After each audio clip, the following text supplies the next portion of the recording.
Since you don't even trust me, why bother asking? Zhang Yu replied wearily. I really am the person you're investigating. Sigh. I'm too tired to even talk now. Yeah, I have something like a divine gift on me. You said it was a divine gift. Divine gift, right? Zhang Yu pointed at the ground. Then I'm a talent that fell from the sky. A moment of silence. Tian Wuchen looked at Zhang Yu sharply. He sighed. All right, if you say so. Then I'll just accept it all. He still found it hard to believe. Wuchen wasn't being arrogant, nor was he being stubborn. If a world boxing champion ties with a rookie, who just started boxing 3 months ago, how would the champion feel?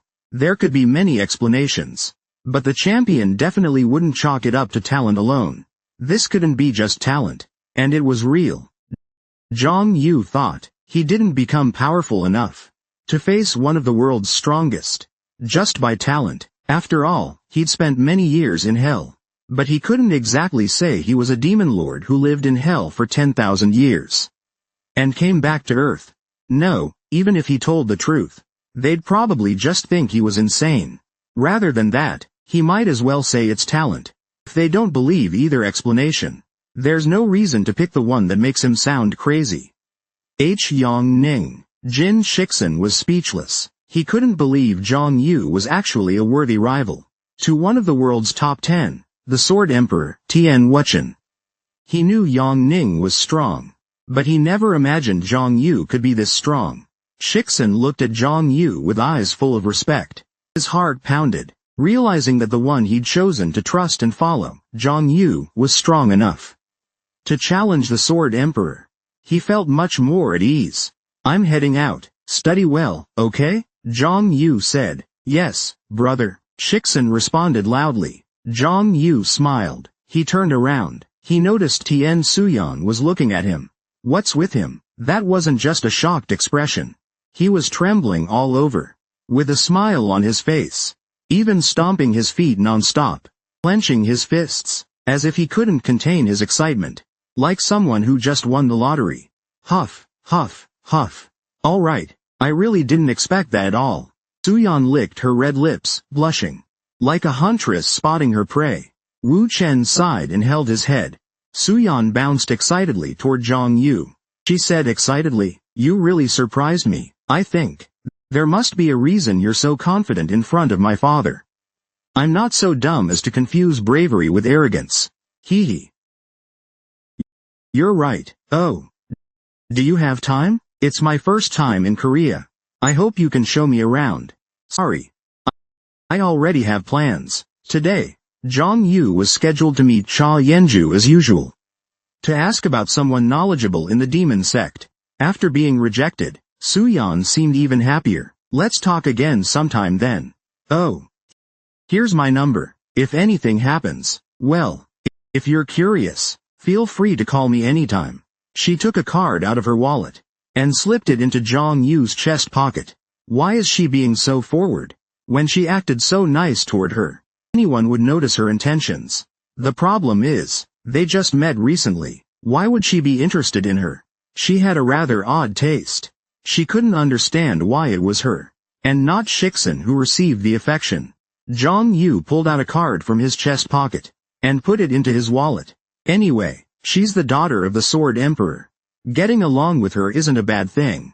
Hoo-hoo. I'll wait for your call. She turned around with a seductive smile and walked away. She turned back once more. Zhang Yu stuck out his tongue. He believed her interest would fade soon. He didn't understand why she suddenly poured so much affection on her. But strong feelings fade just as quickly. Zhang Yu figured her interest would disappear soon too. Zhang Yu said goodbye to the dazed Wuchen and left the training room. Father. After Zhang Yu left the room, an awkward silence fell. Suyan's voice echoed in the quiet room. She turned and smiled at Wuchen. I think I've found her. Wuchen said nothing. He didn't even need to ask what she meant. I messed it up. Her plan didn't just fail. It was going completely the opposite way. She had hoped for Shixin and Suyan to be a couple. The main reason was Shishun's talent. The Tianwu constitution, martial talent is passed down genetically. Which meant, if Suyan and Shixin had a child, there was a chance They would have a child with incredible, unique talent. But Zhang Yu was different. From what Wuchen saw, Zhang Yu had no martial talent. Her great strength was likely built through relentless effort and accumulated experience, rather than natural talent. If Suyan and Zhang Yu had a child, their offspring might not inherit martial talent. I have no choice. She turned to Shixin and grabbed a practice sword, and said, "Let's start right away. Raise your sword." Jian Long. "Oh, yes. Understood." Wu Chen's eyes sparkled. "I'll make Jian Long stronger. Even if it's all or nothing." She was determined to do it. After Zhang Yu left the building, he got a call. It was from Cha Yenju. "Come to the guild office right now. We're heading to the Warong unit." "Warong unit? Why?" Huayan said something urgent came up. "What happened?" "I haven't received the full details either." "Oh, but I heard Captain Zhang Shanzai just returned from Japan. It's probably related to that." Zhang Shanzai is the captain of Warong First Squad, and the current commander of the Warong unit. He used to be in the Special Forces. He formed a militia group to stop crimes committed by players. The militia was officially approved by the government, and thus, the Warong unit was born. He's even famous outside of Korea, because he's one of the few in Korea who can stand up to the former national top player, Bai Kangxuan.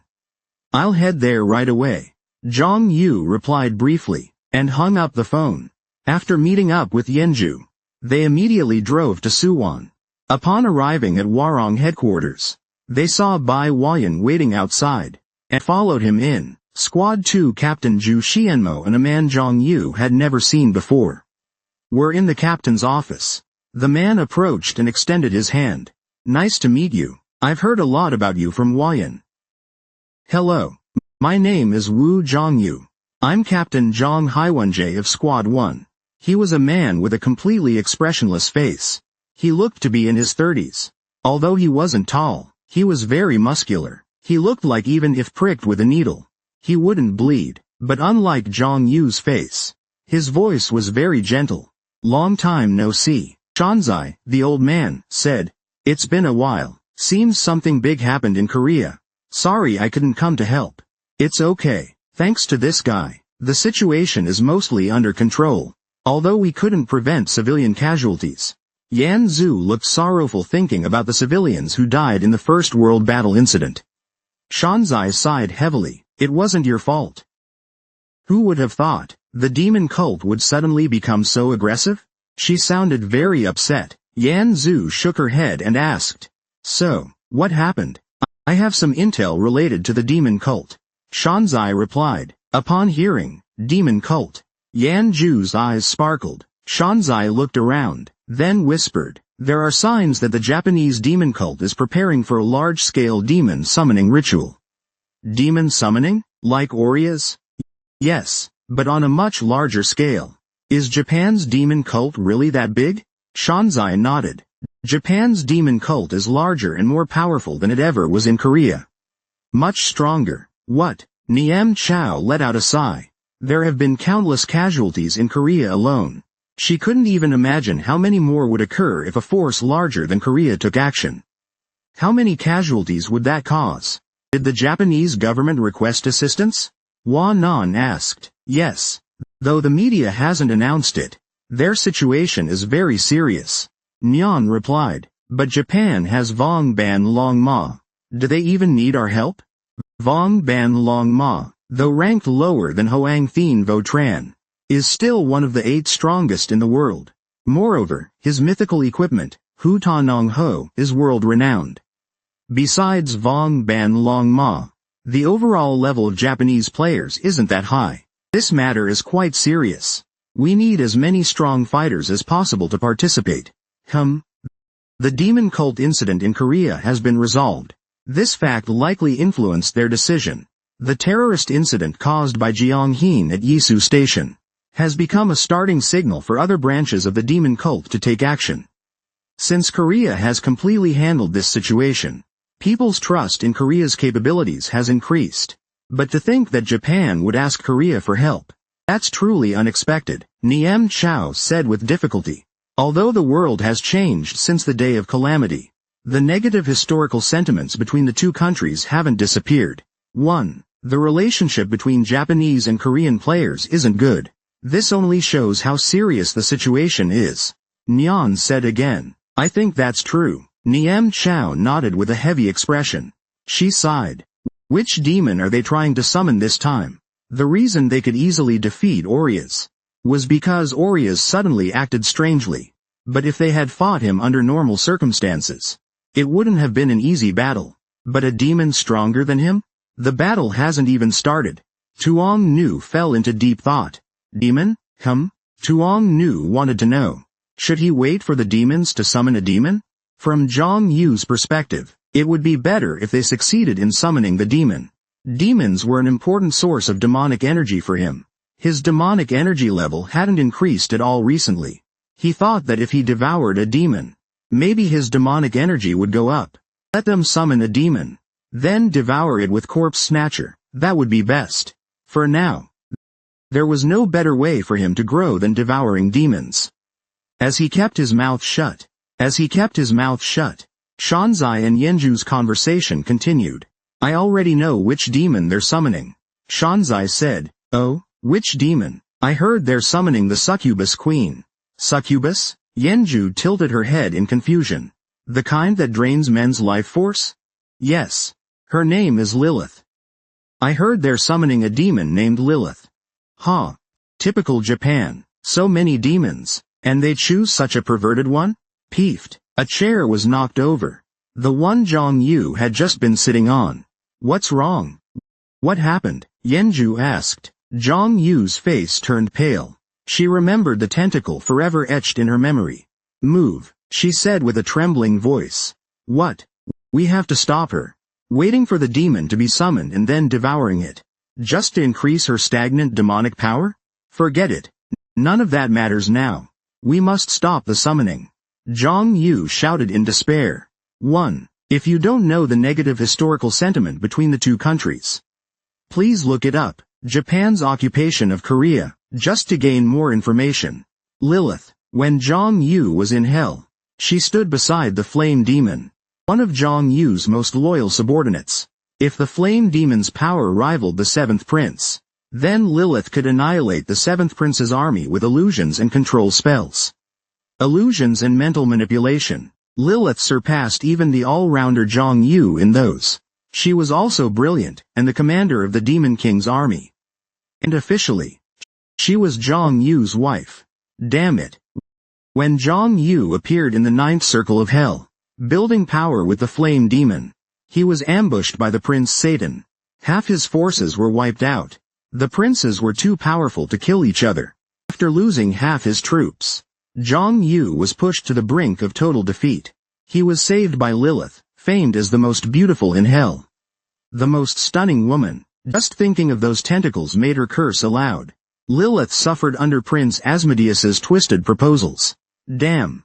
She joined forces with Zhang Yu, who was then declaring war on all 7 princes.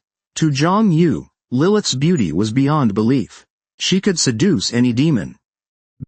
Because of the demons who followed her, Zhang Yu's forces grew even stronger than before the attack by Satan. Thanks to her, he overcame the crisis, and continued the battle against the princes. Afterward, while fighting alongside Zhang Yu, she began to develop deep feelings for him. The demons who followed her hoped their love would bear fruit. Thus Zhang Yu was forced to marry her formally. Most of Zhang Yu's forces were actually loyal to Lilith. He couldn't go against their will. Damn it. Just thinking about married life, she shuddered. Every night since the wedding, Lilith tried to sneak into her room, again and again. She had to desperately flee from her tentacles. When she was finally able to end the war and return to Earth, those terrifying days came to an end. I refused to go back to those days.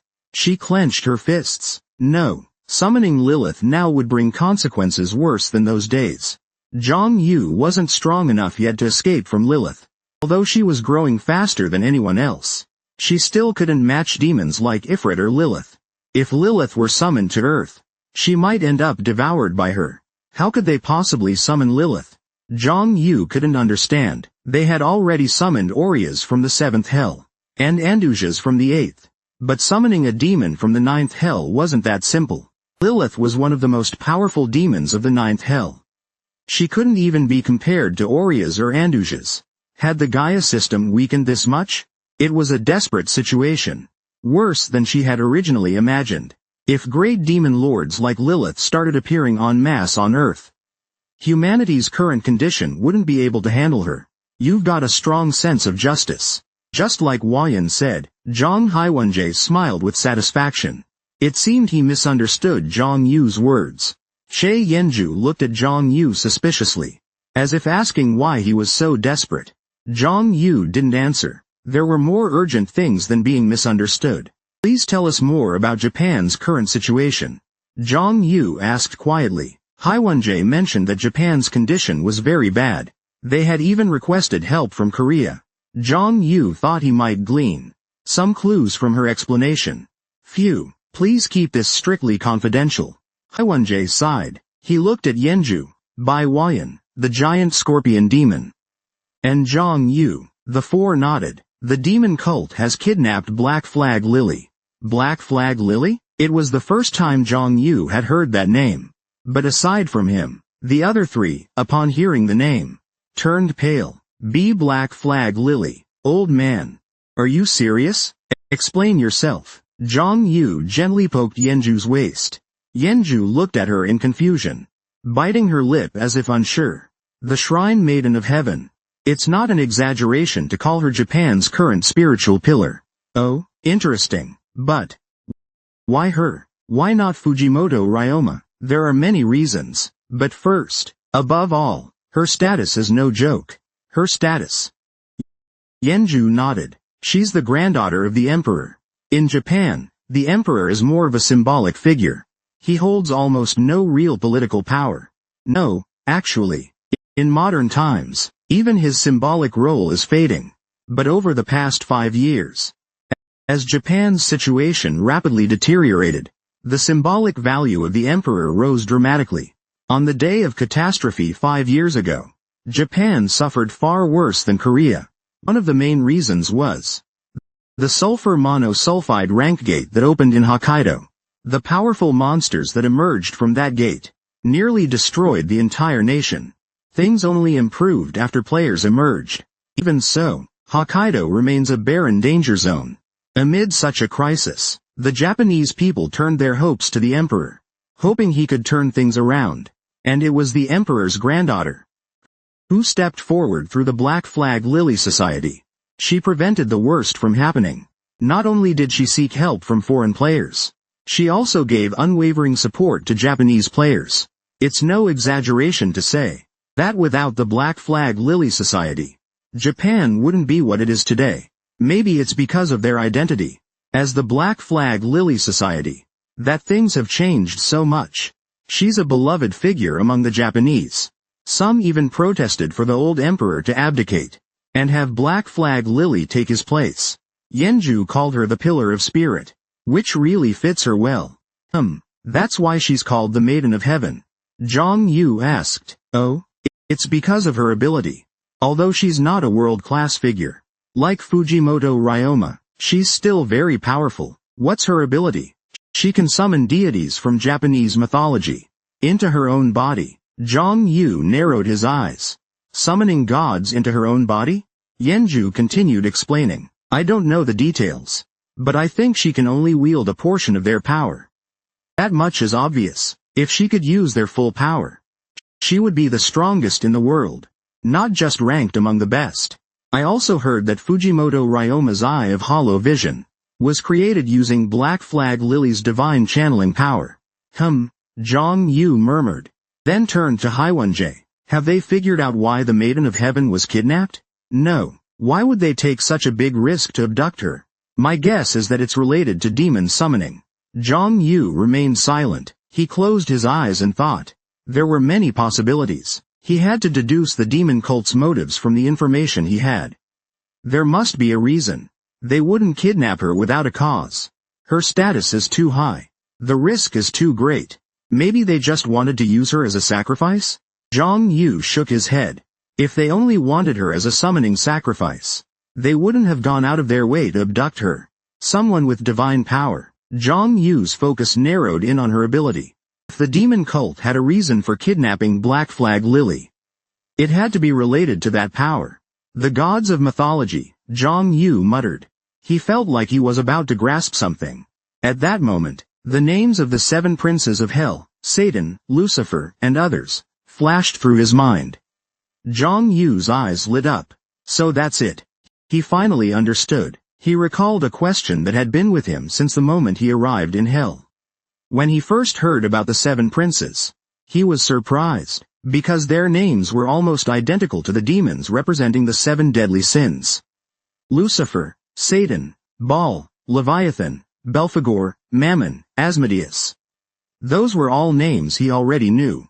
After calmly thinking it over, it made no sense. If the 9 circles of hell existed on a completely different dimensional plane from Earth, then something like this shouldn't be possible. If these names were passed down as myths in other worlds, then perhaps mythical beings were entities from outside Earth. If the gods of Japanese mythology were also from another dimension, then the power of the Black Flag Lily Society could be defined as the ability to summon the power of such primordial beings. At last, the pieces of the puzzle fit together. If that's the case, he could finally understand what had once puzzled him most about the demon cult. How they were able to summon Lilith. The Gaia system hadn't weakened to such an extent. It hadn't become so fragile. The cult had summoned the great demon Lilith from the 9 hells. The cult had already recognized the power of Black Flag Lilith, and tried to use it to summon Lilith. Let's head to Japan immediately. Zhang Yu stood up. Since Black Flag Lilith had already been kidnapped, it had become a race against time. They had to rescue her as soon as possible and stop the summoning. You're really fired up today. All right then, I'll gather my guild members. Yenju said. No. You need to go alone. Zhang Yu turned to the front and sought confirmation again. Am I right? Huh. You're even more impressive than I heard. What are you talking about? Yenju asked. The Japanese government is desperately trying to hide the news of the Shrine Maiden's abduction. At the very least, they'll only announce it after she's rescued. Considering Japan's current situation, if people hear that the Maiden of Heaven was kidnapped, they'll go crazy. We can't ask for large-scale support. If Japan were capable, they wouldn't have tried to gather people so secretly. The more people there are, the faster rumors spread. How many people can we bring at most? Zhang Yu asked Shanzai. 7. Then, I think we can bring 2 more, including those in this room. If that's the case, she has a good candidate in mind. We leave in 30 minutes. Is the plane ready? She's on standby at the airport. The airport is too far. Let's ask Echidona. Echidona? Yenju and Wayan turned pale when they heard the name. Wayan quickly explained to the confused Shanzai. She's your summoned beast partner. She could hardly believe what she heard. Zhang Yu ignored the question. Pulled out his smartphone. There wasn't much time left. I'll call her right now. So meet me in front of the base in 30 minutes. Wait a second. Do you even know where we're going? I'm guessing Hokkaido. To be precise, Jafuka. Because I heard there's an sulfur monosulfide rank gate there. Zhang Yu answered Shanzai's confusion concisely. It wasn't hard to guess where the demon cult planned to summon the great demon lord of the earth and abyss. Huh. Shanzai let out a powerless laugh. Zhang Yu was right. So, a dragon, a creature that shouldn't even exist on Earth, was now soaring through the sky on its massive wings. It was Echidona, who came flying the moment Zhang Yu called. When did you even prepare this? Che Yenju asked. He was seated on a chair strapped to Echidona's back. I don't want to suffer like last time. Zhang Yu replied. He remembered when they rode Echidona to Puxiang. He had held tightly onto one of her scale bells. Just in case. He didn't want to go through that again. Are you maintaining this barrier too? Yenju asked while touching the dark barrier around the chair. Zhang Yu nodded. I'm doing much better than before. To be more precise, he now had more mana. After his mana surpassed triple digits, he could fully maintain omnipotent projection, while simultaneously covering Echidona's body and blocking the wind with barriers. The mana crystal also played a huge role. After crafting the mana crystal, he could use mana more efficiently. Now he could comfortably use omnipotence, which previously required intense focus. Thanks to this, even though Echidna was flying at full speed, Zhang Yu's group could fly to Japan comfortably. However, they couldn't do anything about the intense shaking. Crab Demon was about to throw up. A tear rolled down his cheek. Please, slow down. We're in a hurry. Just endure it. No. He winced at Zhang Shanzai's sharp reply. For someone with motion sickness, this was a nightmare. Zhang Yu, are you going to keep fighting? Echidna asked with concern. Don't be reckless like last time. All right. Zhang Yu smiled wryly and nodded. Unleashing the Pandora's box, he didn't want to do anything so reckless again. However, if necessary, he would still do it. He had gained new power. Mana crystals. If all went well, this can be handled without the Wanmo box. Zhang Yu. He heard a discouraged voice. Zhang Yu turned around. Han Shuya was sitting among a group of top-tier players. Is it really okay for me to go with you? He felt like a cat among a pride of lions. He looked nervously at Zhang Yu. It's fine. Just support us from the rear with buffs. Wouldn't it be better to bring Shixin or Taishu instead? I'm not sure I'll be any help. I promise. This time, you'll be more helpful than either of them. Zhang Yu chose Shuya as the final member. Just as he said, if they needed more raw strength, Jin Shixin would have been a better pick. But, the reason he chose Shuya was simple. That buff I received before. His buff, Blessing of Light, can enhance unique attributes. And since his level has gone up a lot, the effect should be much greater than before. Moreover, his magic stat had already reached triple digits. So the buff effect would be massive. It wasn't just a self-buff. It could boost the power of others too. Now that he thought about it, that buff was insanely powerful. A buff skill that boosts stats this much, especially when stat gains get harder with level ups, is no joke. Players grind legendary gear like crazy, mostly for the stat boosts. Zhang Yu, we've arrived. Zhang Yu looked up. He saw a massive island. No, land. A bandit from Hokkaido said. It feels weird calling it an island.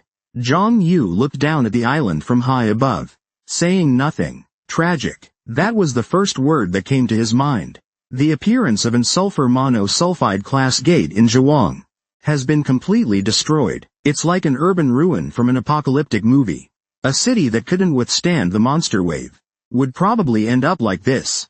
I heard Korea has cities like this too, but none as vast as Hokkaido. A city of such a massive scale being surrounded. Whoosh. A monster flew out from the ruins of destroyed buildings. Coming into view, it was a giant dragon over 10 meters long. Its skin covered in hard rock. Its claws sharp enough to tear through steel. That's Dak Loi Kak, the culprit behind Hokkaido's destruction. And sulfur monosulfide class common monster. Jiang Vu. Avoid it. We don't have time to deal with that monster right now. Got it. Iki Da Na flew around Dak Loi Kak. Over there, Nyan Tu pointed. There's a fortress by the sea. Looking a lot like a fortress from some popular game. 1. That's the Zhuang base. Built to reclaim Hokkaido. A paradise for Japan's monsters. Though Japan has established the base, no significant results have been seen yet. After landing, Iki Da Na quickly transformed back into human form. As Jiang Vu unleashed the power of projection, they appeared as if they had suddenly descended from the sky. Who's there? They. Where did they go? The Japanese players guarding the base drew their weapons. Nyan Tu stepped forward, speaking fluently in Japanese with the players. Jiang Vu said, Iki Da Na, do you remember the translation magic you used before? Cast it on me. All right. After casting the magic, he could understand Nyan Tu's conversation with the Japanese players. I want to hear about the current situation. Prime Minister Yamada and Mr. Vong Ban Long Ma are holding a meeting. I'll contact them right away. So please wait a moment. Shanzai nodded. A moment later, a wrinkled old man and a handsome young man emerged from the shelter. Oh, I didn't expect reinforcements to arrive so quickly. Thank you so much, Captain Zhang Shanzai. No, Our neighboring country is in crisis. It's only right for us to face the crisis together. Who are the people behind you? Prime Minister Yamada quickly scanned the group. 3 familiar faces stood out. He recognized Che Yenju, the guild master of Red Rose, and 2 captains from the Flower Wolf unit, Bai Wayan and the giant scorpion demon. But he had no idea who the other 3 were. They're players who volunteered for the demon cult suppression and hostage rescue mission. I vouch for their skill, Shanzai said. To be honest, he didn't know much about Zhang Yu, Chidona, or Shuiya's capabilities, but he couldn't say anything to make the Prime Minister doubt them. I understand. I trust you, Captain Zhang. Now isn't the time to be picky. Prime Minister Yamada finished speaking. Fujimoto Ryoma stepped forward, and gave a formal bow to Zhang Yu's group. It's a pleasure to meet you. My name is Fujimoto Ryoma. He was tall, and good-looking, although not as stunning as Shiksen. He was still quite a handsome young man. His eyes were particularly striking. His left eye was blue, while his right eye was black. It gave off a mysterious vibe. His eyes were heterochromatic, just as the rumors said. First of all, thank you very much for volunteering to help in this situation. This isn't your country's problem. You can ignore him, but seeing how passionately you're helping, as if this were your own homeland, I find it heartening. Enough with the pleasantries. Zhang Yu cut in. Ryoma's expression instantly tightened. Zhang Yu said, more importantly, we want to know the cult's current location, and how far along the summoning ritual is. Ryoma smiled again and nodded. In that case, let me brief you on the current situation. He led Zhang Yu and the others into a bunker. In the bunker's meeting room was a map of Zhuang. We believe the summoning ritual is being prepared here. He pointed at the map with a long stick. The place where the sulfur monosulfide ranked gate originally opened, Zhuang Station. We think they're setting up on the 3rd floor of the station. However, we believe the cult has released many mutant creatures in the area, and several cult members are guarding the site. To explain further, with our current forces, we can't break through. That's why we're asking for your help. What's the plan? Shanzai asked. Ryoma pointed at 2 locations on the map. We plan to use a sunlight strategy. First, we'll launch a feint to draw the cult's attention, then ambush them from behind. I'd like to leave the ambush to the Korean players. I doubt the cult has detailed intel on all of you, so the chances of success are high. Shanzai said, draw attention from one side with sunlight, then ambush from behind. It's a sound tactic.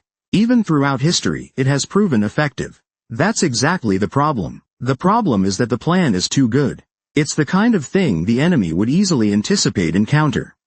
The cult isn't defending a vast area like a fortress. They only need to guard the summoning ritual and the place where Black Flag Lily is held.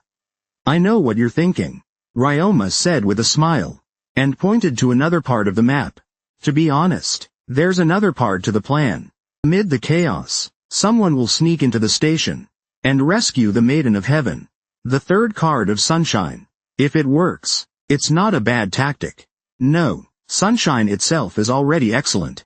The demon cult doesn't know Korean players are involved, so we can catch them completely off guard.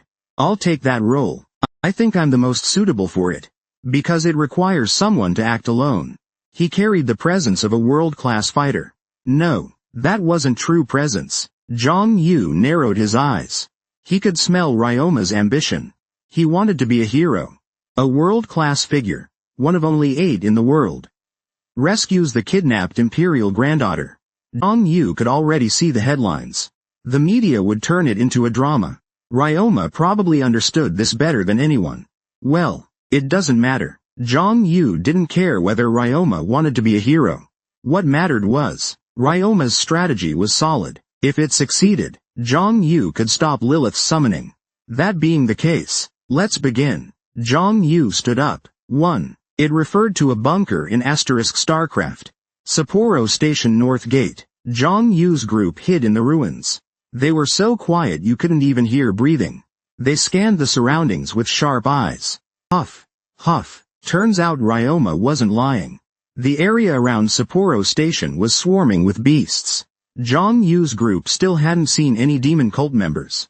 But, Although the beasts lacked intelligence, they weren't fighting each other, which meant they were being controlled. What are you doing? Shay Yenju whispered into Zhang Yu's ear. Her breath made Zhang Yu's heart tingle. Zhang Yu activated the power of silence. No sound would escape now, so you don't need to whisper. She replied, 10. What? You mean it hurts?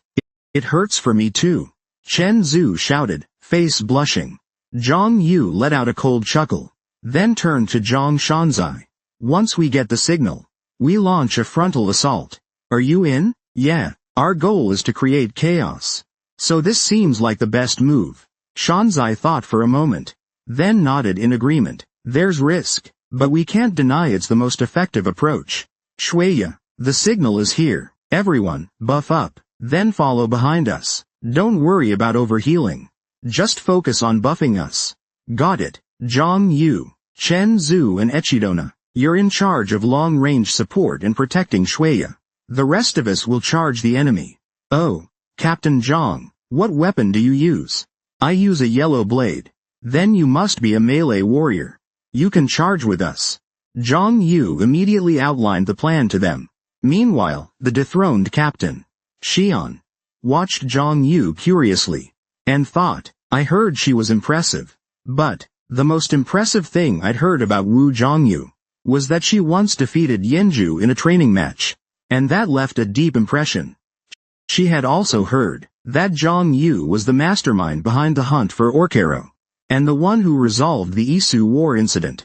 When Shanzai first heard about Zhang Yu, she just thought of her as a player good at combat. But that wasn't the whole story. Shanzai hadn't even known Zhang Yu for a full day, but she quickly realized Zhang Yu was more than just a strong player. Zhang Yu was calm, quick thinking, a sharp judge of situations, and decisive in action. What's more, she had a charisma that made others want to follow her. She would succeed, even though Shanzai had led the Flower Corridor unit for many years. She still followed Zhang Yu's orders. That fact alone was proof. Shanzai felt grateful that someone like Zhang Yu had appeared, at a time when the world was battling monsters and the demon cult. This feeling only lasted a short while. The moment the receiver in her hand began to vibrate, the feeling ended. A strange sound came from the distance. The beasts turned toward the source. I knew it. Zhang Yu muttered as she watched the beasts move. The demon cult wasn't stupid. Only a few beasts headed toward the north gate where the sound had come from. It seemed they were prepared for sunshine. But they probably didn't realize we're the ones attacking from behind. Zhang Yu thought, forget Ryoma, even the average Japanese player wasn't high level. Sure, there were elites like Black Flag Lily, but not as many as Korea had. Even if the demon cult was prepared for sunshine, they probably never imagined that Korean players would be involved too. No, even if they did imagine it, it didn't matter. Because I'm here. Zhang Yu raised her right hand. She fused the power of ice with the power of the iron axe. Strength for the tank appeared in her hand, an axe radiating cold air. The cult expected reinforcements, but didn't expect a world-class powerhouse among them. Although Zhang Yu wasn't known for her strength, that was only because she had tried to stay anonymous. An unseen threat is more terrifying than one you can see. Get ready, Zhang Yu said calmly. The others nodded and drew their weapons. Shueya began casting support magic, while Echidona let out a cold hum, preparing to cast a wide area spell. Light vision, Shueya called out. Ryan. Physical and magical defense increased by 300. Ultimate life regeneration buff applied. For Shueya's level, this wide area buff was pretty good. After all, an increase of 300 to both defenses was equivalent to equipping a unique grade item. However, that wasn't the buff Zhang Yu wanted. Please use the blessing of light you cast on me last time, Zhang Yu requested. Oh, okay, Zhang Yu, but blessing of light is a single target buff. Its duration isn't very long.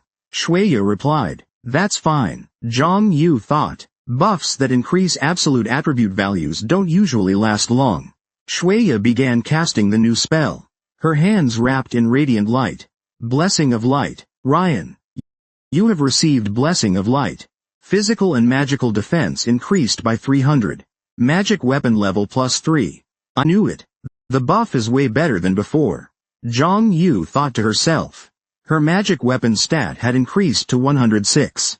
Feeling the surge of energy inside her, Zhang Yu smiled in satisfaction.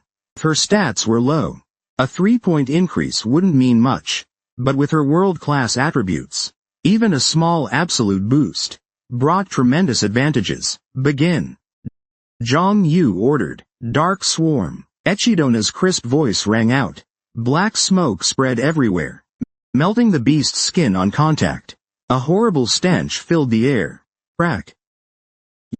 Yan Ju's red chains swept through a wide area, slashing the beasts mercilessly.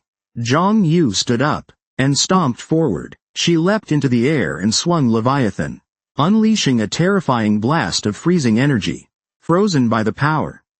The surrounding beasts shattered. Ha! They're coming. Bai Huayan, Shanzai and the giant crab demon drew their weapons and rushed toward the north exit. These beasts were stronger than the ones from the first war incident, but now they faced players that could be called Korea's finest. Boom. Smack. Crack.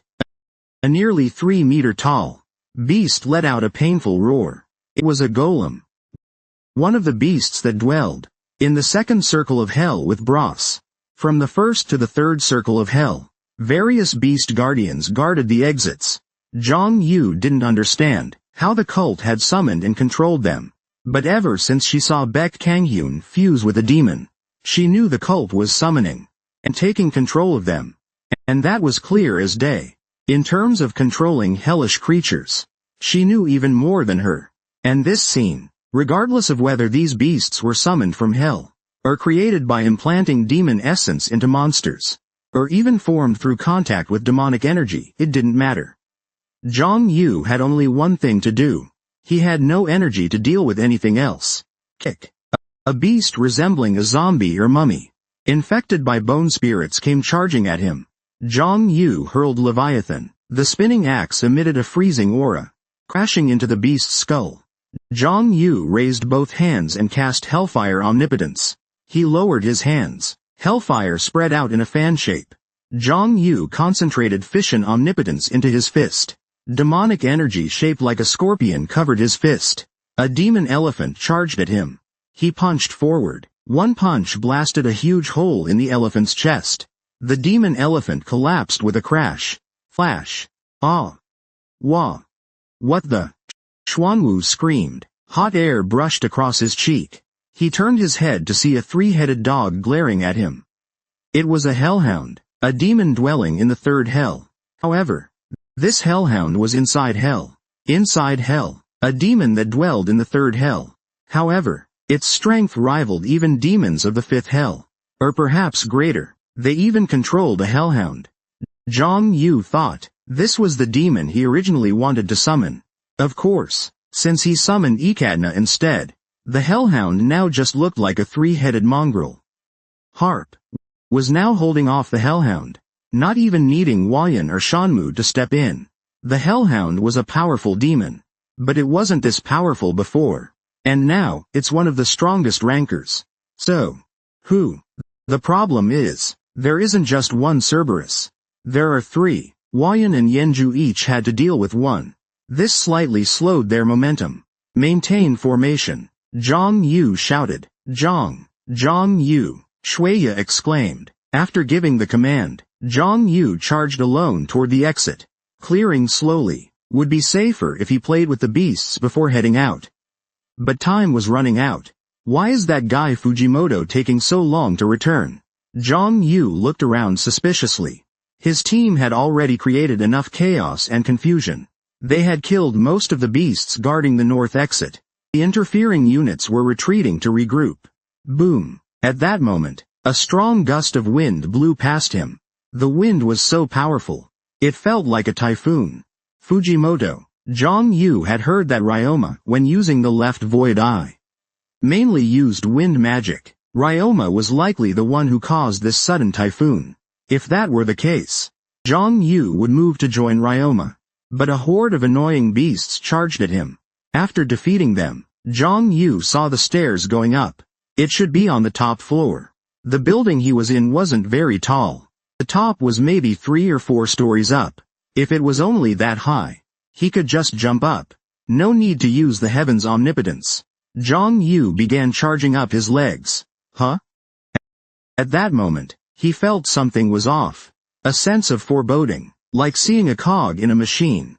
Slightly out of place, Zhang Yu squinted and scanned the area, and quickly realized the source of that dread. I didn't see any cultists. All along the way, while going upstairs, he didn't see a single cultist. Judging from the lower floors, there were none on the top floor either. That was strange. If the summoning ritual was that important, there should have been many guards. Beasts alone weren't enough, even if they hadn't expected intruders. Considering all the noise he had made, there's no way they wouldn't show up. Then he saw Ryoma fighting beasts, while heading toward the top floor. What if the ritual wasn't being held up there? That was a possibility. Of course, Zhang Yu's assumption could be wrong. Maybe they didn't show up because they needed everyone available to attend the summoning ritual. In any case, Fujimoto was headed to the top. Even so, with Ryoma as backup, if the cultists were on the top floor, Zhang Yu could deal with them. So he scanned the surroundings again. Judging from the number of beasts nearby, this was definitely a summoning site, and the whole station reeked of demonic energy. So his thought was simple, and his action was swift. Zhang Yu clenched his fists, fused the power of Titan and power of the Tide together. Heaven Breaker. Tremendous force gathered in his fists. It was a simple process of elimination. They weren't upstairs. The only other possibility was underground. Zhang Yu raised his fist, and smashed down with all his strength. Boom. The floor shattered. He dropped underground, landing in a dark subway tunnel. Kurg. Who are you? A cultist wearing a red demon mask said to Zhang Yu. Popsicle. Zhang Yu stepped onto the floor. The Ichong blade is a traditional Korean single-edged sword. What are you doing here? The cultist shouted in panic. Zhang Yu didn't answer. He simply activated sword omnipotence, lowered his stance and swung his sword. Goo. The cultist raised his hand. A shield of demonic energy blocked the sword. Clang. Whoa. Zhang Yu's eyes lit up. Could it be? The impact he blocked was incredibly strong. This cultist was stronger than Zhang Yu expected. You're not Fujimoto. Who are you? The masked cultist asked while looking at Zhang Yu. Zhang Yu extended both hands and fused 2 types of omnipotence into a long spear. Gripping the trident, he whispered. Goo. Huh? Didn't expect you to answer me. The cult leader clenched his fists. A surge of powerful demonic energy burst from his hands. Zhang Yu thought to himself. The Japanese cult is indeed far stronger than the Korean one. The cult leader Zhang Yu was facing didn't seem to be a cardinal like Baek Kong Yun. Because he hadn't joined the summoning ritual. That meant this was just the power of an ordinary priest. Completely different from Korean cult priests. However, Zhang Yu gripped the spear even tighter. This cult priest might be stronger than the Korean ones. But he was still just a priest. There's no way Zhang Yu would say that. Huff, huff. The cult leader raised both hands. A solid barrier of demonic energy blocked the tunnel. You're not getting through. Judging by his tone, he seemed very confident in his power. Yet Zhang Yu sneered, thinking this guy blocked just 1 strike. And now he was bragging already. How laughable. Zhang Yu focused his energy into his dantian. Energy flowed out from his magic core. Energy gathered at the edges of the trident. Then he lowered his stance, withdrew his spear, and hurled the trident at the barrier. The force of the strike shook the entire tunnel. Huh? Crack. The cultist's eyes trembled. The trident shattered the magic barrier, and flew toward him. He quickly rolled aside. It was humiliating, but it was the right choice. The trident whooshed past him.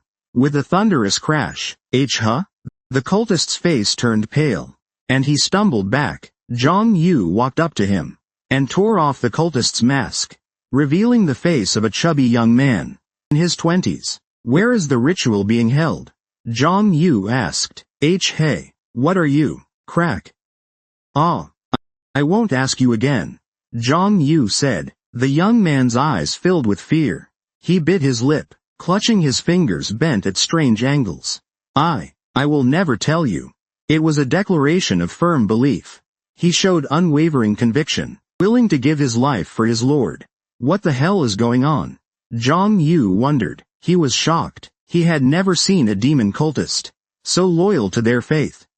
The basic structure of the demon cult should have made that impossible. When gathering new believers, the cult promised two things: eternal life and power, granted by demonic energy. As for Baek Kangshu, he cared more about having power. But most people care more about being alive. After all, how much money someone has doesn't matter. They still can't bribe death to stop it from coming. Even someone with billions will still die when they get old. The reason the demon cult became a global force is entirely because they promised escape from the cycle of life and death.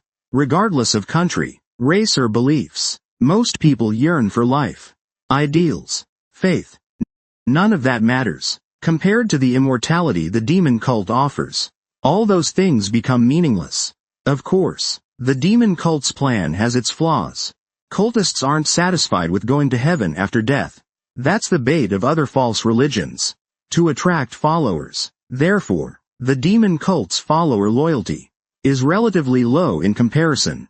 Or so it should be.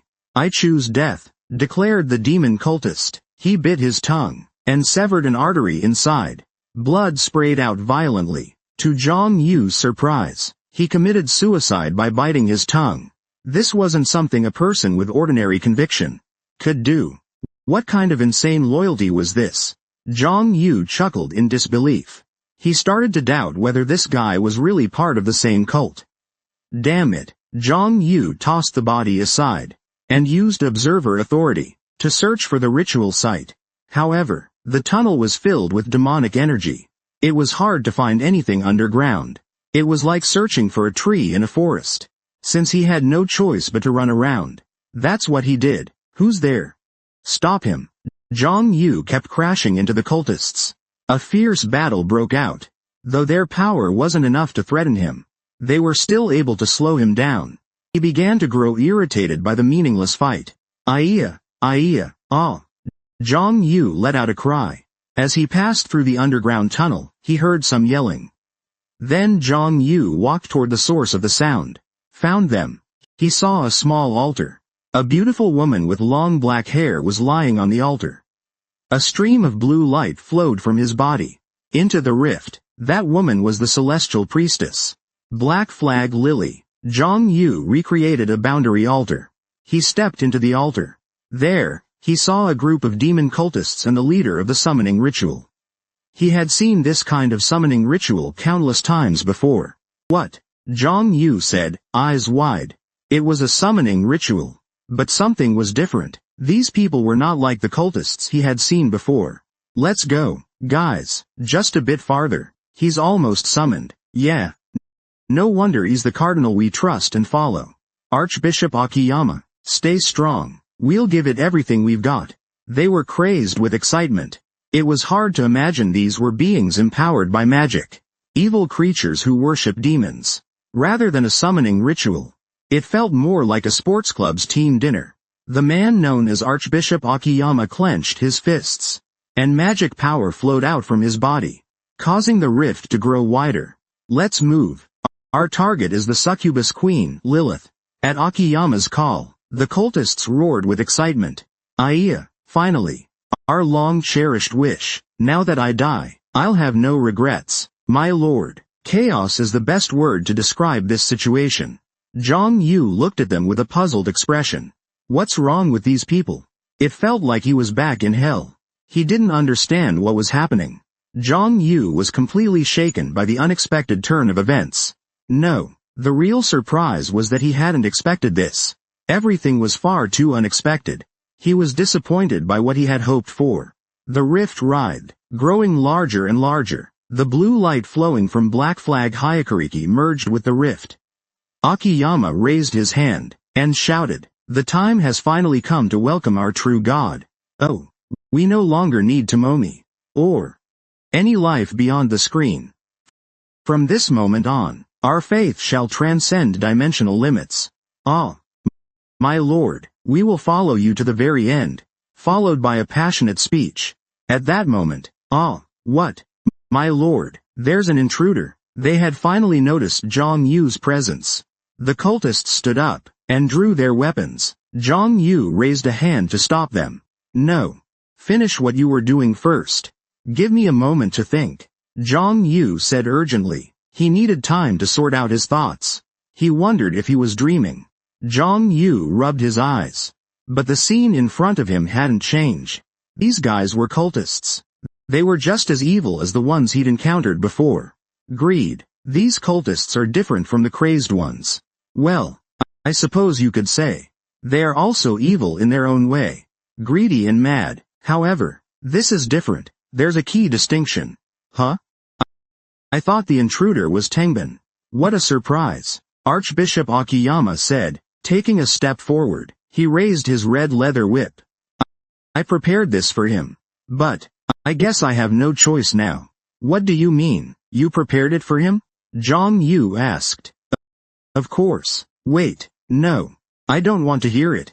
Zhang Yu interrupted, shaking his head. Archbishop Akiyama's expression turned serious. HMPH, you're the one who asked. What do you mean, you don't want to hear it? Zhang Yu fell silent. He didn't know how to explain the turmoil inside his heart. Leave it to us, Your Majesty. Please proceed with the summoning ritual. Archbishop Akiyama spoke through clenched teeth, holding back tears.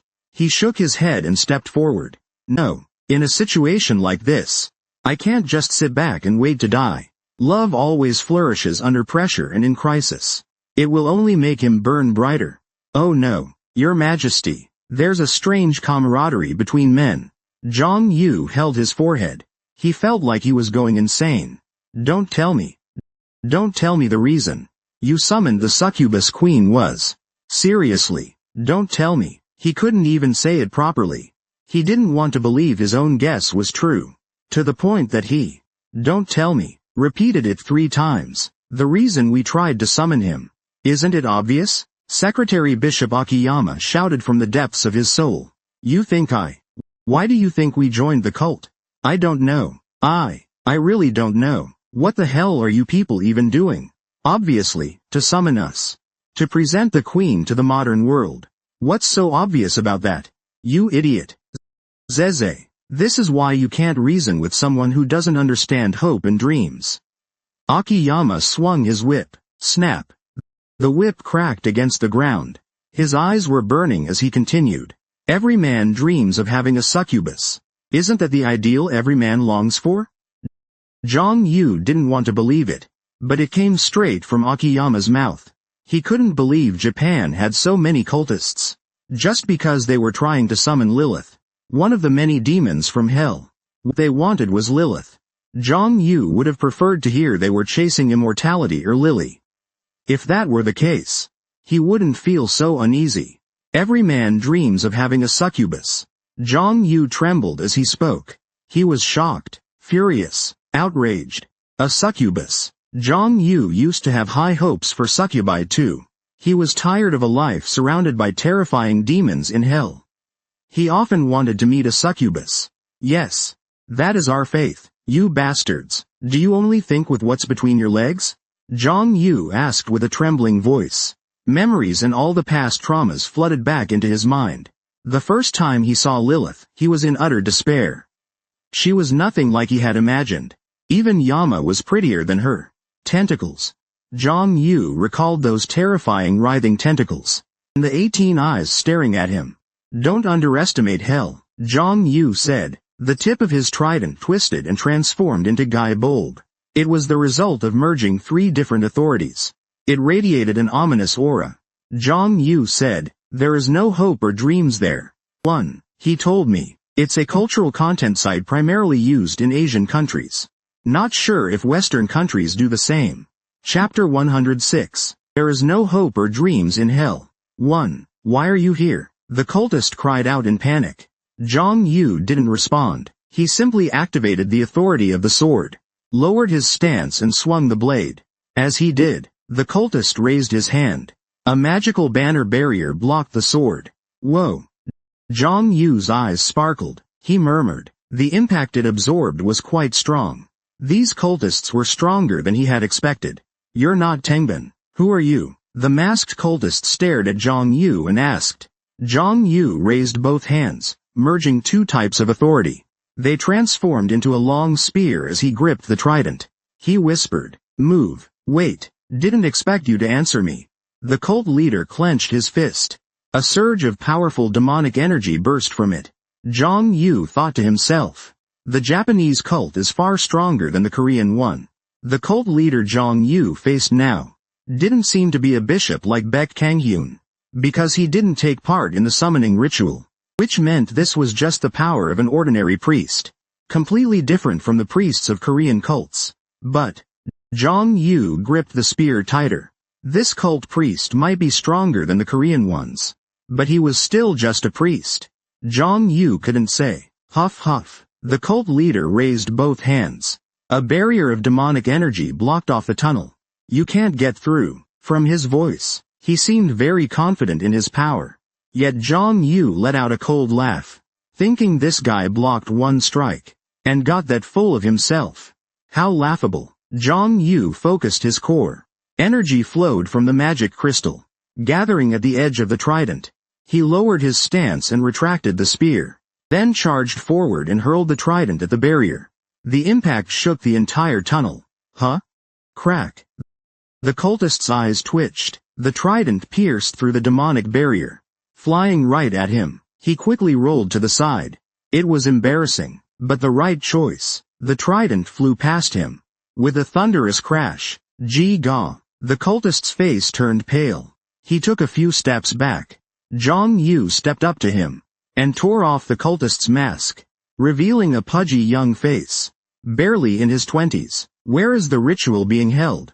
Zhang Yu asked. Hey. How did you? Snap. Haha.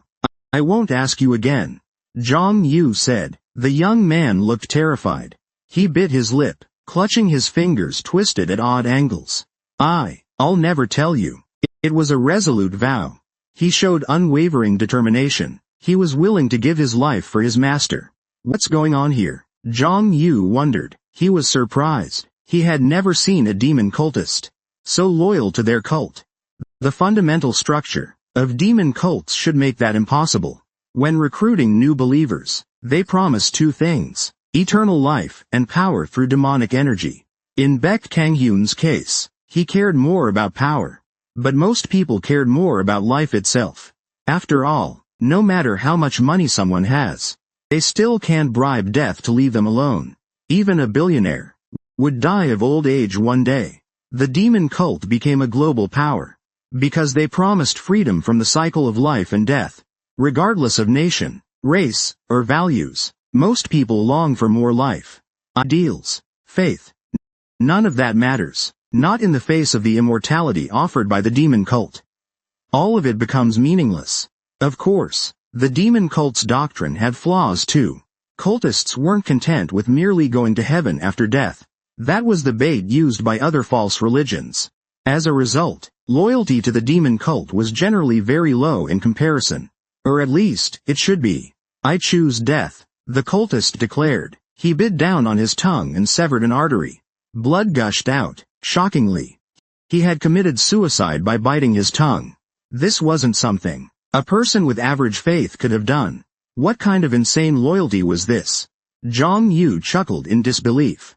He wondered if that guy was even part of the same cult. Damn it. Zhang Yu tossed the body aside, using observer privileges to search for the ritual site.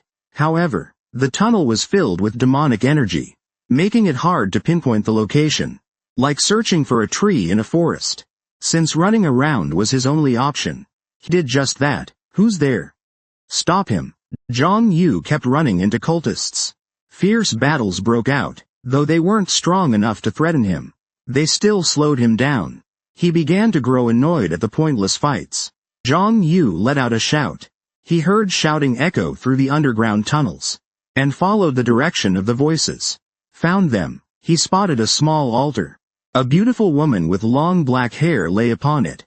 A blue light flowed from her into the crack beneath. That woman was the celestial priestess. Black Flag Lily. Zhang Yu summoned the floating carpet again, and stepped onto the altar. There he saw a group of demon cultists and the leader of the summoning ritual. He had seen countless rituals like this before. What the? Zhang Yu exclaimed in shock. It was a summoning ritual. But something was different. These people weren't like the other cultists he'd encountered. Let's go, guys. Just a bit longer. He'll be summoned soon. Yeah. No wonder he's the cardinal we trust and follow. Archbishop Akiyama, stay strong. We'll give it our all to support you. They cheered like madmen. Hard to believe they were demonic worshippers. Evil beings devoted to demons. This wasn't a demonic ritual. It looked more like a sports club dinner party. The man they called Archbishop Akiyama clenched his fists. Magic flowed from his body. Make the rift even bigger.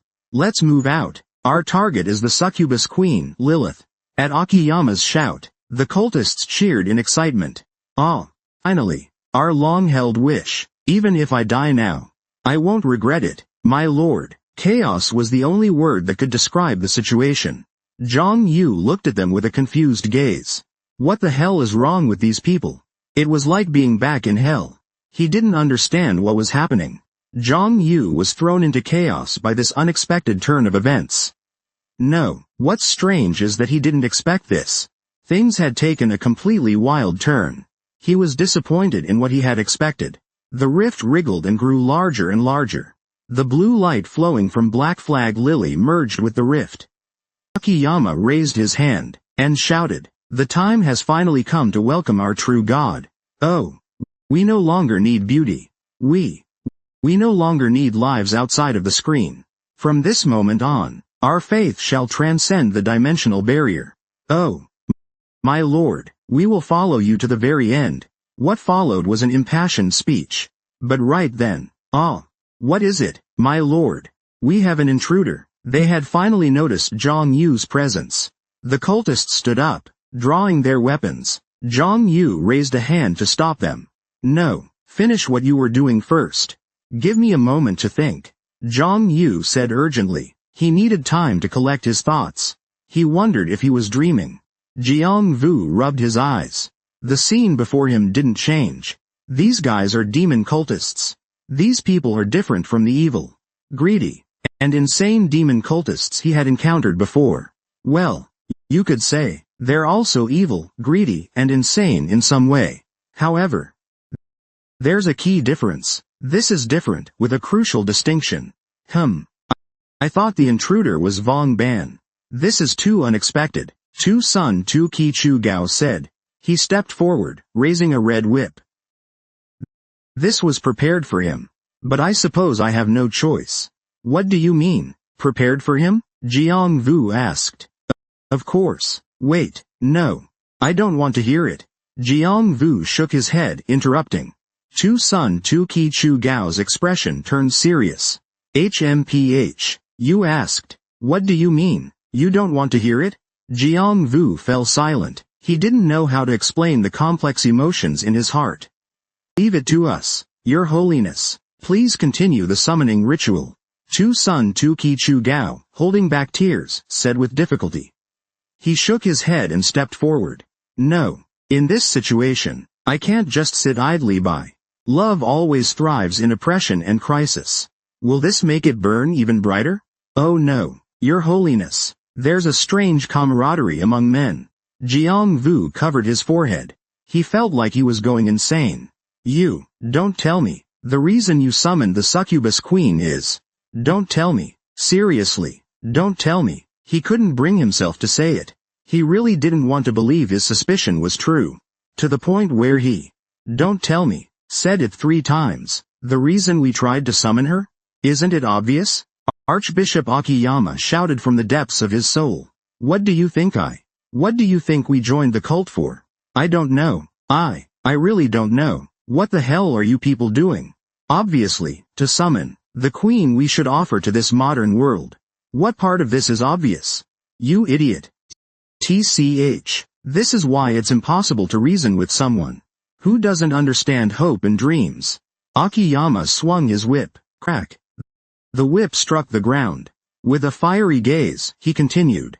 Every man dreams of having a succubus. Isn't that every man's ideal desire? Zhang Yu didn't want to believe it was true, but Akiyama had said it out loud. He couldn't believe that Japan had so many cultists. Just because they were trying to summon Lilith. Of all the demons in hell, the one they wanted was Lilith. Zhang Yu would have preferred to hear they were pursuing immortality, or power. If that were the case, he wouldn't feel this disturbed. Every man dreams of having a succubus. Zhang Yu said, trembling. He was shocked, angry, outraged. Succubus. Zhang Yu had once held high expectations for succubi too. He was tired of a life surrounded by terrifying demons in hell. And often dreamed of meeting a succubus. Yes. That is our faith. You bastards. Do you only think with what's between your legs? Zhang Yu asked with a trembling voice.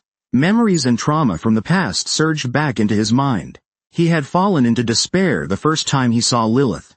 She was nothing like what he had imagined. Even a flame demon looked better than her. Tentacles. Zhang Yu recalled the terrifying, writhing tentacles. And the 18 eyes staring back at him. Don't underestimate hell, Zhang Yu said. The tips of his trident began to twist. It transformed into Gai Bulb. Fusion of 3 different authorities. He radiated ominous energy. Zhang Yu said, there is no hope or dream there. eHitomi is a cultural materials website mainly used in Asian countries. Not sure if it's the same in Western countries.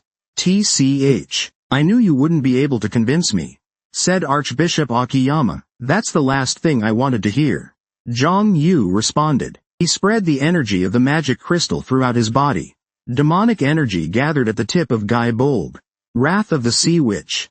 Zhang Yu activated the effect of his black pearl cloak. His magic stat increased by 5 points. Thanks to that, plus the buff from Han Shuya, his stat reached 111. Wow. Zhang Yu's eyes lit up. Compared to when his magic stat was at 109. Now that he was over 110. The amount of magic power he could control changed dramatically. It felt like reaching a milestone. Every 10-point increase was a major step. Stat bonuses were significantly enhanced. Magic flooded through his body. Zhang Yu tightened his grip on his armor. Massive power fluctuations surged throughout him. He felt like he could overwhelm Tian Wuchen at this very moment. Although it was only a temporary effect. A synergy between Shui's buff and the Black Pearl Coat's special effect. He couldn't help but become intoxicated by it. Huff. Zhang Yu stomped the ground. And yanked his armor backward. Akiyama's whip coiled around it like a living creature. But Zhang Yu didn't care. He simply pulled the spear back with all his strength. Akiyama cried out. Zhang Yu suddenly yanked hard. Akiyama fell pathetically to the ground. Then Zhang Yu thrust his spear at Akiyama. Lord, a cultist threw himself between Akiyama and the spear. But Zhang Yu didn't stop. The spear pierced through the cultist, tearing through his flesh, and gutting his abdomen. That gave Akiyama just enough time to dodge the fatal blow. He rolled to the side, the spear grazing his clothing. Akiyama roared. He lashed out violently with his demon energy-infused whip. It coiled around Zhang Yu at an astonishing speed. The sheer force could tear steel apart. Zhang Yu quickly made a decision. Invincible Fist. Zhang Yu dropped Gai Bulb. After deactivating all power, Gai Bulb vanished into the air. Zhang Yu channeled all the energy from his magic core into invincible all power. Darkness enveloped him like a shield of magical energy. No. Akiyama groaned, his face red, giving it his all, but still unable to break through the dark barrier. At that moment, Akiyama changed tactics. He released the whip binding Zhang Yu, and focused his demonic energy into the crackling sound of the whip. Crack. It worked. Akiyama thought to himself. The magic energy he had just gathered finally broke through Zhang Yu's barrier. It managed to cause him some damage. Chunks of flesh were torn from Zhang Yu's right shoulder. Yet, Zhang Yu showed no emotion. No, he was smiling, breaking free from the whip's restraints. Zhang Yu struck again. He didn't have time to use regeneration authority. Instead, he used acceleration authority. and delivered a clean spinning kick at Akiyama. Bang! Crack! This time Zhang Yu didn't use a weapon, but his foot, powered by acceleration authority. Using his leg as the weapon, Akiyama's body was launched. Like a cannonball, the wall shattered. Smoke filled the tunnel. At that moment, Zhang Yu no longer targeted Akiyama, but ran toward the widening rift. Stop him. Protect the rift. The cultists surrounding the rift charged at Zhang Yu. His battle with the cultists continued. They weren't powerful, but there were many of them. It took time. Even Zhang Yu had trouble dealing with 10 at once. Damn it. Zhang Yu punched a cultist who got too close. His fist infused with shockwave fist. But the attacks didn't stop there. More cultists charged at him, unafraid of death, like moths to flame. It delayed Zhang Yu even longer. The duration of Wrath of the Sea Witch was about to end. Akiyama was in terrible shape. Ah! He groaned in despair, watching his followers who shared his beliefs being killed. It felt like his heart was being ripped apart. If only I were stronger, Akiyama thought. He clenched his fists. If only he were as powerful as the other 3 archbishops who held the title of evil apostle. Then he could have saved his subordinates from that intruder. Akiyama was overwhelmed by regret and fury for failing them. The pressure was suffocating him. Run, Akiyama said as he gripped his whip even tighter. The other cultists turned to him. I'll deal with him. All of you, run now. My lord bishop, we can't just do that. As he heard their desperate cries, Akiyama shouted in a trembling voice. Don't worry, even if my body dies here, our faith, our dreams will live on. When do you think a person truly dies? When their heart is pierced by a spear? No. When they lose control of their magic and turn into monsters? No. It's when they lose their faith. That's when they truly die. The cultists wept openly. Akiyama also began to cry. Witnessing this moving scene, Zhang Yu said, "What a tearjerker." Hearing such harsh sarcasm, Akiyama frowned. You're mocking our faith again? Stop taking anime lines so seriously. You're disgusting. Akiyama shrank back, as if realizing that he really had just quoted an anime villain. If you're going to be a villain, at least laugh maniacally, and then get defeated, Zhang Yu said. He reached out his hand, and merged 3 different fist powers together, forming a giant sword over 2 meters long. These people were passionate, not like ordinary cult members. However, Zhang Yu had no intention of showing mercy. After all, they were still cultists. It wasn't hard to imagine what kind of things they'd done to grow strong enough to summon demons. They might look dumb, but Zhang Yu was certain they must have done something that made others feel fear and despair. Zhang Yu didn't care what their beliefs were. It didn't matter at all. He had something to do, and not much time. If your faith is so important, then die for it. He raised his greatsword and said. The rift had grown large enough to reach the ceiling. Zhang Yu hurled his greatsword at him. No! Akiyama screamed and threw himself toward the sword. The sword gram pierced through him. He cried out in pain. Ka! Ku! My lord! The remaining demon cultists screamed in despair. But Zhang Yu ignored them. He had no time to care. Zhang Yu stepped into the rift. Ku! The remaining cultists glared at him, but didn't charge. Instead, they fled with the dying Akiyama. Zhang Yu watched them run, furious. It wouldn't be hard to chase them. In fact, it would be the best way to avoid future trouble. Damn it, he cursed. However, the rift had grown too large. Zhang Yu could no longer leave. Stopping the summoning of Lilith was now more urgent. He stepped into the rift. Zhang Yu no longer had Han Shui's buff, or the cloak's special effects.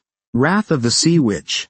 He concentrated demonic energy from the demon crystal into his hand, and touched the rift. Goo! He groaned. The power of the rift pressed against his hand with immense force.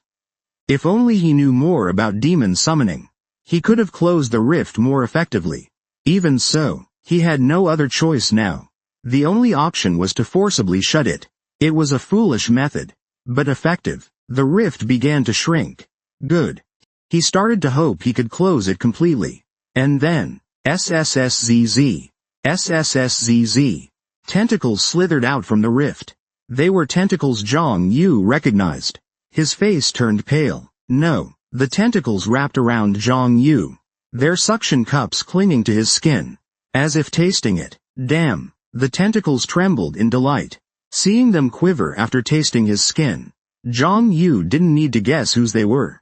I'm coming, my king. No, stay away from me, he screamed in despair. The one he never wanted to see, and should never see, was trying to descend to earth. Zhang Yu explosively increased the energy output of his magic core. He even hesitated. Should he release the All-Demon Box? The All-Demon Box. Then he remembered Echidona's plea. He decided not to overthink it. There was no need to risk his life to stop the summoning. Zhang Yu truly didn't want to see Lilith again. But it wasn't yet worth risking his life just to avoid her. I'll do everything I can now. Risking my life for something like this is just stupid. He used the magic crystal's energy to suppress the rift, and the devouring fist to consume the magic holding the rift open. The magic from within the rift flowed into him, merging with the power of the crystal. Just a little more, the rift shrank even further, barely large enough for an adult human to squeeze through. Zhang Yu heard Lilith's anguished scream. The tentacles withdrew into the rift and disappeared. Seeing that, Zhang Yu's eyes lit up. He squeezed out the last of his strength and focused again on suppressing the rift. At the same time, he was absorbing more and more demonic energy from the rift. The demon crystal was nearly depleted. Was it because he pushed too hard? The demon crystal in his core was almost gone. He needed more. Demonic energy alone wasn't enough to seal the rift. Zhang Yu closed his eyes and focused deeply, recalling the heavenly dragon technique he learned from Jin Shixin. The demon crystal was nearly empty. Just a bit more would do. He pushed the heavenly dragon technique to its limit, absorbing the surging energy from the rift, making the demon crystal expand. Zhang Yu felt a sharp pain in his core. The crystal swelled up, almost there. He bit his lip hard. Zhang Yu was a master of demonic energy control, but unleashing the heavenly dragon technique to this degree was still incredibly difficult. He felt like his meridians were about to burst. Just a little more, just a bit. He pressed his palms together. The rift closed. A blue light surged from the rift, flowing into the body of Black Flag Lily. Zhang Yu collapsed unconscious on the altar. The ability to summon a primal entity seemed to have returned. Huff, huff, huff. Zhang Yu was gasping for breath, drenched in sweat and collapsed on the ground. The thrill of stopping Lilith's summoning blended with the fatigue of pushing his magic to the limit. Huff. He held his breath. The process was incredibly difficult. Zhang Yu collapsed to the ground with a thud, limbs spread out.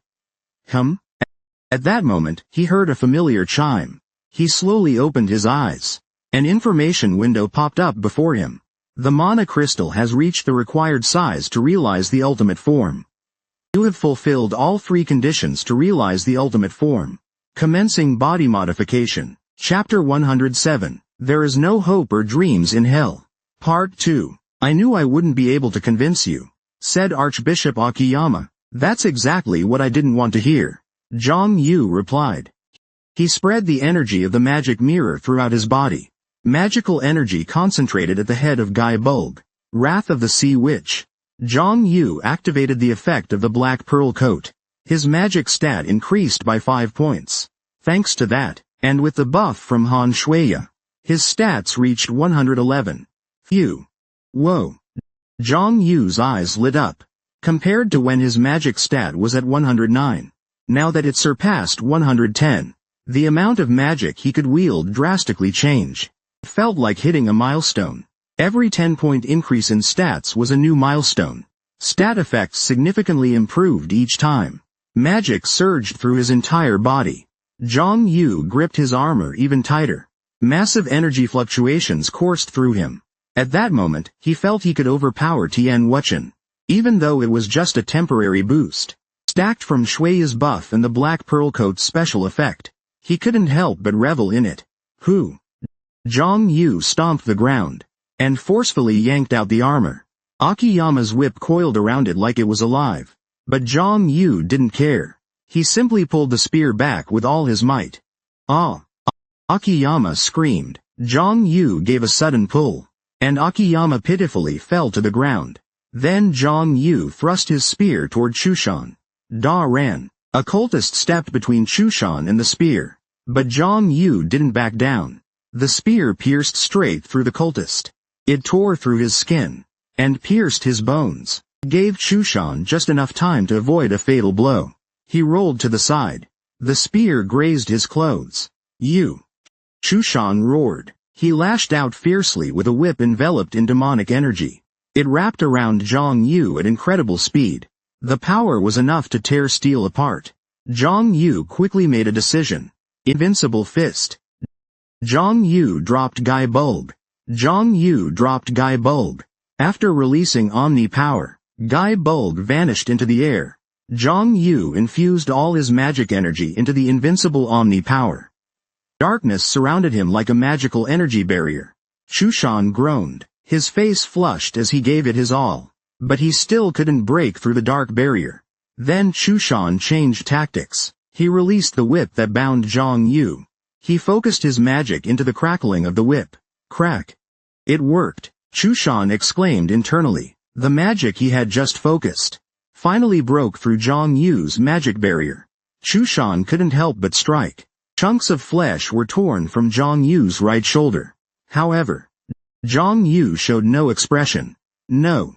He was smiling. Freed from the whip's restraint, Zhang Yu struck again. He didn't have time to activate regeneration power. Instead he used acceleration power. He delivered a clean spinning kick to Chushan. Bang! Crack! Zhang Yu didn't use any weapons this time, but he executed the kick with acceleration power.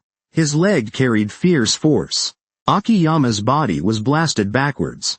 Like a cannonball, the wall was destroyed. Smoke filled the tunnel. At that moment, Zhang Yu no longer attacked Akiyama.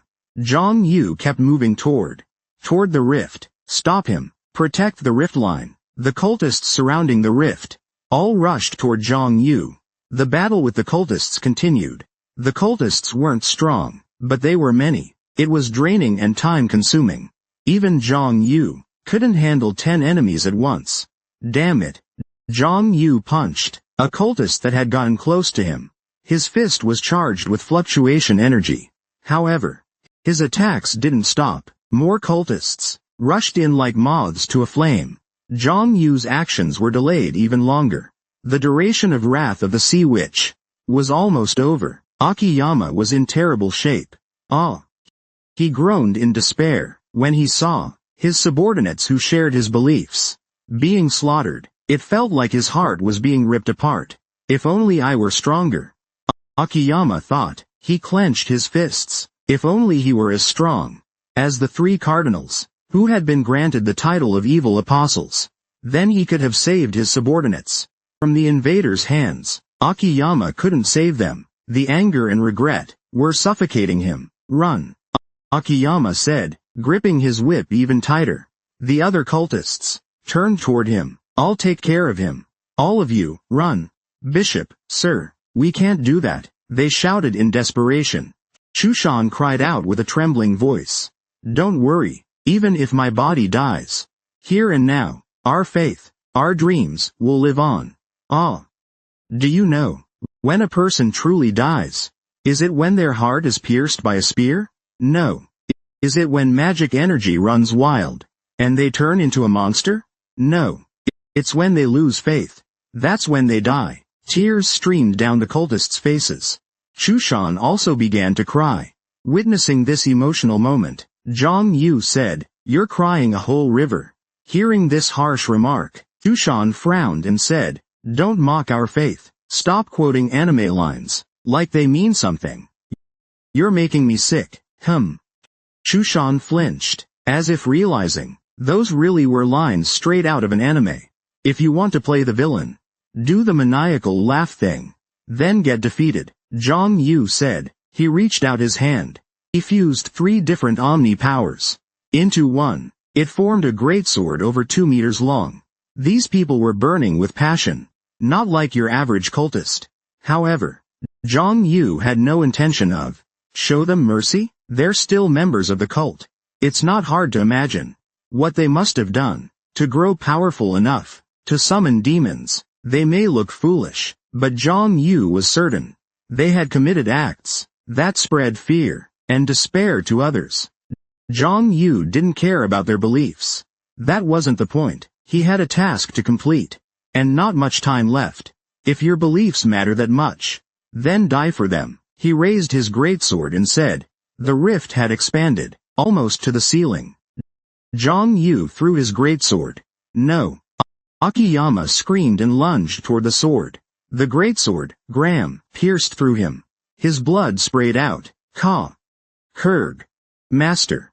The remaining cultists screamed in despair. However, Zhang Yu ignored them. He had no time for them. Then Zhang Yu approached the rift. Coldly. The remaining cultists glared at him in rage, but didn't charge. They simply escaped with the dying Akiyama. Zhang Yu stared furiously as they fled.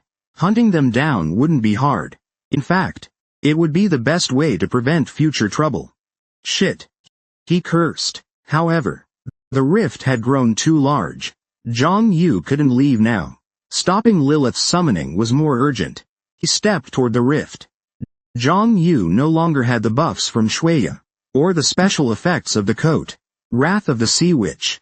He gathered the demonic energy from the demon crystal into his hand. He touched the rift. He groaned in pain. The power of the rift weighed heavily on his hand. If he understood more about the summoning process of demons, he could close the rift more effectively. Even so, he had no other choice now. He had to force it shut. It was a foolish method. But it worked. The rift began to shrink. Good. He began to hope he could really close it. Just then, Z's tentacles slithered out of the rift. Zhang Yu knew those tentacles well. His face turned pale. No. The tentacles wrapped around him, their suckers clinging to his skin, as if savoring it. 4. The tentacles trembled in delight. The way they quivered, after tasting his skin, Zhang Yu didn't need to guess whose they were. I'm here. My king. No. Stay away from me, he screamed in despair. That presence, the one he never wanted to see, the one that should never appear, was trying to descend to earth. Zhang Yu unleashed a burst of demonic energy from his core. He even hesitated, wondering if he should release the Pandemonium box. The Pandemonium box. Then he remembered Icardona's plea. He decided not to overthink it. There was no need to risk his life. Stop the summoning. Zhang Yu truly didn't want to see Lilith again, but it hadn't reached the point where it was worth risking his life just to avoid her. I'll do what I can now.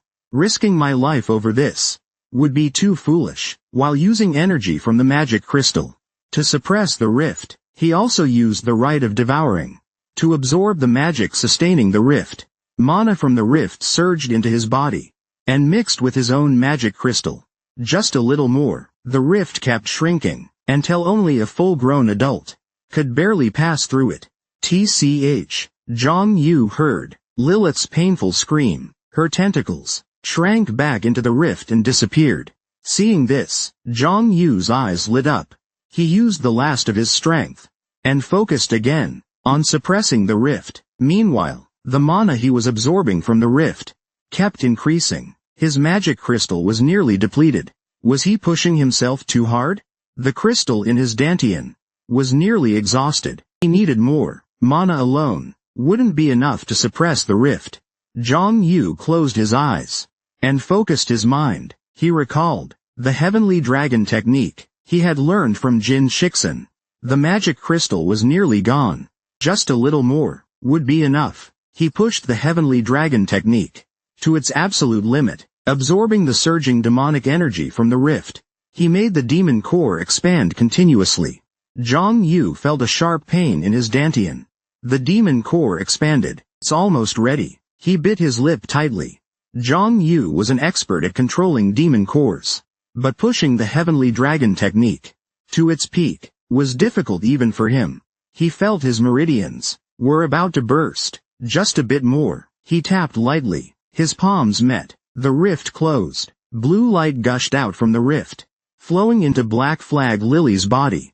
Zhang Yu, unconscious on the altar, felt his ability to summon interdimensional creatures starting to return. Huff, huff. Zhang Yu was gasping for air, collapsing on the ground drenched in sweat. The excitement of stopping Lilith's summoning, mixed with the exhaustion of pushing his demonic energy to the limit, overwhelmed him.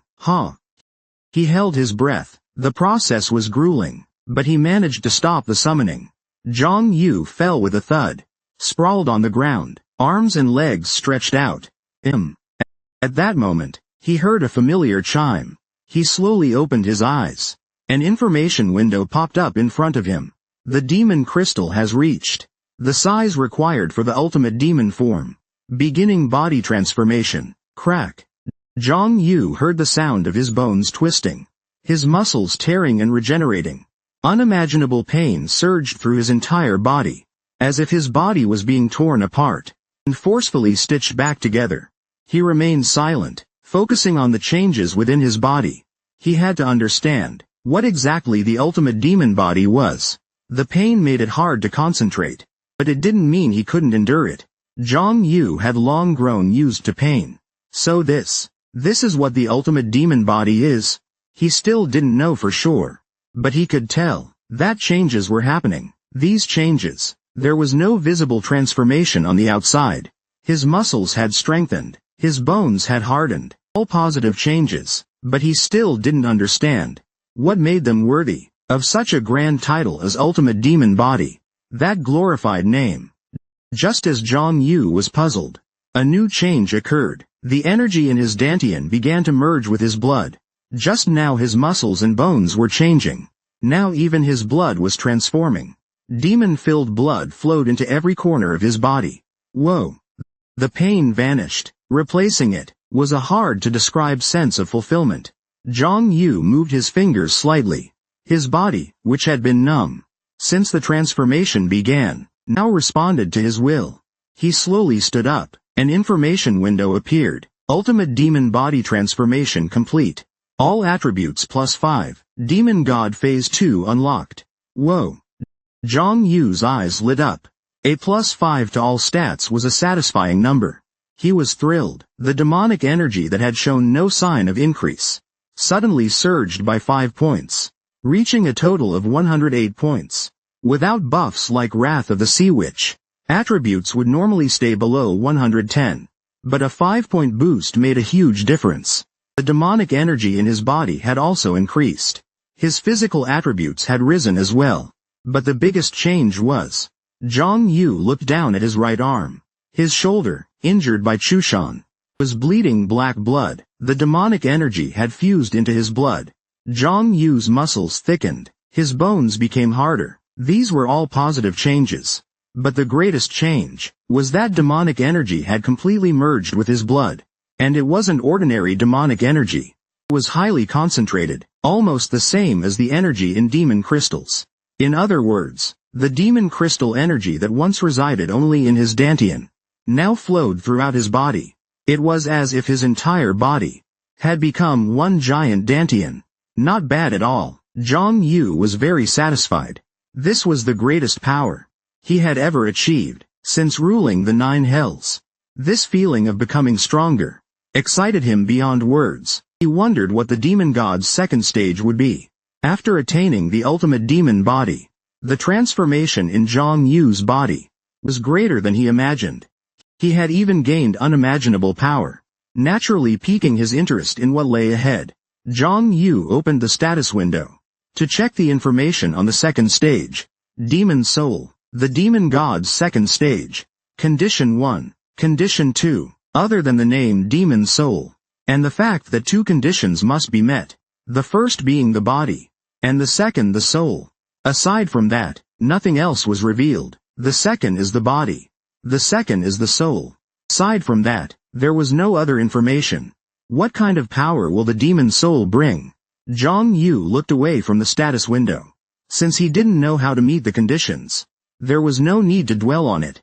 He checked the ability obtained during the 6th awakening. After achieving the supreme demon body, the 6th awakening trait was fully unlocked. 6th awakening trait. Demon crafting. Grade SS. Effect. Players can craft equipment, imbued with the power of omnipotence. During crafting, the more omnipotence used, the more powerful the resulting equipment becomes. However, to craft mythical grade and above, demon crafting can only produce one item. Creating another will destroy the previous one. Wow. Zhang Yu's eyes lit up.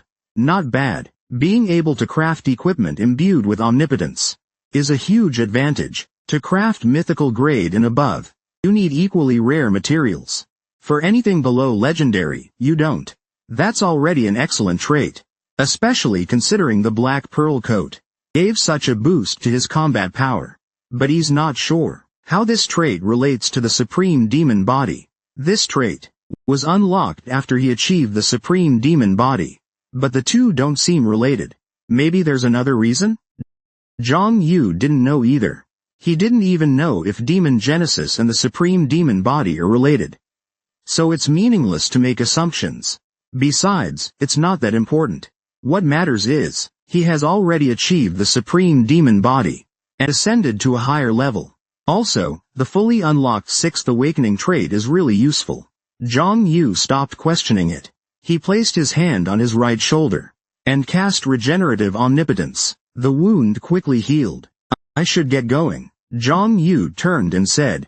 He had stopped Lilith's summoning and completed the ultimate demon body. His level didn't seem to have reached the max yet. But the other two problems were instantly resolved. He was enjoying this state immensely. He felt like dancing. Zhang Yu hummed a tune as he walked to the altar. So this young lady was the celestial priestess. From the outside, she looked like an ordinary yet graceful and beautiful girl. Zhang Yu pulled her into his arms. Boom. Just as he was about to use celestial omnipotence to return to the surface, the tunnel ceiling was smashed open. Huff, huff. A handsome young man was panting heavily. His dark blue eyes locked onto Zhang Yu. Looks like you were a step too late. Zhang Yu said. Are you saying the summoning ceremony was down here, not on the top floor? Fujimoto Ryoma asked sharply. Zhang Yu flicked a tissue from his 8th finger. As you can see, how did you know it would happen down here? Because I noticed there were no demon cult symbols on the way up. Huh. So you just left your designated area because of that? Ryoma seemed irritated. Zhang Yu smiled and said, weren't we meant to sow chaos from the start? Right? Just because I didn't go to the top floor doesn't mean I left the operation zone. Then you should have told me. It was just a guess. Why would I call you? Just to report something unconfirmed? Hearing Zhang Yu's smooth response, Ryoma trembled all over and had no choice but to fall silent. He must want to take all the glory for himself. Zhang Yu thought to himself. From the very first meeting, he knew.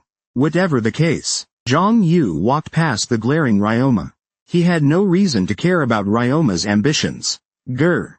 Ryoma frowned as he spoke. He bit his lip, continuing to glare angrily at Zhang Yu walking ahead. Ryoma was feeling conflicted. He anxiously patted his lips. He looked around. After making a decision, he raised his communicator. Emergency. Requesting reinforcements from all units. Rendezvous at the underground tunnels. Zhang Yu scoffed. How outrageous. A cultist hidden among Korean players? An emergency plea? Zhang Yu turned around, staring at Ryoma in disbelief. Still, it wasn't hard to guess why Ryoma suddenly said such a thing. This guy's lost it. His good mood was instantly ruined. Zhang Yu frowned and said, I know what you're trying to do. But you'd better stop. Nonsense. You filthy cultist. Release the priestess of heaven. Nonsense. What an interesting accusation. If you want all the credit for yourself, go ahead. I can't even bring myself to fight you. Zhang Yu tried to hand over Black Flag Lily's power to him. But Ryoma took a few steps back, summoning a powerful wind from his hands. HMPH. Stop making those pitiful excuses. Ryoma rebuked him angrily. Though Ryoma was seething, a smile still lingered on his face. Sigh. Zhang Yu let out a sigh. He heard the sound of people running through the tunnels. It was the group of Japanese players acting as decoys. Strangely enough, Prime Minister Yamada was with them too. He quickly asked, what the hell is going on? Just as you see, just after I defeated the cult, that guy showed up again. He tried to kidnap the celestial priestess. Before Zhang Yu could respond, Fujimoto Ryoma shouted. Prime Minister Yamada looked at Zhang Yu and spoke calmly. Much of what Fujimoto said doesn't make sense. First of all, for someone claiming to have fought the cult, he looked far too untouched. Though he said it was an emergency, it didn't actually seem urgent. The second issue was related to Black Flag Lily. He was lying in a Korean player's arms. His hair wasn't messy. His clothes were neat. He didn't look kidnapped at all. Prime Minister, what are you doing? Ryoma asked. Oh. Sorry. Prime Minister Yamada flinched in surprise, then shouted toward the player team. Surround the cultist. Zhang Yu was quickly surrounded by Japanese players. He sneered coldly at Prime Minister Yamada. Looks like you're working with him. Prime Minister Yamada realized something was wrong. It was obvious from his expression. However, the moment Fujimoto yelled at him, his attitude completely changed. They must have planned it this way from the beginning. Zhang Yu speculated. Their plan was to frame the Korean players as cultists, just in case the Koreans rescued the hostage before Ryoma could. Otherwise, the Prime Minister had no reason to be here, instead of in the bunker. Quite a clever plan. There were no surveillance cameras in the tunnel, and they didn't record any of the execution of this strategy. In a situation like this, the only way to prove the defendant's innocence is through testimonies. However, if everyone present is a member of the same team, then they can label any passerby as a cultist. This is a classic witch hunt. Zhang Yu burst into laughter. He thought this trap was just adorable. His rage vanished. Come to think of it, that eye of his, wasn't it a mythical grade item? Right? Zhang Yu thought. The Eye of Void Summoning was Fujimoto Ryoma's symbolic equipment of global civilization. If it's mythical grade gear, then the materials must be mythical grade too. A bright smile spread across Zhang Yu's face. I surrender, he said. He set down Black Flag Lily and raised both hands. Chapter 108, Supreme Demon Body. Crack. Zhang Yu heard the sound of his bones twisting. His muscles tore apart, then regenerated. An unimaginable pain rushed through his entire body, as if his body were torn into pieces, then forcibly stitched back together. He said nothing, focusing intently on the changes inside him. He had to understand what exactly the Supreme Demon Body was. The pain made it hard to concentrate, but it didn't mean he couldn't endure it. Zhang Yu had long since gotten used to enduring pain. So this is the Supreme Demon Body. He still didn't fully understand what it was, but he could clearly see the changes. It was all internal. There wasn't much external change. His muscles had strengthened. His bones had hardened. These were all positive changes. But he didn't know if these changes were good enough to deserve the name Ultimate Demon Body. Such a grand title. Just as Zhang Yu was wondering, a new change occurred. The energy in his dantian began to fuse into his blood. Earlier, his muscles and bones were changing, and now even his blood was transforming. Demon-charged blood flowed into every corner of his body. Whoa! The pain disappeared. It was replaced by an indescribable sense of fulfillment. Zhang Yu moved his fingers slightly. Since the transformation began, his body had felt numb. Now, it moved. According to his will, he slowly got up. An information window appeared. Right. Ultimate Demon Body Transformation complete. All stats +5. Demon God Phase 2 unlocked. Whoa. Zhang Yu's eyes lit up. A +5 to all stats was a number he was very happy with. He was thrilled. The demonic energy that had shown no sign of increasing suddenly rose by 5 points, reaching 108. Without buffs like Wrath of the Sea Witch, his stats would stay under 110. But a 5-point boost was a big change. The demonic energy in his body had also increased, similar to when the 10,000 demons and the seals weakened. But the most significant change, Zhang Yu looked down at his right arm. The blood flowing from the shoulder injured by Chushan was black. The demonic energy fused into my blood. Zhang Yu's muscles thickened. His bones hardened. All of these were positive changes. But the biggest change was that the demonic energy fully merged into his blood. And it wasn't ordinary demonic energy. It was highly concentrated, similar to the energy in demon crystals. In other words, the energy that was once confined to his dantian now spread throughout his entire body. It was as if his entire body had become a giant dantian. Not bad at all. Zhang Yu was very satisfied. This was a level of power he had never reached, even ruling the 9 hells. The feeling of growing stronger made him exhilarated. He wondered what the second step of the demon god path would be. After achieving the supreme demon body, the changes in Zhang Yu's body were greater than expected. He had gained a power beyond imagination. Naturally he was intrigued. Zhang Yu opened his status window to view information on the second step. Information. Demon soul. Second step of the demon god path.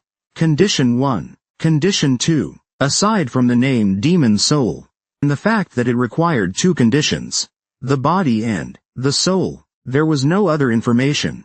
Just like before, what kind of power demon soul would bring? He had no idea. Zhang Yu looked away from the status window. Since he didn't know how to meet the conditions, there was no point in dwelling on it. He checked the trait he had acquired earlier, the 6th awakening trait. After achieving the supreme demon body, his 6th awakening trait had been fully unlocked. 6th awakening trait. Demon crafting, SS grade, effect.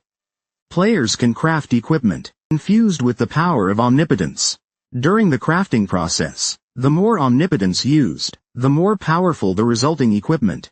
However, to craft equipment of mythic rank or higher, you need materials of the same rank.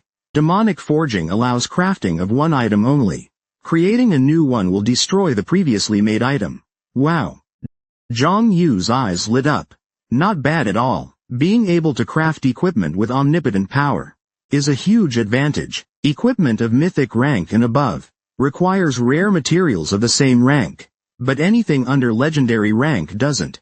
That's already a very nice feature, especially considering the Black Pearl coat had boosted his combat ability so much. But he wasn't sure what this feature had to do with the ultimate demon body. This feature was unlocked after he achieved the ultimate demon body, but they didn't seem to be related. Maybe there was another reason. Zhang Yu didn't know yet. After all, even whether demonic genesis art and the ultimate demon body were connected or not was still unclear. It was too early to draw conclusions. And besides, it wasn't that important. What mattered was, he had already achieved the ultimate demon body, and ascended a level. Plus, the fully unlocked 6th ultimate form attribute was quite useful. Zhang Yu stopped asking questions. He placed his hand on his right shoulder and cast omnipotent regeneration.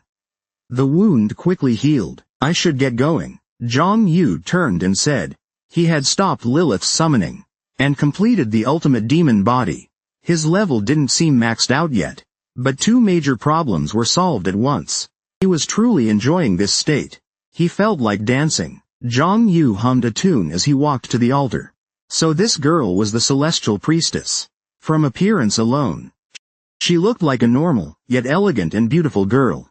Zhang Yu suddenly pulled her into his arms. HMPH. Just as he was about to use the almighty power to return to the surface, the tunnel's ceiling was destroyed. Whoosh.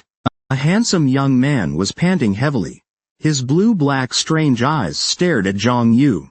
You're one step too late. Zhang Yu said. Are you saying the summoning ritual is down here, and not on the top floor? Ryoma Tengu asked sharply. Zhang Yu used a paper chicken bullet with his lower 8 fingers. As you can see. How did you know it happened here? Because I noticed there were no demonic cult symbols on the way up. Huh. Just because of that, you went off on your own? Ryoma seemed furious. Zhang Yu said with a smile. Our role from the start was to create chaos. Wasn't it? Not going to the top floor doesn't mean I went off on my own. You should have told me. It was just a guess. Why would I call you? To talk about unverified information? Hearing Zhang Yu's slick response, Ryoma's tattoo trembled. He could only shut his mouth. He definitely wants to hog the warring states. Zhang Yu thought. He knew it from their first meeting.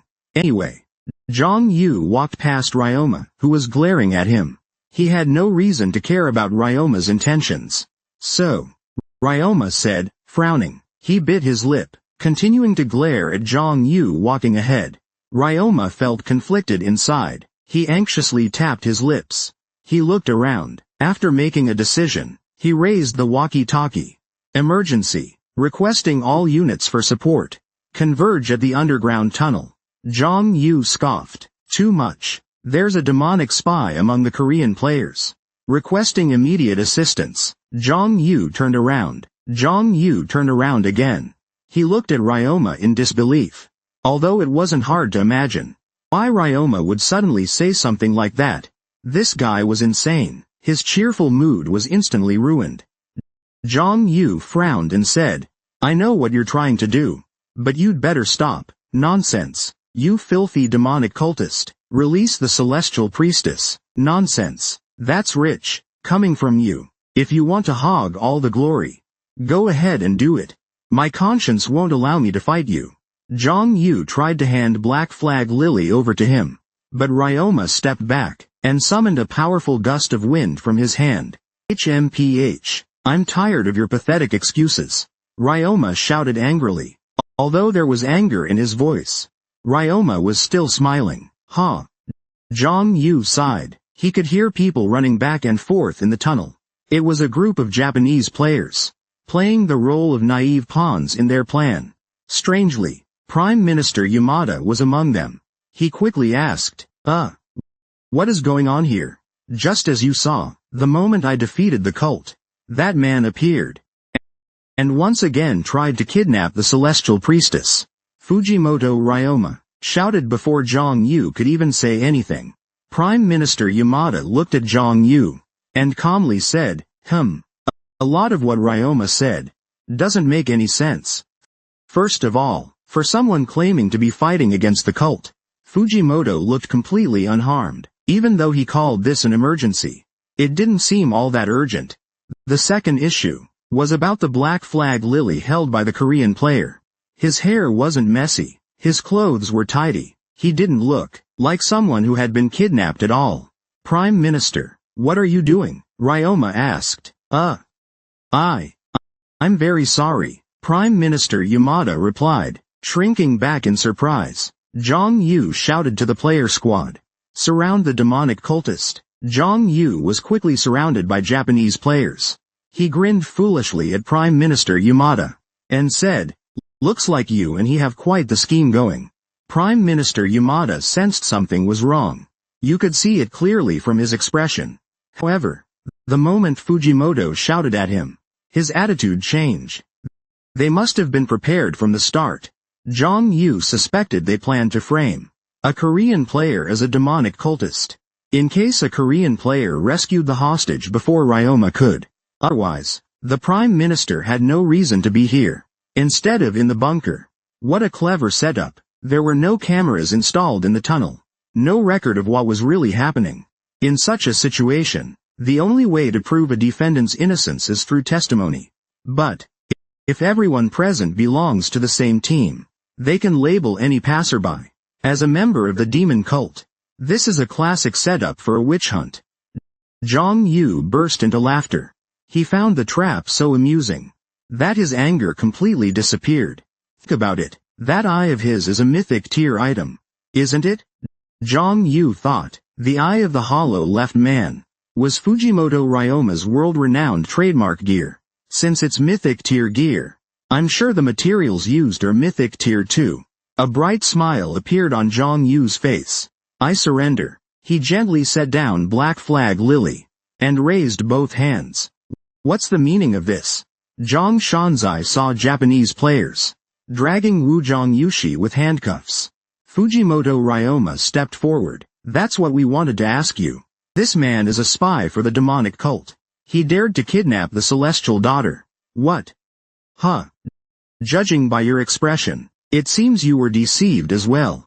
Ryoma looked at Shanzai, as well as Bai Wayan and the great evil demon. In truth, since he accused Zhang Yu of being a demonic spy, then logically speaking, he should also claim that every Korean player in Japan was part of the cult too. But doing that would cause too much chaos. That would be too much. Accusing an unknown player of being a demonic cultist is different from accusing someone who works for the government as part of a military unit. Either way, they wouldn't be able to defend his case. He grinned wickedly. If Korea recklessly defended Zhang Yu, the matter could escalate into a national conflict. It would make them look like they were protecting a demonic cultist who tried to kidnap the celestial daughter. More importantly, there was no way to prove his innocence. The Koreans knew they didn't stand a chance of winning the case. If they were smart, they would back off. It was a simple matter.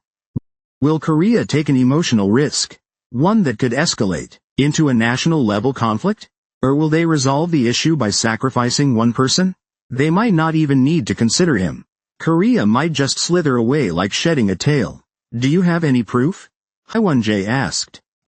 Prime Minister Yamada and I both saw it with our own eyes. Isn't that enough proof? There's also no proof that you two aren't lying. Are you doubting us? That's... Haiwon-jae's expression stiffened. As commander of the Flower Corridor unit, he couldn't say anything that might sound guilty. He knew what kind of trouble that could cause. TCH, these sons of bitches. Che Yenju stepped forward, as if taking Haiwon-jae's place. Hwayan grabbed her shoulder. Let go, Yenju said. Yenju, calm down. Let's talk this through. I said let go. Yenju released an intense inherited will toward Hwayan. She brushed Hwayan's hand aside and headed for Ryoma. You must have been hit, saw something, through that blue eye of yours. Should I make your other eye blue too? Haha. You looked pretty shocked when this man tried to abduct the Maiden of Heaven. I couldn't believe it either.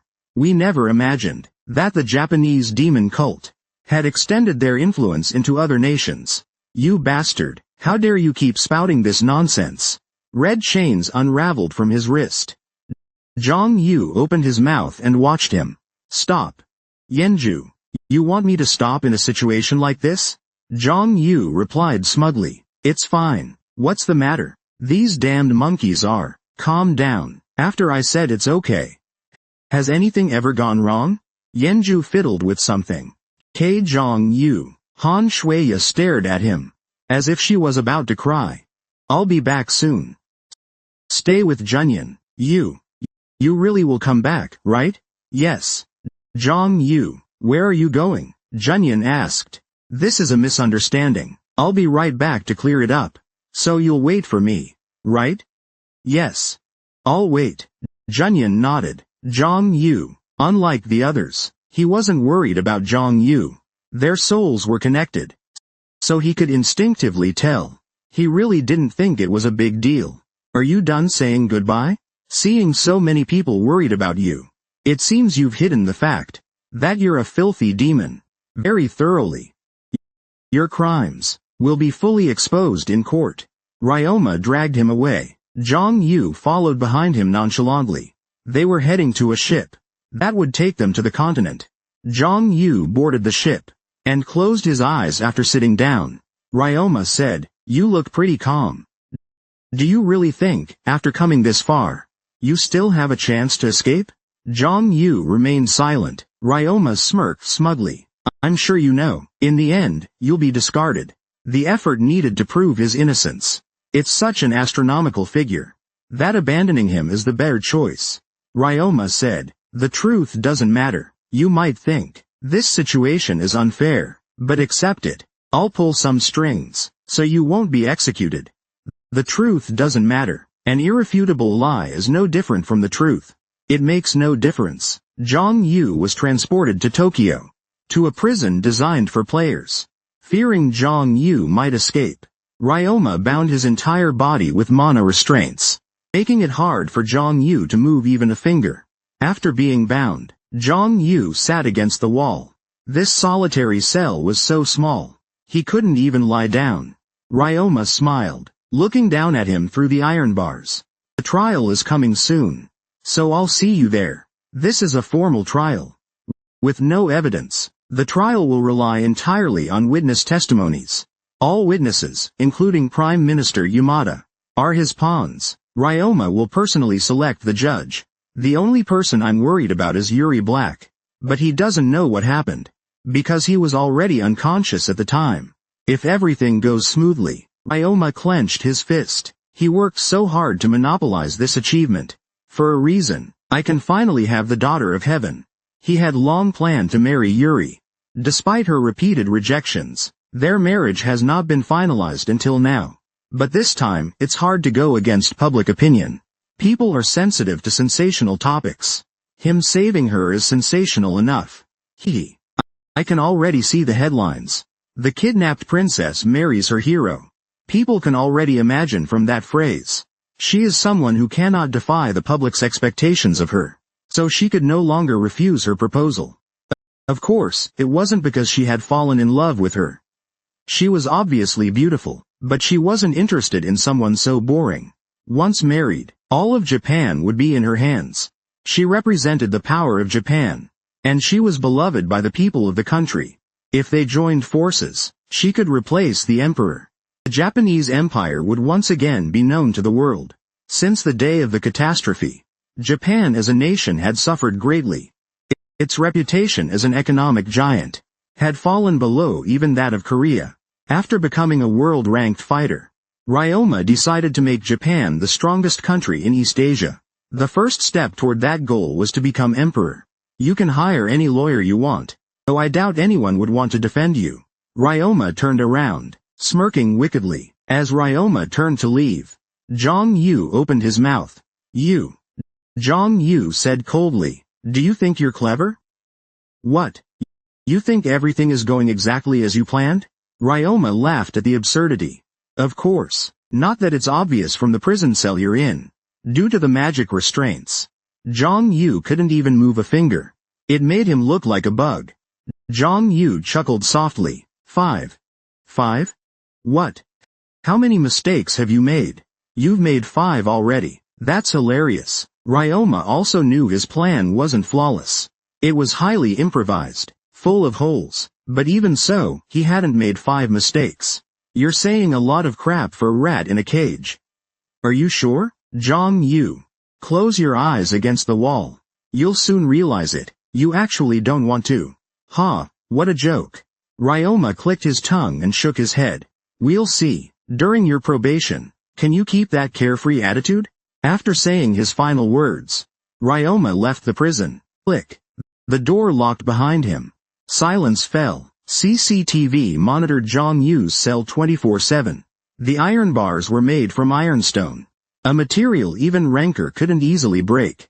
Zhang Yu closed his eyes, leaning against the wall. Considering he was locked in a notorious prison, he seemed way too relaxed. As time passed, the sun set, night fell. Zhang Yu slowly opened his eyes. Let's begin, Zhang Yu murmured. He activated authority, triggering the demon crystal energy that had melted into his bloodstream. He used his powers so naturally that no one would believe. His entire body was bound by mana restraints. That was Ryoma's first mistake. Mana restraints don't work on me. Though mana and demonic energy are similar, their powers are fundamentally different. The mana bindings had no effect on him.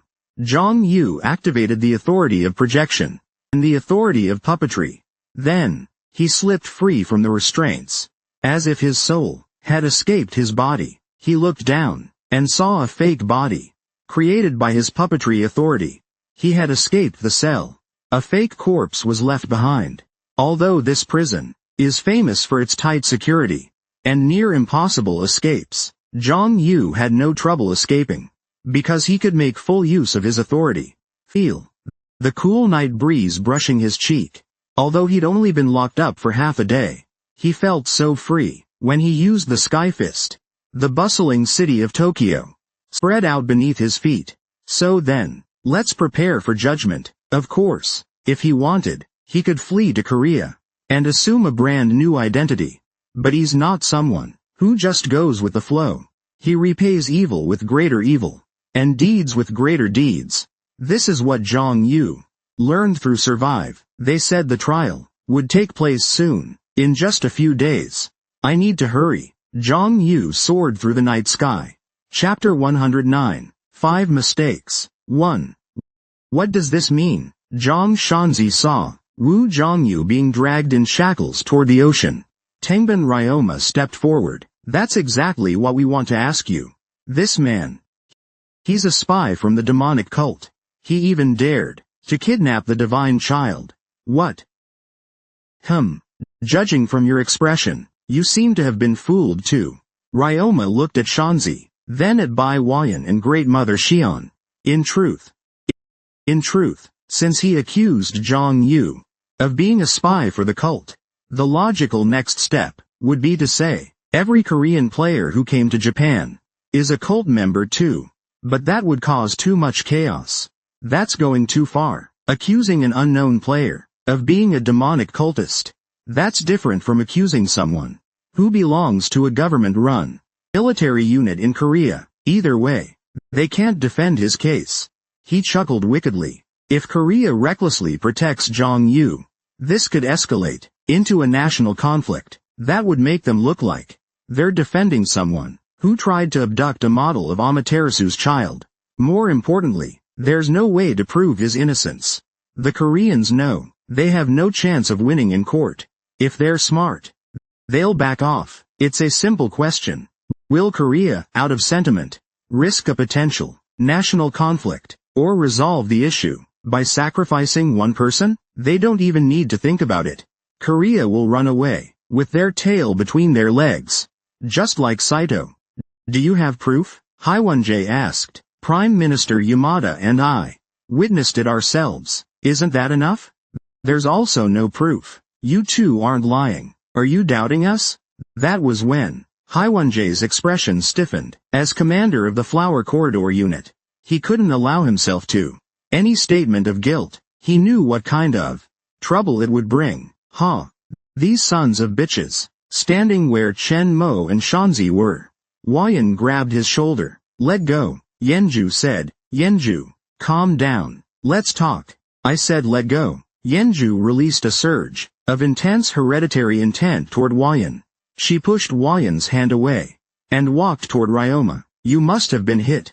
You saw something. I saw it in your blue eyes. Should I turn your other eye blue as well? Haha. You look shocked. When this man tried to kidnap the Maiden of Heaven, even I couldn't believe it. We never expected Japan's demonic cult would extend into other countries too. You bastard. How dare you keep spewing nonsense? Crimson chains unfolded from her wrists. Zhang Yu opened his mouth and looked at her. Stop, Yenju. You expect me to stop in a situation like this? Zhang Yu replied with a proud smile.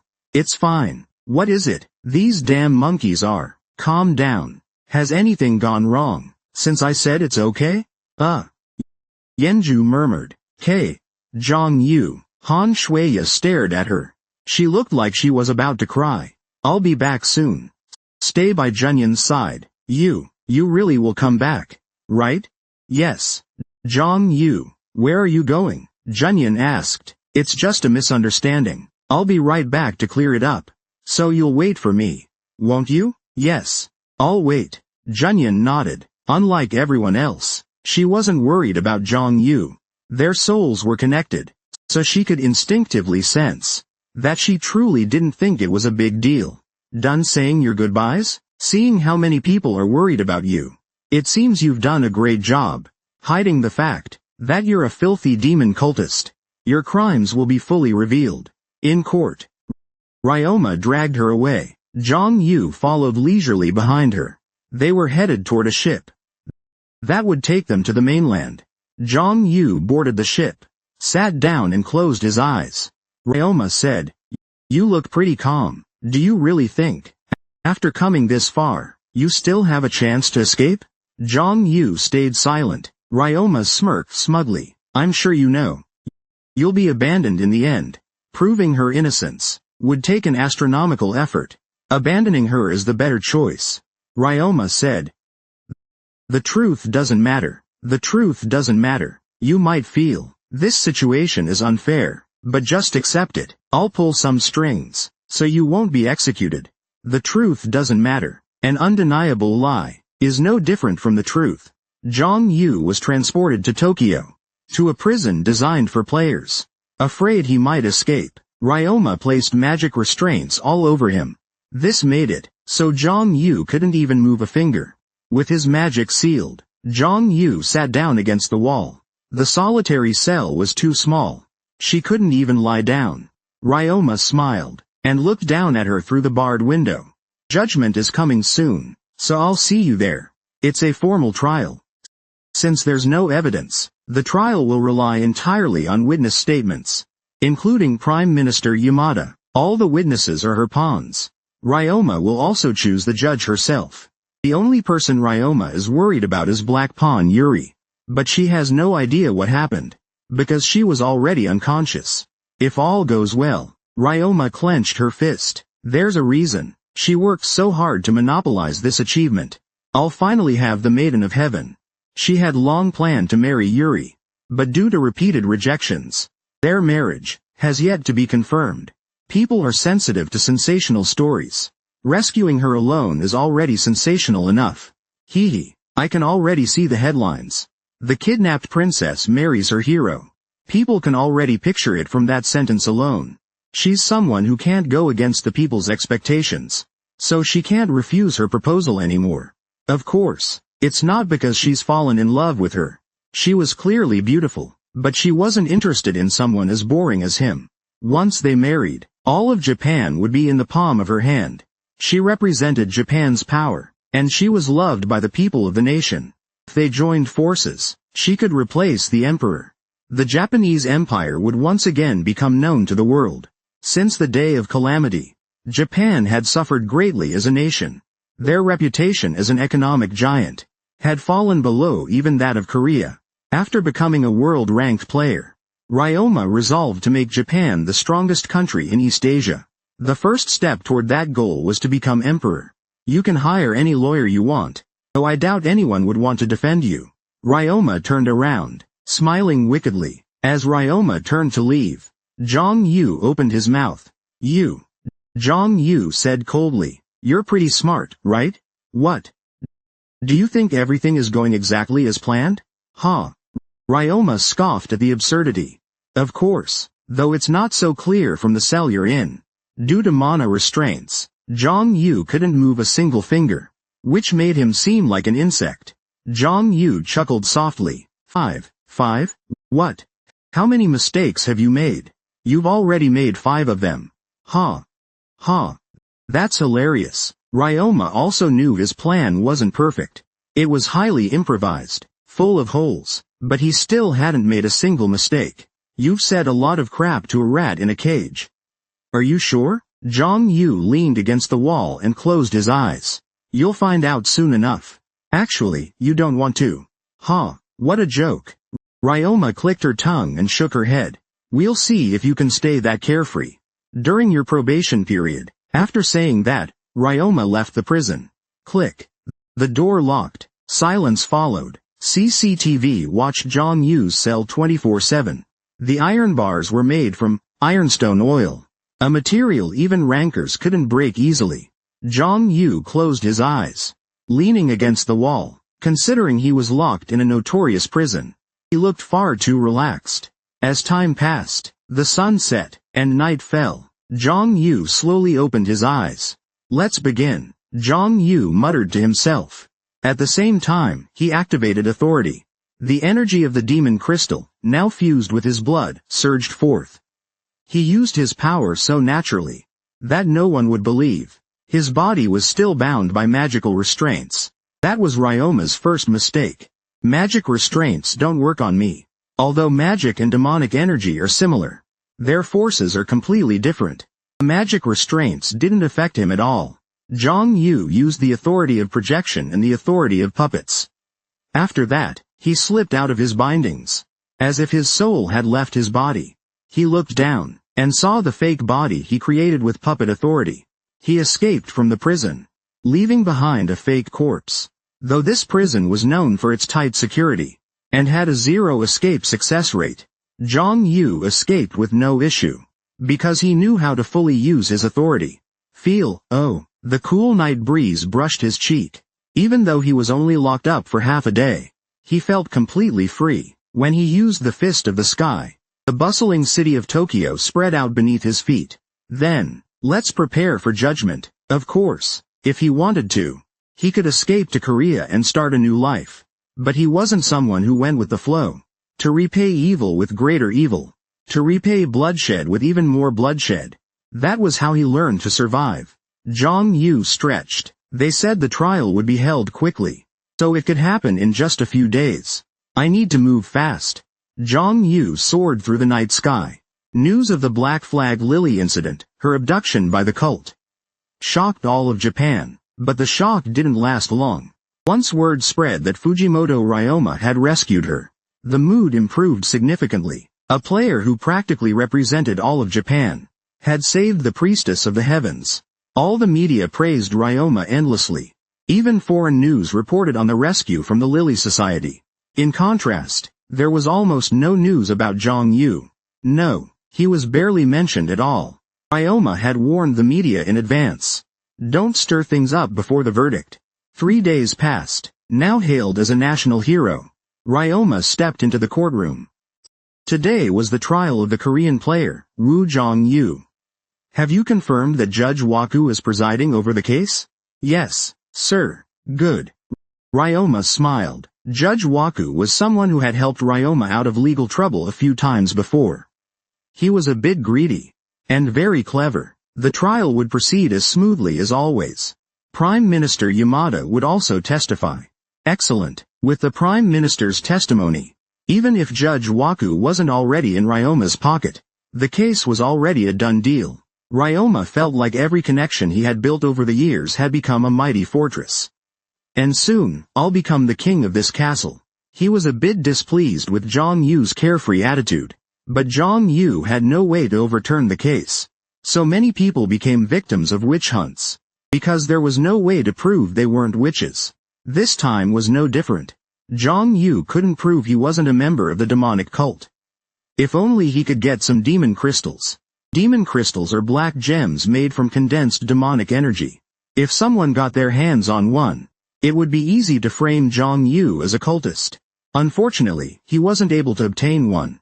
Trying to get one might get him accused of being a cultist himself. And that would be a problem. Since Prime Minister Yamada was testifying, there was no way Jong Yu could win. Ryoma entered the courtroom with light steps. She saw Cha Yenju and the other Korean players glaring at her. They looked furious. That was understandable. Their comrade had been falsely accused of being a demon worshipper, so their reaction wasn't strange. But considering they'd done nothing for the past 3 days, I suppose they've given up. It doesn't matter if they're angry. In this world, anger alone doesn't change anything. Outside, the reporters swarmed in. Mr. Fujimoto, there's been no word on the trial. Can you tell us what's going on? Why is there suddenly a trial against a Korean player?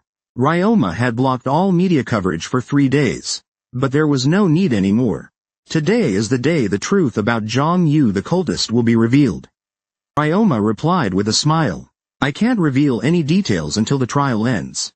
Can you at least tell us what the trial is about? It concerns the case of kidnapping the maiden of the Skycrow. As for the details, go see for yourselves. If it's about the kidnapping of the Skycrow maiden, the demonic cult? What does the demonic cult have to do with Korean players? The reporters were in an uproar. They hadn't been informed of anything beforehand, so they made many assumptions. Ryoma smiled in satisfaction, and took her seat, step by step, as she waited carefree. He saw Jong Yu entering the courtroom. Though Jong Yu was no longer restrained by magic, his hands were still shackled. Ryoma had already started his move. The moment Jong Yu entered, Ryoma glared angrily at him. Judge Waku soon entered the room and took his seat. He didn't look well. His face was pale, and he was trembling all over, as if terrified. Bang, bang. Court is in session. Judge Waku turned toward Ryoma. The prosecution may begin their testimony against the defendant, Jong Yu. Yes, Your Honor. The prosecutor stood up. The defendant, Woo Jong Yu, was a player involved in the mission to rescue the Black Flag Lily Society's princess. During the breakthrough at the northern exit, he suddenly broke formation, and participated in a demonic summoning ritual. When Mr. Fujimoto Ryoma defeated the cultists and halted the summoning, The defendant, Wu Zhongyu, grabbed the unconscious princess from the altar and tried to flee. What kind of bullshit are you spouting? Bang! Yanju stood up furiously. He was fed up with the prosecution's lies. Zhang Xian and Bai Huayan tried to stop him. Frowning, Yanju was forced to sit down. After the brief outburst, Judge Waku looked at Zhang Yu. Then he said to the defendant, Zhang Yu, from his seat with a strangely relaxed demeanor. Defendant, clack. Judge Waku lowered the gavel, his pale face trembling as he said, I'm sorry. He apologized to someone. Then he quickly picked up the gavel again, took a deep breath, and with a trembling voice said, he couldn't even look clearly at Zhang Yu's expression. Ahem. Ahem. Let us proceed. Defense. Does the defense have a lawyer? No. Zhang Yu spoke. Well then, do you have anything to defend yourself with? I am not a cultist. After a long silence, is that so? Really? Yes. Zhang Yu nodded with a smile. Peeved, Ryoma covered her mouth, trying to hold back her laughter. Is that what you call a defense? The only explanation must be that Zhang Yu is just that stupid. All of Ryoma's unease vanished. She would win. There was no way she could lose. The outcome had been decided from the start. The trial was just a formality. Your Honor, the prosecution calls Prime Minister Yamada to the stand. Will the witness please take the stand? Prime Minister Yamada walked toward the witness box. Ryoma tilted her head in confusion. Prime Minister Yamada was acting strangely. His face was pale, and he was trembling all over. Did something happen with the judge yesterday? Yamada and the judge looked oddly similar. It must be their age. Neither of them are players. So it's not strange that their health is failing. Ryoma waited quietly for the Prime Minister's testimony. The reporters stared at Prime Minister Yamada with shining eyes. Prime Minister Yamada said in a trembling voice. I want to use this witness stand to confess a secret I've been hiding. Ryoma frowned at this unexpected turn of events. I was threatened by Fujimoto Ryoma. What? This? What the hell? What is he saying? The courtroom erupted into chaos. Prime Minister Yamada glanced secretly at Zhang Yu. Then he continued. Fujimoto Ryoma falsely accused the Korean player of being a cultist. To conceal his own true identity, player Zhang Yu was merely a victim of his evil scheme. What the hell are you saying? Bang! Ryoma jumped to his feet. Everyone's attention shifted to him. Noticing the reporter's stares, he took a deep breath. Huff, huff. Prime Minister, what are you suddenly saying? Hiding my true identity? What identity is that? Fujimoto Ryoma. Prime Minister Yamada swallowed hard. His nervous voice echoed through the courtroom. A cultist. The one who kidnapped the Black Flag Lily Princess was actually Fujimoto Ryoma. You. What did you say? What are you even talking about? You bastard. The reporters stood up. Prime Minister. What do you mean by that? Please give us more details. The person who kidnapped the Black Flag Lily was Fujimoto Ryoma. This wasn't just a truth bomb. It was like a natural disaster. Actually, I've known for a while. But Fujimoto Ryoma said, if I told the truth, he'd sacrifice my whole family as demonic offerings. Old man, are you insane? Ryoma laughed in disbelief. Prime Minister Yamada was his subordinate. But he had never kidnapped his family. He wasn't the one who kidnapped Yuli either. The only ones responsible for the kidnapping were the cultists. What the hell was going on? He couldn't understand. Why would Prime Minister Yamada frame him as a cultist? He couldn't think of any reason. The unexpected twist left his mind in chaos. Prime Minister, is what you just said true? Then, Mr. Fujimoto, what about the hostage rescue? Regarding that matter, I also have something to say. It wasn't Fujimoto who saved the Sky Witch. It was the Korean player sitting over there, Mr. Wu Zhongyu. Fujimoto was the spy who spread fake intel about a summoning ritual on the rooftop to sabotage the mission. Another uproar broke out. Some reporters even dropped their recorders. Nonsense, everyone. I've been framed. Prime Minister Yamada has gone mad. The commotion intensified. Zhang Yu seemed to find it amusing. He tried hard not to laugh. This is your second mistake. He has the power to turn people into his pawns. As long as Zhang Yu holds the authority of mind control, Ryoma's plan is doomed to fail. You shouldn't have chosen Prime Minister Yamada as a witness. Prime Minister Yamada isn't a player. He's just a regular person. He has no ability to resist mental control authorities. If Ryoma needed a witness, she should have chosen a player who accompanied Yamada into the underground tunnels.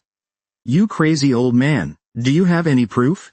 Show us proof. Ryoma screamed like a madwoman. Prime Minister Yamada nodded. I have proof. Please take a look at this. It was found at Fujimoto's residence. What? Ryoma looked completely stunned. Zhang Yu couldn't hold back and chuckled softly. Demon crystals are things only the cult can use and create. However, I can make them too. That was Ryoma's third mistake. She didn't know that Zhang Yu could also create demon crystals. Chapter 110. 5 Mistakes. 2. When news broke that Heichi Yoli was kidnapped by the cult, all of Japan was shocked. But their shock didn't last long. As soon as it spread that Fujimoto Ryoma had saved him, the mood turned dramatically positive. He was considered the player who represented all Japanese players. Saved the priestess of heaven. All the news praised Ryoma endlessly. His heroic rescue was even reported abroad. In contrast, there was almost no news about Zhang Yu. No, he was barely mentioned. Ryoma had warned the news outlets in advance not to make the incident bigger, until the trial reached a verdict. 3 days passed. Ryoma, now a national hero, was heading to the courtroom. That day, Korean player Zhang Yu would face trial. You're sure the judge for this trial is Judge Wakabe, right? Yes, sir. Good. Ryoma smiled. Wakabe Nobuhito is a judge who has helped Ryoma escape legal troubles multiple times before. He's moderately greedy and very cunning. The trial will proceed smoothly as always. Prime Minister Yamada will be a witness. Haha, perfect. The Prime Minister's testimony, even if Judge Wakabe weren't in our pocket. Ryoma felt that all the connections he'd built over the years had formed a great fortress. I'll soon be the king of that fortress. He was somewhat bothered by Zhang Yu's relaxed attitude, but Zhang Yu had no way to turn this case around. The reason so many became victims of the witch hunt was that they had no way to prove they weren't witches. This time will be no different. Zhang Yu can't prove he's not a demon. If only I could get a few demon crystals. Demon crystals are black gems made from concentrated demonic energy used by the demonic cult. If he could get one, it would be easier to frame Zhang Yu as a demon. However, regrettably, he couldn't get one. If I got accused of being a demonic cultist while trying to get one, that would be too troublesome. Since Prime Minister Yamada will testify, Zhang Yu had no chance of winning anyway. Ryoma entered the courtroom with a cheerful stride. She saw Cha Yenju and the other Korean players glaring at her. They looked quite furious. It was understandable. After all, their comrade had been framed as a cultist, so their reaction was no surprise. But given they had done nothing for the past 3 days, she assumed they had already given up. Even if they were angry, it didn't matter. In this world, anger alone changes nothing. Outside, the reporters swarmed in. Mr. Fujimoto, there's been no news about this trial. Can you tell us what's going on? Why is there suddenly a trial for a Korean player? Ryoma had blocked media coverage for 3 days. But now it was no longer necessary. Today is the day the truth about Zhang Yu, the demonic cult spy, comes to light. Ryoma answered with a smile. I can't reveal any details before the trial ends. Can you at least tell us what the trial is about? The trial concerns the case of kidnapping the Sky Crow Maiden. As for the details, you'll have to see for yourselves. If it's about the Sky Crow Maiden's kidnapping, the demonic cult, what does the cult have to do with Korean players? The reporters burst into an uproar. They hadn't been told anything beforehand, so they made all kinds of assumptions. Ryoma smiled with satisfaction. She took her seat, step by step, as she waited with ease. She saw Zhang Yu enter the courtroom. Although Zhang Yu was no longer bound by magic restraints, his hands were still shackled. Ryoma had already begun her move. The moment Zhang Yu entered, Ryoma glared at him fiercely. Judge Rofu soon entered the room after. He took his seat. He didn't look well. His face was pale, and he trembled all over. as if he'd been terrified. Bang, bang, court is now in session. Judge Wakabe turned to Ryoma. The prosecution may begin testimony against the defendant, Jong Yu. Yes, Your Honor. The prosecutor stood up. The defendant, Wu Jong-yu, was a player involved in the rescue of the Black Flag Lily Society's princess. During the breakthrough at the north exit, he suddenly broke formation and joined a demonic summoning ritual. When Mr. Fujimoto Ryoma defeated the cultists and stopped the summoning, the defendant, Wu Jong-yu, grabbed the unconscious princess from the altar and attempted to flee. What kind of bullshit are you bastards spouting? Bang! Yenju stood up angrily. He had enough of the prosecution's lies. Zhang Shanzai and Bai Huayan tried to stop him. Yenju frowned, forced to sit down. After the brief disturbance, Judge Wakabe looked at Zhang Yu. Then he addressed the defendant. Judge Wakabe, looking oddly relaxed on the bench, said, "Defendant, clack." Judge Wakabe set down his gavel, his face pale as he said, "I'm sorry." He was apologizing to someone, then quickly picked the gavel back up, took a deep breath, and with a trembling voice, said, he couldn't even look clearly at Zhang Yu's expression. Ahem. Let us proceed. Defense. Does the defendant have a lawyer? No. Zhang Yu replied. Then, do you have anything to say in your own defense? I'm not a cultist. After a long silence. Yes. Really? Yes. Zhang Yu nodded with a smile. Peeved. Ryoma covered his mouth, trying not to laugh. Is that what you call a defense? The only explanation must be that Zhang Yu is just too stupid. All of Ryoma's anxiety completely disappeared. She would win. There was no way she could lose. The outcome had already been decided from the beginning. The trial was just a formality. Your Honor, the prosecution calls Prime Minister Yamada to the stand. Will the witness please take the stand? Prime Minister Yamada walked toward the witness box. Ryoma tilted her head in confusion. Prime Minister Yamada was acting very strangely. His face was pale, and he was trembling all over. Did something happen with Judge Rofu yesterday? Prime Minister Yamada and the judge even looked a bit alike. Must be due to old age. Neither of them are players. So it's no surprise their health is deteriorating. Ryoma quietly waited for the Prime Minister's testimony. The reporters also stared at Prime Minister Yamada, eyes gleaming. Prime Minister Yamada said with a trembling voice. I want to use this witness stand to reveal a secret I've hidden for a long time. Ryoma frowned at this unexpected development. I was threatened by Fujimoto Ryoma. What? This? What the hell is this? What is he saying? The courtroom erupted into chaos. Prime Minister Yamada glanced at Zhang Yu. Then he continued, Fujimoto Ryoma framed Korean players as cultists to hide her true identity. Player Zhang Yu is nothing more than a victim in her evil plan. What the hell are you talking about? Bang! Ryoma jumped from her seat. Everyone's attention was focused on her.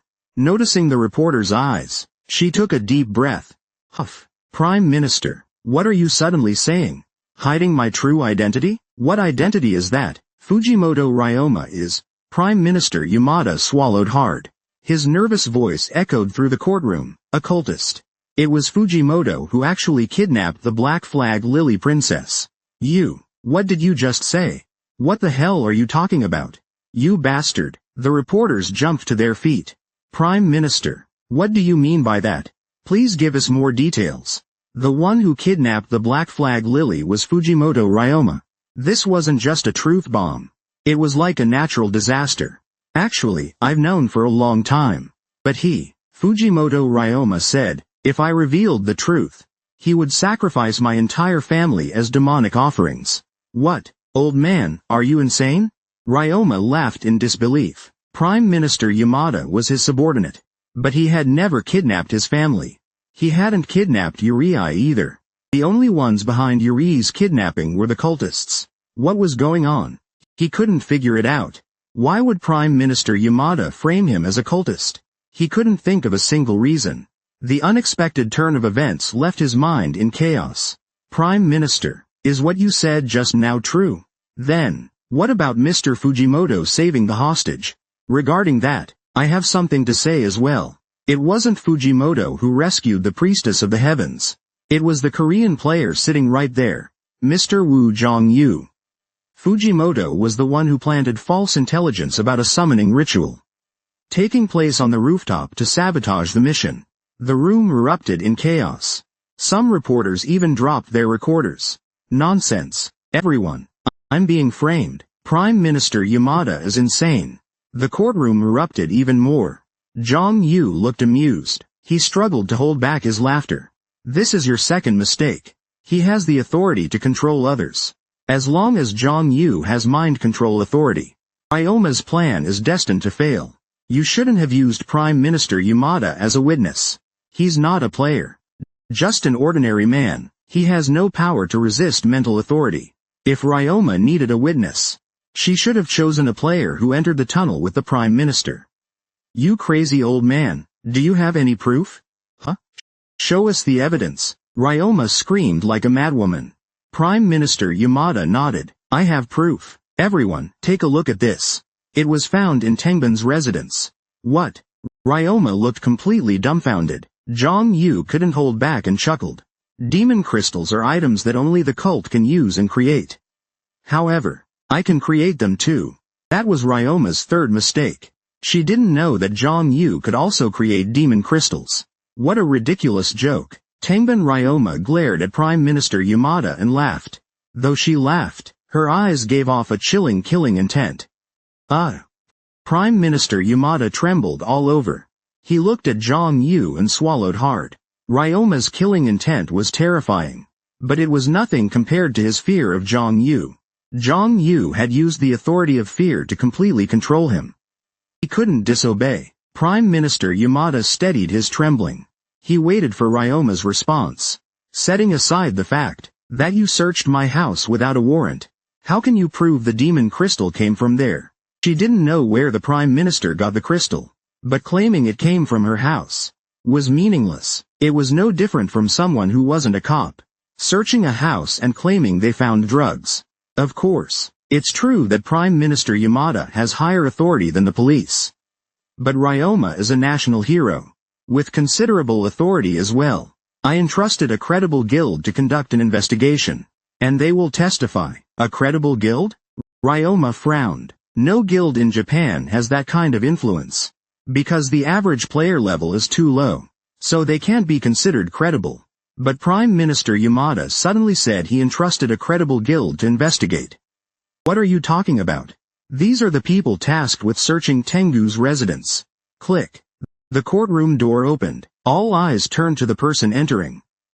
The courtroom erupted in murmurs. The Tenkan clan. Why is Su Yan Tien here? The one who entered was a striking woman, exuding an alluring aura even while standing. Su Yan Tien is the daughter of Wu Chen Tien, leader of China's largest guild, Tenkan sect. Without the judge's permission, she stood at the witness stand, smiling as she spoke, in fluent Japanese, needing no translator. Nice to meet you. I am Su Yan Tien, in charge of investigating Ryoma Tengu's alleged ties to the demonic cult. 3 days ago, from Prime Minister Yamada, I learned the details of this case, right after the kidnapping incident involving Yuri Black ended. Please, excuse me, why did China suddenly? Can I answer questions after I'm done speaking? Very well, sorry. The courtroom, once bustling with noise, fell into silence. As expected of Wu Chen Tien's daughter, Su Yan's charisma was remarkable. She glanced at Jong-yu, slightly licking her lips. Prime Minister Yamada said, Ryoma Tengu saved the priestess of heaven, yet was treated as a hero. She felt deeply guilty, so she requested help from the Tianjian clan to expose her true identity. Nonsense. Ryoma's furious voice rang through the room. Su Yan ignored her words. We of the Tianjian clan know well the dangers of the demonic cult. So when we heard that someone hailed as a world-class figure was actually a cult member, we couldn't remain silent. That is why, after Prime Minister Yamada requested our aid, we conducted a covert search of Tengbin's residence. Wait a minute, what are you even saying? Su Yan's face darkened slightly. Just that subtle change in expression was enough to shift the courtroom atmosphere. Her manipulation of emotions was now used in a different way, influencing everyone in the courtroom. She stated, Tengbin Ryoma is indeed a member of the demonic cult. In her residence, we found many items imbued with demonic energy. You lunatic! Ryoma screamed like a madwoman. Her mind went completely blank. Everything was spiraling out of her control. What the hell is going on? What Prime Minister Yamada said about finding demon crystals at her place was completely different from what Suyan claimed. Suyan is a member of the Tianjian clan, China's largest, no, East Asia's largest, and most powerful guild. Their credibility was far higher than Prime Minister Yamada's words. Why would the Tianjian clan get involved? Ryoma couldn't understand it at all. Why would such a huge guild involve itself in something like this? At this rate, her face turned pale. She began to breathe heavily. At this rate, she would be falsely accused of being a cultist, and she was powerless to stop it. She knew this, but still, she was helpless. There was nothing she could do. Witch hunts. They were created because defendants couldn't prove they weren't witches. It was the same with cultists. People had no way to prove they weren't members of the cult. Without using magic, high-ranking cultists, like high priests, could completely suppress their magical aura. The only way to tell if someone was a cultist was to cut out their heart. Damn it. Ryoma couldn't help but curse. This was too unfair. He wasn't a cultist, nor had he ever intended to become one. He had kidnapped the priestess of the heavens, spread false information, and sabotaged the rescue. All lies. But he had no way to prove his innocence. Suyan delivered the final blow. In the name of the Tianjian clan, I swear everything I said regarding this case is true. Fujimoto Ryoma, that villain's true identity is a cultist. All eyes turned to Ryoma. No, he said weakly. Even if he denied it, he knew he couldn't change the situation. I didn't. Suyan turned to Judge Wakabe. Our Tianjian clan will fully investigate this. Your Honor, please issue an order to arrest Fujimoto Ryoma. Judge Wakabe quickly nodded. Understood. I approve the arrest and search of Fujimoto Ryoma. Bang. The judge's gavel echoed with a heavy thud. It was a bizarre conclusion, not exactly related to the trial. But the situation was too complicated, so no one said anything in response. Bastard. Ryoma frowned and bit her lip. Her furious gaze naturally turned toward Zhang Yu. Zhang Yu looked back at her, as if he were enjoying the best time of his life. If someone handed him popcorn, he would have devoured it without hesitation. It's almost over. Zhang Yu leaned back in his chair. Ryoma's fourth mistake was thinking. Zhang Yu was just some insignificant player with no connections. Still, I owe someone a favor. He thought of Suyan licking her lips and glancing at him. She hadn't even known she was part of his script. She genuinely believed Ryoma was a cultist. Zhang Yu had called her through Prime Minister Yamada, then planted the demon crystal in Ryoma's residence. She accepted Yamada's request to testify for Zhang Yu, even invoking the name of the Tianjian clan, because Zhang Yu had been framed for something he didn't do. Well, either way, she helped a lot. She became the final nail in the coffin. Ryoma had nowhere left to run. Everyone. I'm innocent. The Tianjian clan is using shady means to consume Japan. Please don't be fooled. They're Chinese. I believe. You all know what kind of people they are. You're pathetic. Zhang Yu looked at Ryoma, now backed into a corner, and sneered as she began inciting ethnic tensions. The Tianjian clan had evidence and credibility. So, Ryoma couldn't twist the narrative just because they were Chinese. But then, at that moment, the door opened. A woman entered the courtroom. Ah. Hey. It was Kurahata Yukie. Kurahata Yukie. He hadn't been to the hospital for 3 days, but suddenly appeared in court. Zhang Yu frowned. Why did he suddenly show up? This wasn't part of his plan. An unexpected person appeared, making him uneasy. Yuri Eri bowed. First, I must apologize to everyone, because I've caused you all so much trouble. He looked elegant, his voice clear, his movements graceful, exuding dignity. He was the definition of purity. As the source of this issue, I came here to say a few words. He looked at Zhang Yu. Zhang Yu suddenly felt his whole body stiffen for no reason. He said the one who saved him was that Korean player over there. B. But according to witnesses, you were unconscious at the time. I was conscious at the time, just not fully aware. I can't remember the details clearly. But there's one thing I'm sure of. The one who saved me wasn't Mr. Fujimoto. The room fell silent. If the Heaven Sword aliens were building a coffin, he just put Ryoma inside, and nailed in the final nail. Fujimoto slumped into his seat, as if all hope had been lost. Zhang Yu looked at Yoli in disbelief. Strange. Yoli was supposed to be completely unconscious at the time, but he still had some awareness. If that's true, he couldn't possibly have missed it. His senses weren't so dulled that he couldn't tell whether the person who picked him up was conscious or not. Why did he lie? He couldn't understand his behavior. Zhang Yu hadn't used any mind control authority on him. No, more precisely, he couldn't. Yoli was already a ranker level player who had gone through 9 awakenings. So mind control authority had no effect on him. That meant he did this of his own free will. I heard. He's always served his citizens with full devotion. No matter what he says. Ryoma is still a hero to the Japanese people. He absolutely knew. At that time, the Japanese people were desperate for a hero. If he truly cared about his citizens, the most reasonable thing to do was to protect Ryoma. Or at least remain silent. Even if he was conscious at the time. Clarifying the truth wouldn't have helped. No way. This isn't a shonen manga. The truth doesn't matter. What matters are arguments that appear to be right. And these arguments are always built through calculating profits and losses. To gain advantage, there was no benefit in what Yuri did. What was he thinking? His thoughts didn't last long. A sudden gust of wind shook the courtroom with a thunderous roar. A violent storm erupted inside. Ryoma screamed in despair. He shattered the courtroom wall and soared into the sky, vanishing in an instant. Hey, after him. The warriors brought by Suyan followed him. Zhang Yu stood up. Snap. He effortlessly broke the magic restraints on his wrists. Zhang Yu, what the hell just happened? Han Shuya and Shui Yenju ran up to him. I'll explain later. I have something I need to do. Something you must do? Zhang Yu nodded, then walked in the direction Ryoma had escaped. Head back to the hotel first. I'll be back before dinner. Let's go get something to eat after that. Oh, I want to try sushi. So please look for some good restaurants. What are you even saying?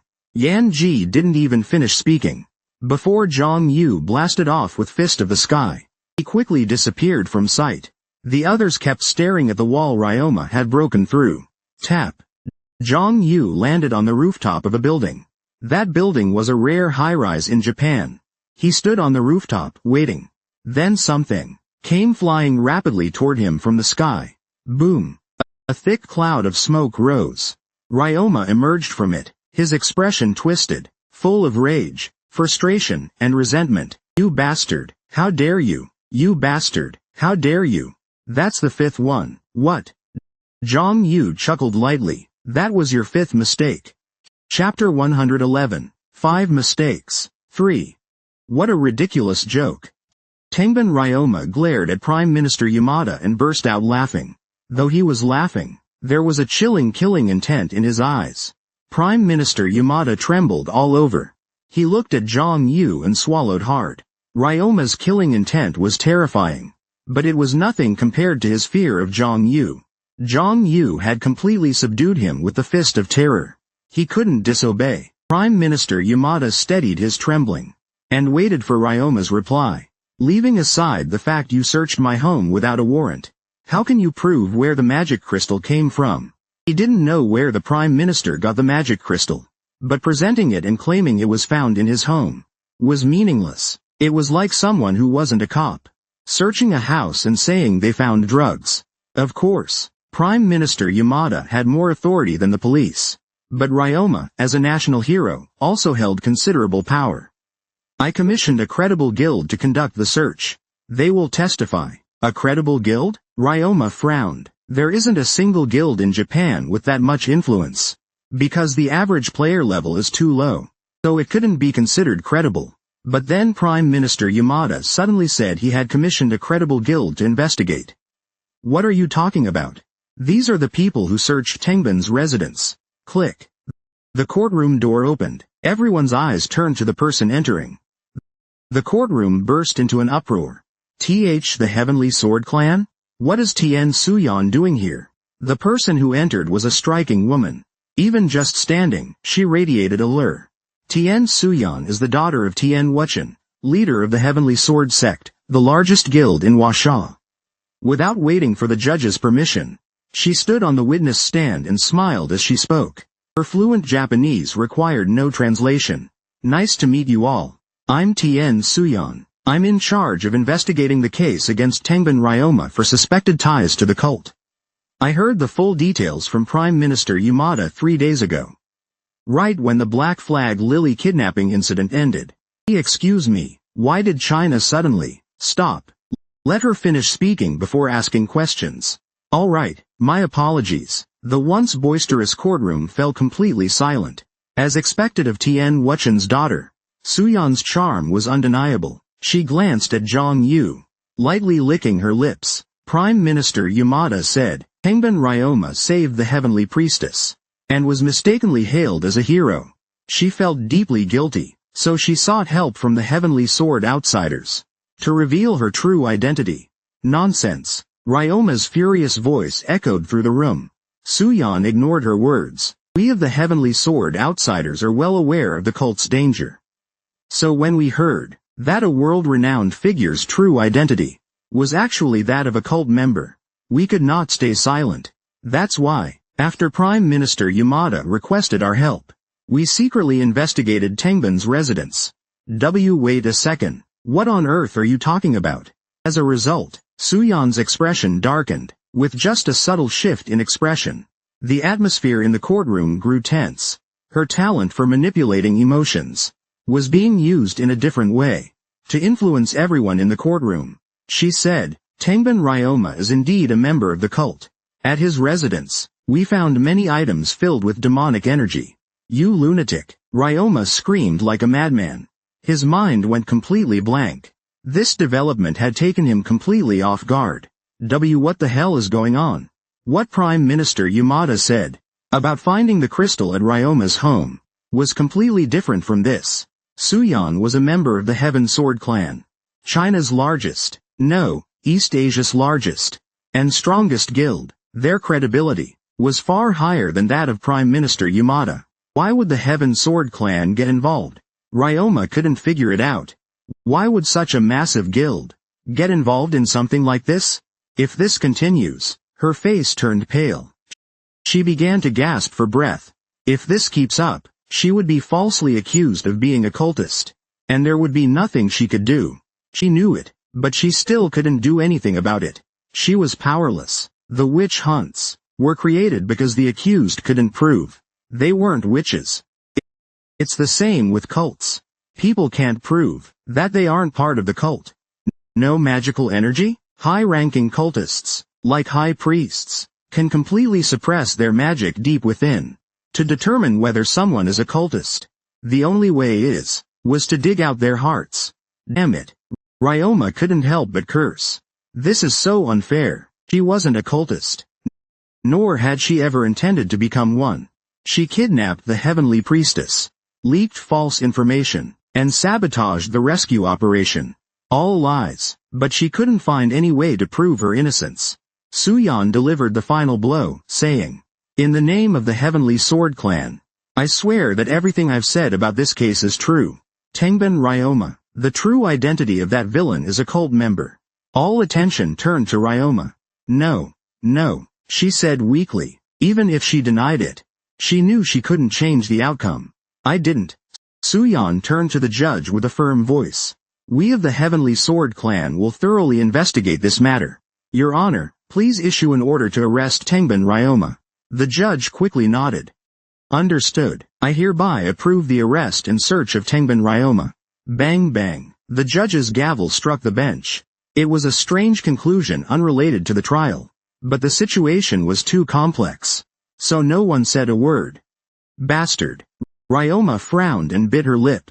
Her angry gaze naturally turned to Zhang Yu. Zhang Yu looked at her like he was enjoying a fine moment in life. If someone gave him popcorn, he'd definitely devour it without hesitation. It's almost over. Zhang Yu leaned back in his chair. Ryoma's fourth mistake was, she thought Zhang Yu was just some unrelated small fry. Still, he owed someone a favor. He recalled how Suyan licked her lips and glanced at him. She didn't let him take part in the play she orchestrated. She really believed Ryoma was a demon-screeching banshee. Zhang Yu called her through Prime Minister Yamada, and then they hid the demonic crystal in Ryoma's home. She accepted Prime Minister Yamada's request to defend Zhang Yu, even if it meant using the name of the Heaven Sword Clan. Because Zhang Yu was being falsely accused of something he didn't do. Fine. Either way, she helped a lot. Her statement became the nail in the coffin. There was no escape left for Ryoma. Everyone. I'm innocent. The Heaven Sword Clan is using underhanded means to swallow Japan. Please don't be fooled. They're Chinese. I believe. You all know what kind of people they are. You're pathetic. Zhang Yu looked at Ryoma, cornered, and scoffed as Ryoma started stirring up nationalistic sentiment. The Heaven Sword Clan had both evidence and credibility. So, Ryoma couldn't reverse the situation just by blaming them for being Chinese. Screech. Just then, the door opened. A woman walked into the courtroom. Ah. Hey. It was Black Flag Lily. She hadn't been to the hospital in 3 days, yet suddenly showed up in court. Zhang Yu frowned. Why did she show up all of a sudden? This wasn't part of her plan. The appearance of an unexpected figure made her uneasy. Black Flag Lily bowed. First of all, I must apologize to everyone for the trouble I've caused you. She looked graceful, her voice crisp, her movements elegant, and she radiated dignity. She was the definition of purity. As the root of this matter, I've come here to say a few words. She looked at Zhang Yu. Zhang Yu didn't know why, but suddenly felt his whole body stiffen. She said, the one who saved me was that Korean player over there. But, according to eyewitnesses, you were unconscious at the time. I was awake, just not fully conscious. I don't remember the details clearly. However, one thing I'm certain of, it wasn't Mr. Fujimoto who saved me. A hush fell over the room. If the Tenkan clan was building a coffin, then she put Ryoma inside it, and drove in the final nail. Fujimoto slumped back into his seat, as if he had lost all hope. Zhang Yu looked at Yuri in disbelief. Strange. At the time of the incident, Yuri was completely unconscious. She retained some awareness. If that's the case, she couldn't have failed to notice. Her senses weren't so dulled that she couldn't tell who picked her up, whether they were conscious or not. Why would she lie? He couldn't understand her actions. Zhang Yu hadn't used mind control authority on her. No. More accurately, he couldn't. Yuri was someone who had achieved her 9th awakening, a ranker-level player, so mind control authority had no effect on her. Therefore, she did this willingly. I heard. She serves her citizens wholeheartedly, no matter what she says. Ryoma is a hero to the Japanese people. She absolutely knows how much the Japanese people craved a hero at that time. If she truly cared about her citizens, the most logical thing to do would be to protect Ryoma, or at least remain silent, even if she had been conscious at the time, and could clarify the truth. It wouldn't matter. This isn't a shonen manga. The truth doesn't matter. What matters is the argument that seems correct, and those arguments are always calculated based on profit and loss to gain benefits. There was no benefit for Yuri to do this. What's wrong with her? Her thoughts didn't last long. A strong wind shook the courtroom with a massive roar. A violent storm swept through the room. Ryoma screamed in despair and destroyed the courtroom wall. She flew into the sky and vanished in an instant. Hey, after her, the warriors Suyan brought, chased after her. Zhang Yu stood up. She easily broke the magic restraints on her wrists. Zhang Yu, what's going on? Han Shuya and Shei Yenju ran toward her. I'll tell you later. I have something to do first. Something you must do? Zhang Yu nodded, and went in the direction Ryoma had fled. Head back to the hotel first. I'll be back before dinner. When I get back, let's go grab something to eat. Oh, I want to try sushi. So please look for some good restaurants. What are you even talking about? Yenju didn't even finish. Before Zhang Yu flew off using the fist of the sky, she quickly vanished into the city, leaving the others behind. Keep watching Ryoma. The wall he escaped through. Zhang Yu landed on the rooftop of a building. That building was a rare sight in Japan. A high-rise. She stood on the roof, waiting. Then something suddenly flew toward her from the sky. It approached quickly. A plume of smoke rose up. Ryoma emerged from within it. His expression was twisted. Zhang Yu was full of rage, frustration, and resentment. You bastard! How dare you! This is the fifth one. What? Zhang Yu chuckled. That's your fifth mistake. After the hunt, you killed the dog. You should have known the difference between a dog and a lion. Zhang Yu said with a grin. Ryoma's face turned red with anger. He panted heavily, raised both hands, and in the blink of an eye, a long-haired wasp shot straight at Zhang Yu. Bang! Zhang Yu unleashed her invincible fist, forming a black barrier around her. That shattered the wasp projectile. Ryoma shouted, I'll kill you. I'll tear you apart. I'll make your death more painful than anyone else's. Haha. To be honest, I'm a little disappointed. Disappointed? What do you think? Honestly, I had a little hope that the role you were playing wasn't that bad. What are you talking about? Ryoma asked in a low voice. Zhang Yu casually began warming up. A kind of villain who appears kind on the surface, but controls everything from behind the scenes. I really like people like you. But, she clicked her tongue. I'm disappointed. Your mask is too easy to see through. Baek Kanghyun did a much better job than you. The idea was decent, and the intention wasn't bad, but you're just too dumb. Idiots aren't suited for this kind of thing. You bastard. You always curse when you've got nothing to say. That's disappointing too. I'm tired of your bland reactions. Honestly. Sigh. Yeah. I'd rather have that guy Akiyama than you. Zhang Yu was truly disappointed. It was as if she were asking Ryoma if this was really the best she could do. You're disappointed? Ryoma trembled, his mouth suddenly dry. It felt like her heart was turning upside down. She felt miserable and pathetic. She wanted to make use of Zhang Yu's plan, but it had been trampled and left in ruins. Even the person she wanted to use was now questioning her. Why couldn't she do better? An uncontrollable rage surged inside her. Ah! Fujimoto couldn't even form words. Only fragmented syllables escaped her lips. Everything in front of her turned blank. The blue eye on her left, her hollow vision eye, flashed with a glint of light. Rumble. A storm raged. Heavy, powerful energy radiated from her eye. A piece of mythical grade equipment. A piece of mythical grade equipment. Its true power was revealed. Ah! Ryoma let out a furious roar. Dozens of wind spears shot toward Zhang Yu. Zhang Yu smiled. That's more like it. Don't pretend like nothing happened. That only makes it sadder.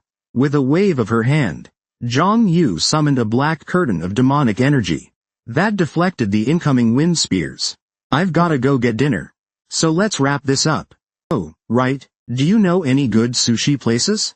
I came all the way to Japan, so I really want to try some. How many times are you going to mock me? No, I'm serious. I genuinely want to know. You're really popular in Japan, so I bet you know lots of great restaurants, right?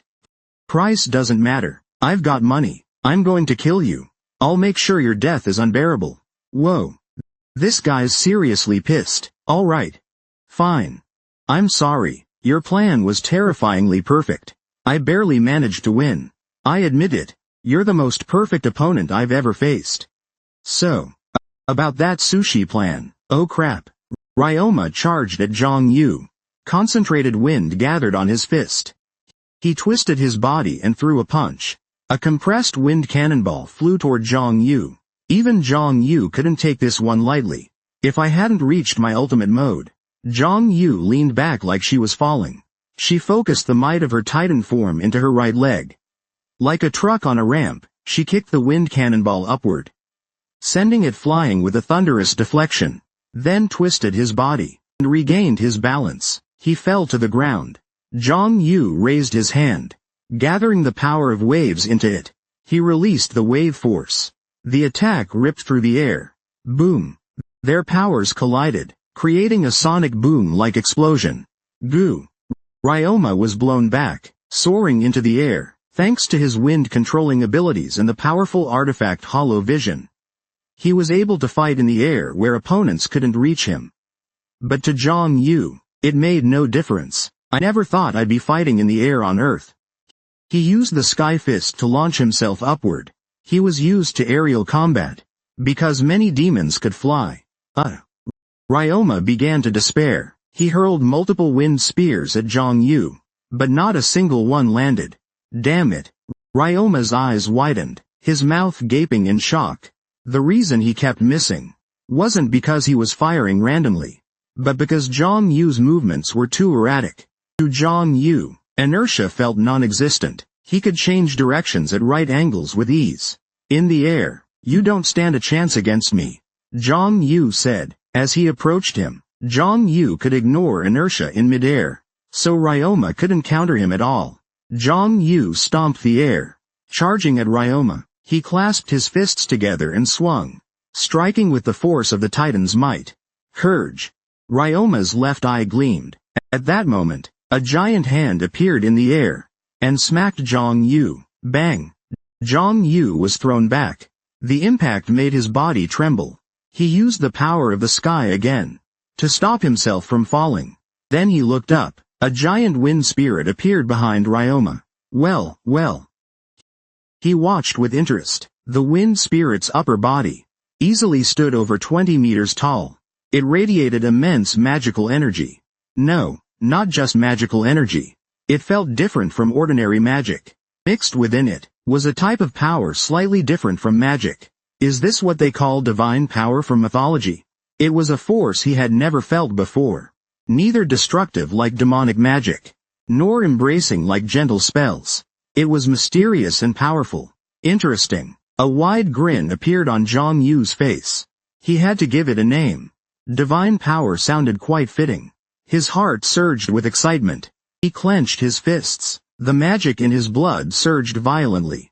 Unlike powers of the underworld, this came from the realm of gods in legends. He wanted to see how much he could stand against such a force. Huff. Huff. Huff. Ryoma panted heavily. A sharp pain hit his left eye. Grr. Mythcraft, a technique that allows him, through the eye of hushed power, to summon the being hushed power into the modern world.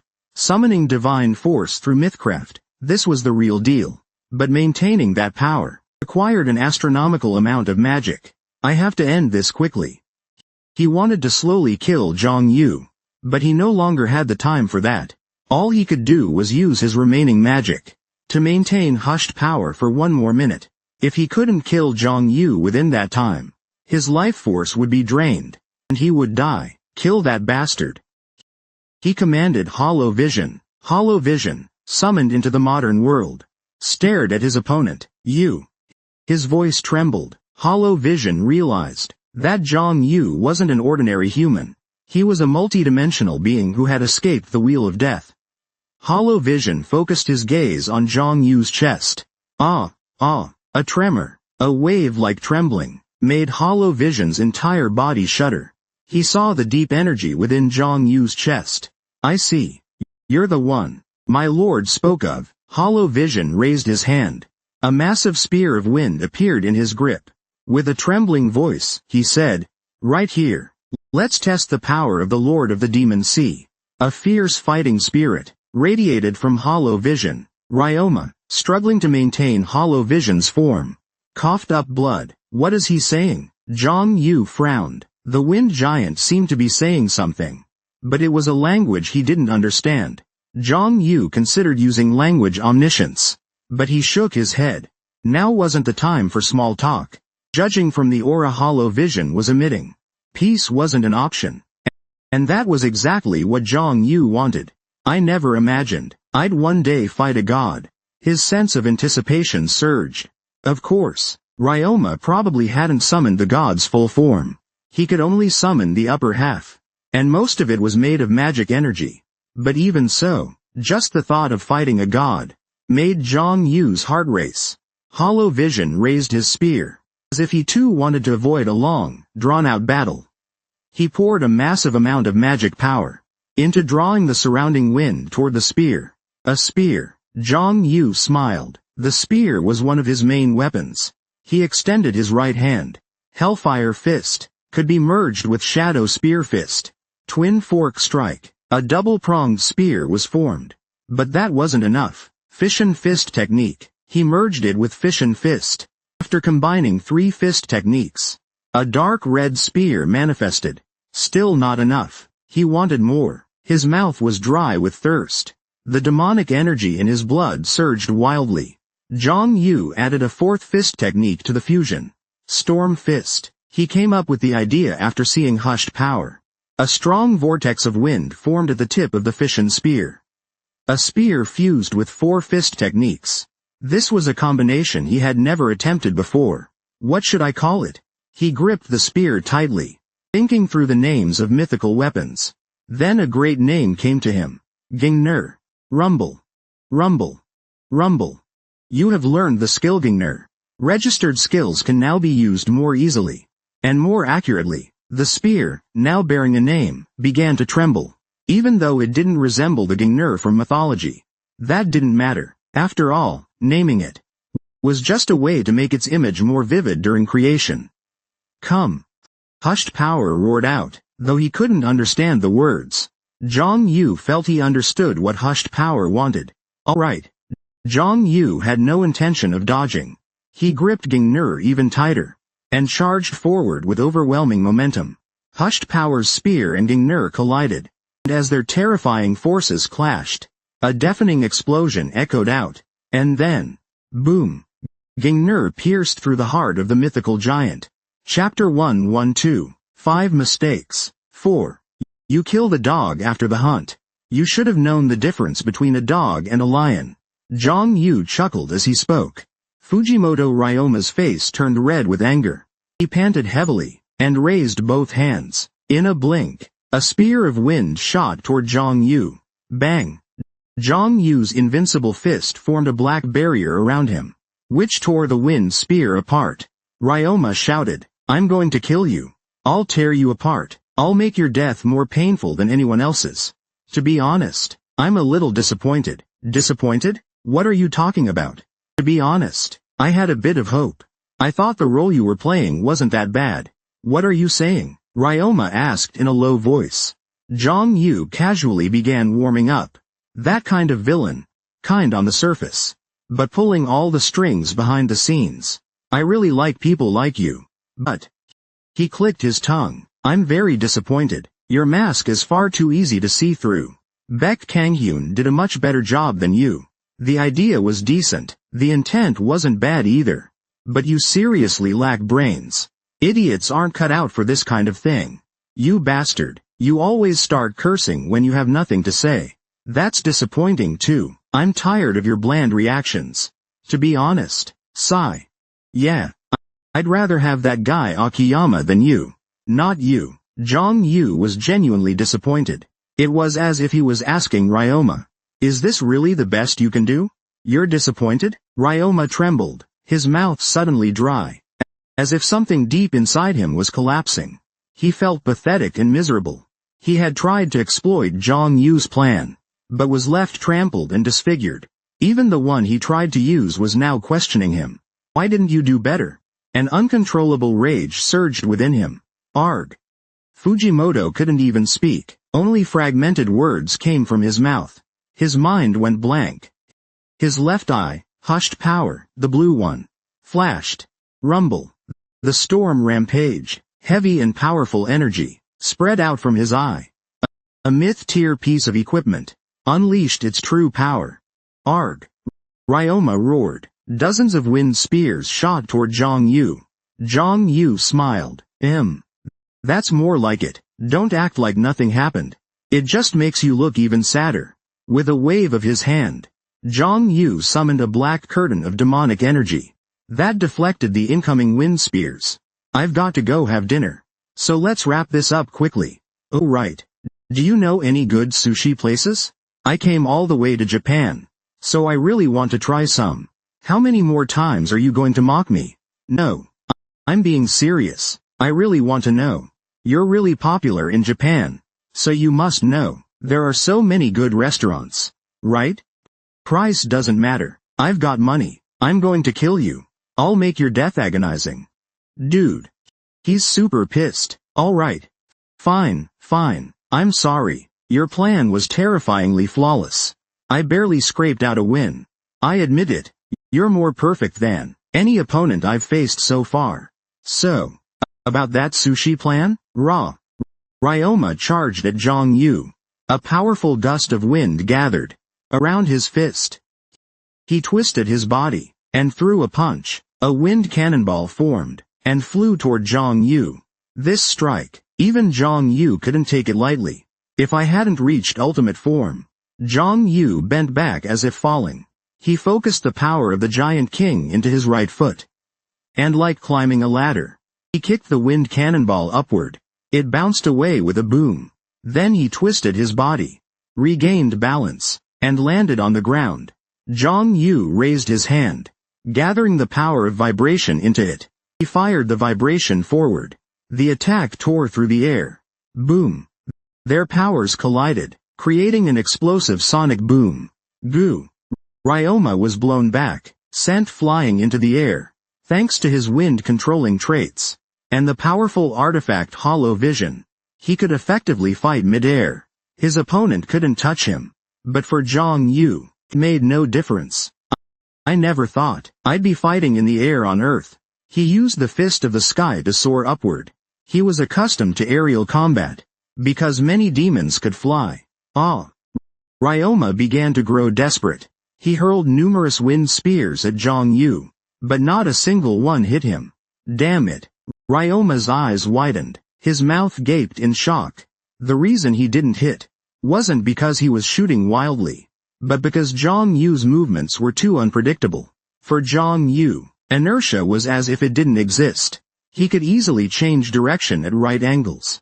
In the air, you have no chance of beating me, Zhang Yu said, as he closed in on him.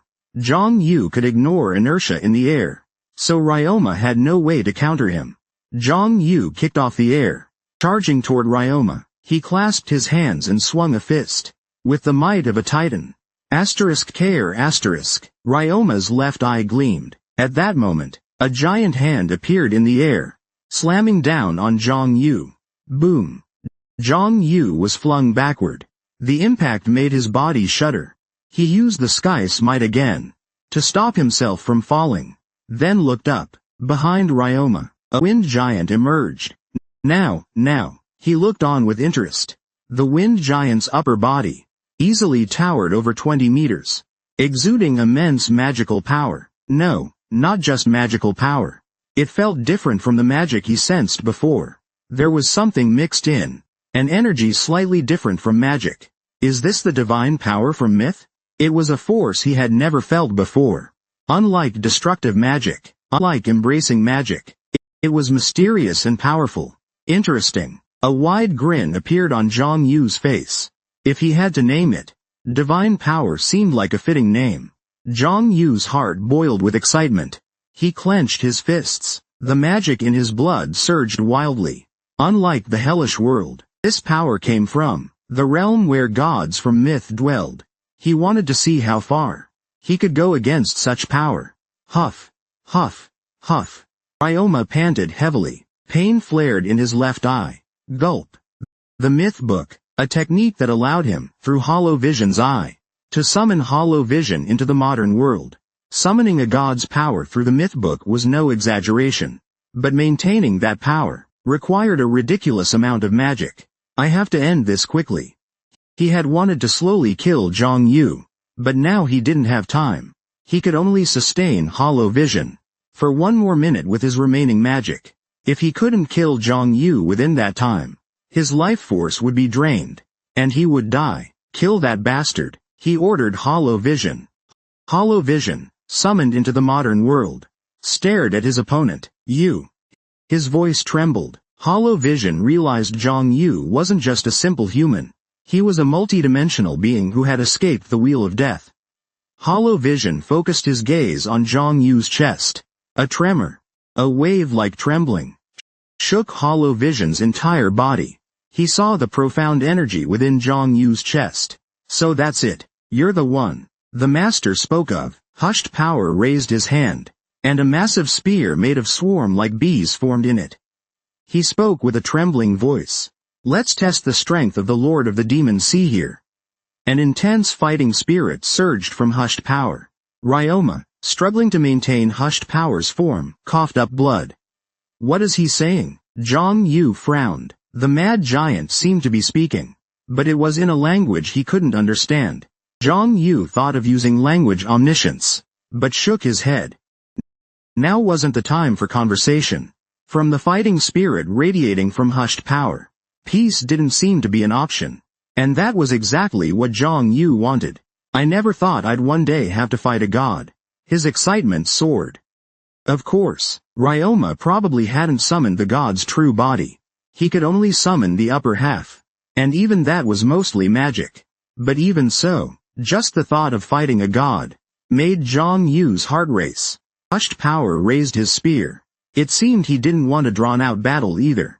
He pulled the surrounding wind into the spear using vast magic. A spear. Zhang Yu smiled. The spear was one of his main weapons. He extended his right hand. Hellfire Fist merged with Shadow Spear Fist. Twin Trident. A double-pronged spear was born. Still not enough. Fission Fist technique. Merged with the existing powers. Once 3 fist powers combined, a dark red spear emerged.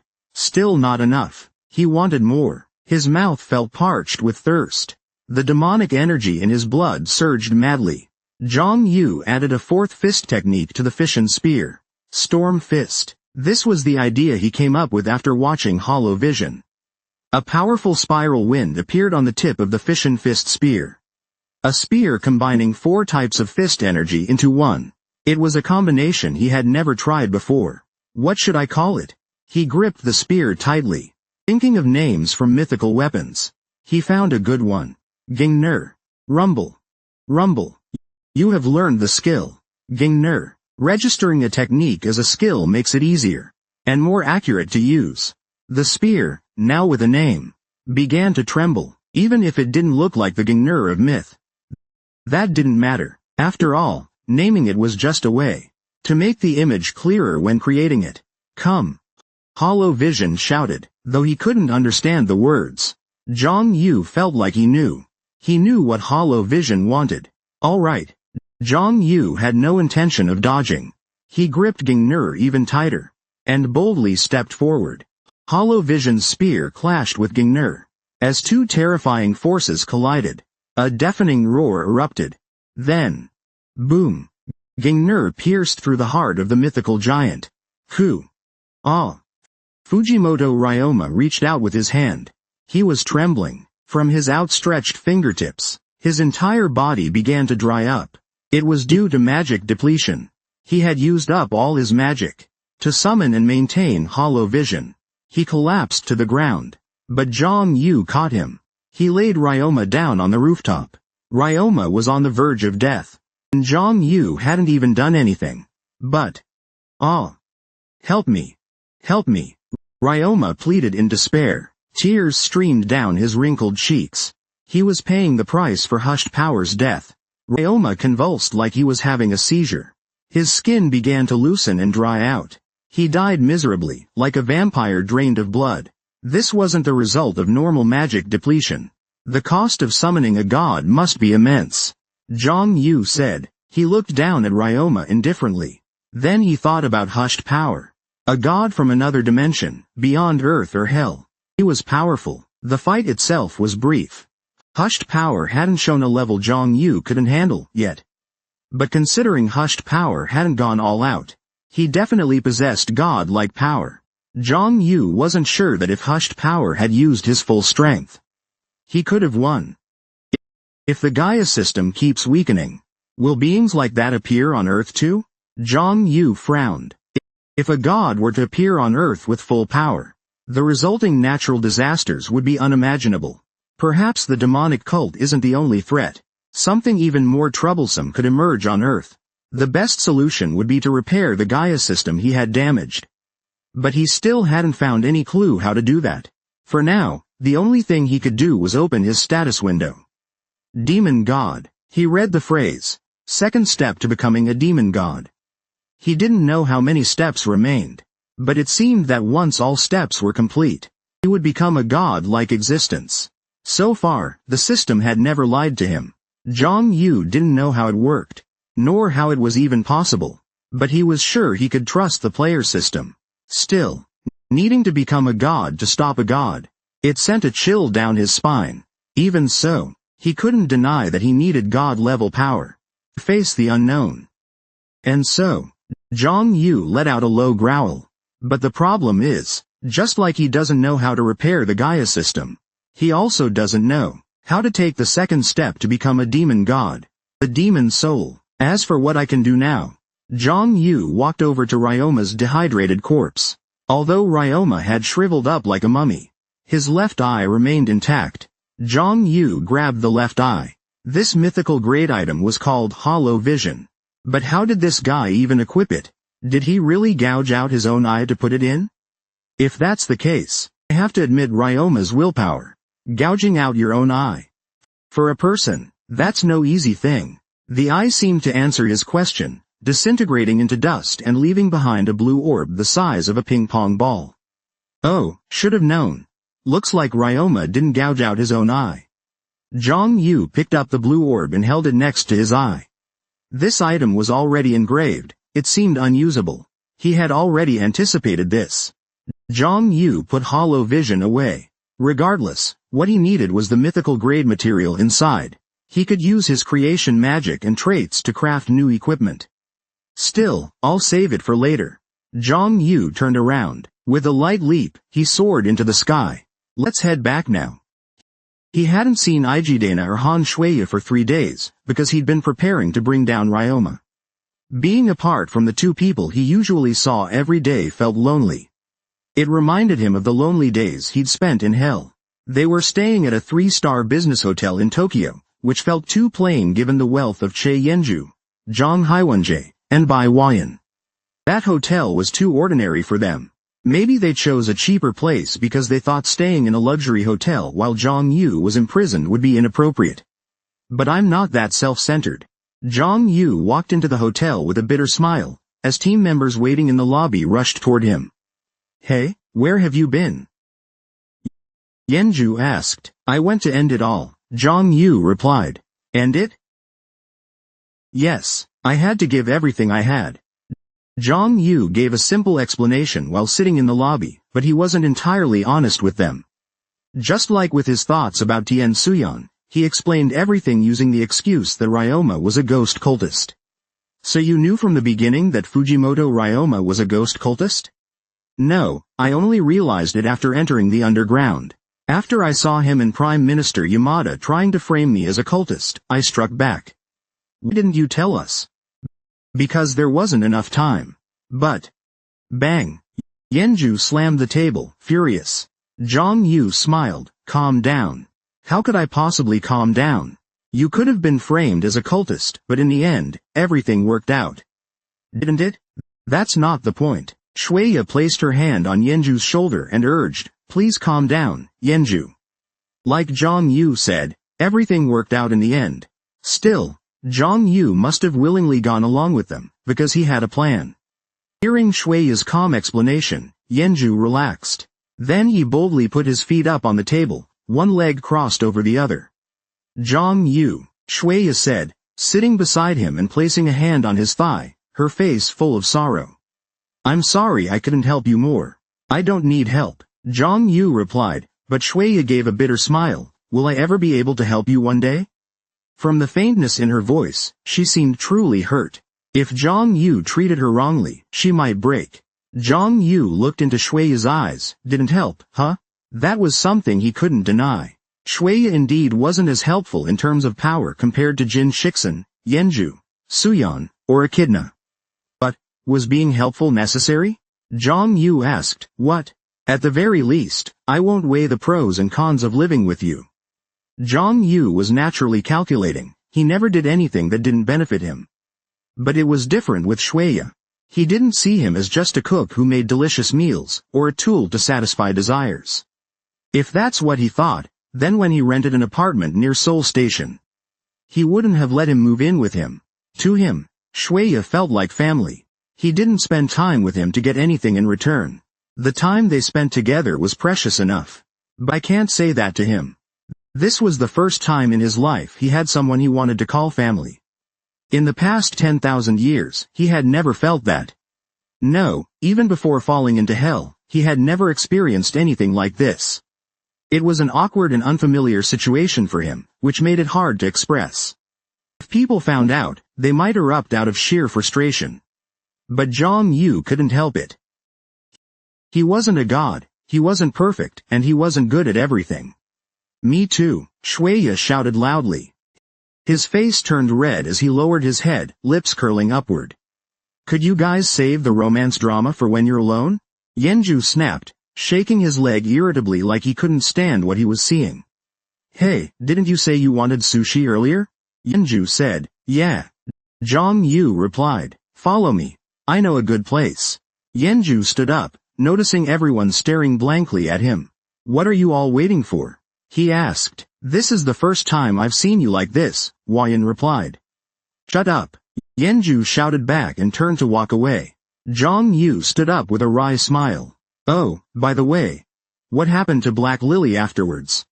He asked. He had gone home after chatting briefly with the reporter, but was glad she was there. If Black Lily didn't remember what happened at the time, it wouldn't have ended this easily. Oh yeah, you're right. Jong Yu squinted. He still didn't understand why Black Lily had helped him. Did she have some personal grudge against Fujimoto? Jong Yu had no way of knowing. He followed Yenju out of the hotel. Inside a traditional Japanese house, a woman sat in a modest room. Aside from some basic furniture, the room was nearly empty. She was Black Lily, granddaughter of the Emperor, a woman titled the Celestial Priestess. Yuri looked at the mirror on the low table. Ha! She let out a deep sigh. Then, the reflection in the mirror opened its mouth. You satisfied now? No, of course not, Yuri replied to the image in the mirror. If anyone saw her now, they would think she was insane.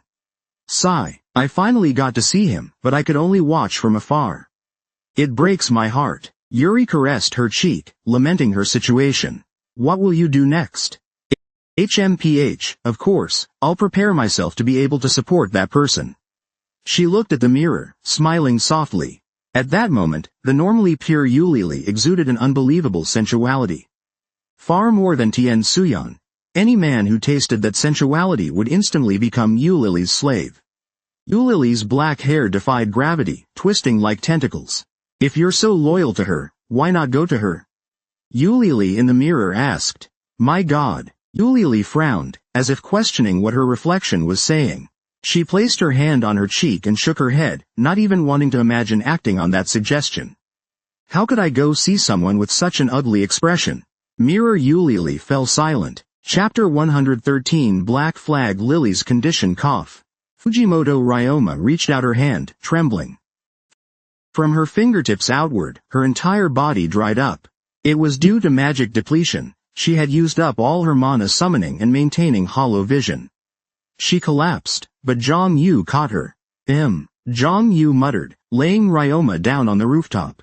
Ryoma was on the verge of death, and Jong Yu hadn't even done anything. Cough. Save me, save me. Ryoma begged in despair. Tears streamed down her withered face. She was paying the price for Hollow Vision's death. Ryoma twitched like she was having a seizure. Her skin began to loosen and dry. She died miserably like a bloodless vampire. This wasn't something caused by ordinary magic exhaustion. The cost of summoning a god must be incredibly high, Jong Yu said. She looked down coldly at Ryoma. Then she thought of Hollow Vision, a god from a dimension beyond Earth or Hell. She was powerful. The battle itself was short. Hollow Vision hadn't displayed power Jong Yu couldn't handle. But considering Hollow Vision hadn't gone all out, she definitely possessed god-tier power. Jong Yu wasn't sure she could win if Hollow Vision used her full strength. If the Gaia system keeps weakening, will beings like that appear on Earth too? Jong Yu frowned. If gods appear on Earth in their full power, the resulting natural disasters would be unimaginable. Maybe the ghost cult isn't the only problem. There could be even greater threats on Earth than the cult. The best solution is to repair the Gaia system she damaged. But she still hadn't found any clue on how to do that. For now, the only thing she could do was open her status window. Demon god, huh? She read the phrase. The second step to becoming a demon god. She wasn't sure how many steps she needed to complete, but it looked like once she did, she would become a god-like existence. So far, the system hadn't lied. Zhang Yu wasn't sure how it worked or how she would achieve it, but she believed she could trust the player system. Still, the thought of having to become a god to stop a god, it sent a chill down her spine. Regardless, it was undeniable that she needed god-level power to face the unknown. So then, Zhang Yu let out a sigh. The problem was, just like she didn't know how to repair the Gaia system, she also had no clue how to obtain the second step of becoming a demon god, demon soul. As for what she could do now, Zhang Yu walked toward Ryoma's shriveled corpse. Although Ryoma had dried up like a mummy, his left eye was still intact. Zhang Yu reached for the left eye. This myth-tier equipment was called Hushed Power. But how did this guy equip it? Did he dig out his own eye and install it? If that were true, she had to admit, Ryoma's willpower was incredible. Digging out your own eye. That's not something just anyone can do. ... As if answering her question, the eye turned to dust and dispersed, leaving behind a blue orb the size of a ping-pong ball. Oh, I should have known. Looks like Ryoma didn't actually gouge out his own eye. Zhang Yu picked up the blue orb and held it next to her eye. ... This equipment is already imprinted, it looks like she can't use it. She had expected that. Zhang Yu stored away Hushed Power. In any case, what she needed was the myth-tier material inside Hushed Power. She could use her magic crafting and unique traits to forge new equipment. Still, I'll save it for later. Zhang Yu turned around and leapt gently into the sky. Let's go back now. It had been 3 days since she last saw Echidna and Han Shueya. She had been busy preparing to bring down Ryoma. Being apart from the two people she had gotten used to seeing every day made her feel lonely. It reminded her of the solitary days she spent in hell. They were staying at a 3-star business hotel in Tokyo. Despite the wealth of Che Yenju, Zhang Shanzai, and Bai Huayan. For them, this hotel was far too modest. Maybe they chose a cheap hotel, because they thought it wouldn't be right to stay somewhere luxurious while Zhang Yu was imprisoned. Still, I'm not that self-centered. Zhang Yu smiled bitterly and entered the hotel. The team members waiting in the lobby ran over. Hey, where've you been? Yenju asked. I went to finish it. Zhang Yu replied. Finish it? Yeah, I had to give it everything I had. Zhang Yu gave a simple explanation while sitting in the lobby. But she wasn't entirely honest with them. Just like with her thoughts about Tien Suyan. She used the excuse that Fujimoto Ryoma was a cultist. So you knew from the start that Fujimoto Ryoma was with the cult? No, I only realized it after going underground. When I saw him and Prime Minister Yamada trying to frame me as a cultist. I retaliated. Why didn't you tell us? Because there wasn't enough time. But... Bang! Yenju slammed the table, furious. Zhang Yu chuckled. Calm down. How could I possibly calm down? You were almost framed as a cultist. But in the end, everything was resolved. Wasn't it? That's not the point. Shueya placed a hand on Yenju's shoulder and urged. Please calm down, Yenju. Like Zhang Yu said, everything worked out in the end. Still, Zhang Yu must have gone along with them willingly. Because she had a plan. Hearing Shueya's calm explanation, Yenju relaxed. Then she boldly put her feet on the table, crossing one leg over the other. Zhang Yu, Shueya said, sitting beside her, placing her hand on Zhang Yu's thigh. A sad expression on her face. I'm sorry I couldn't help you more. I don't need help, Zhang Yu replied, but Shueya gave a bitter smile. Will I ever be able to help you? From Shueya's faint voice, she seemed deeply hurt. If Zhang Yu treated her the wrong way, she might break. Zhang Yu looked into Shueya's eyes. Didn't help, huh? That, she couldn't deny. Shueya wasn't as strong as Jin Shixin, Yenju, Suyan, or Echidona, But was being helpful really necessary? Zhang Yu asked. What? At the very least, I wouldn't weigh the pros and cons of living with you. Zhang Yu was naturally calculating. She wouldn't do anything that didn't benefit her. However, it was different when it came to Shueya. She didn't think of her as just a cook who made delicious meals, nor as a tool to fulfill her desires. If that were the case, then when she rented an apartment near Seoul Station, she wouldn't have let her move in with her. To her, Shueya was like family. She spent time with her not to gain anything, but because that time together was precious. But she couldn't tell her that. It was the first time in her life she had someone she wanted to call family. Something she hadn't felt in the past 10,000 years. No. Even before falling into hell, she had never experienced such a thing.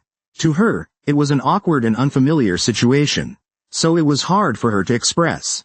If people knew this, they'd probably explode with frustration. Even so, Zhang Yu couldn't do anything about it. She wasn't a god. She wasn't perfect. She wasn't good at everything. Me too.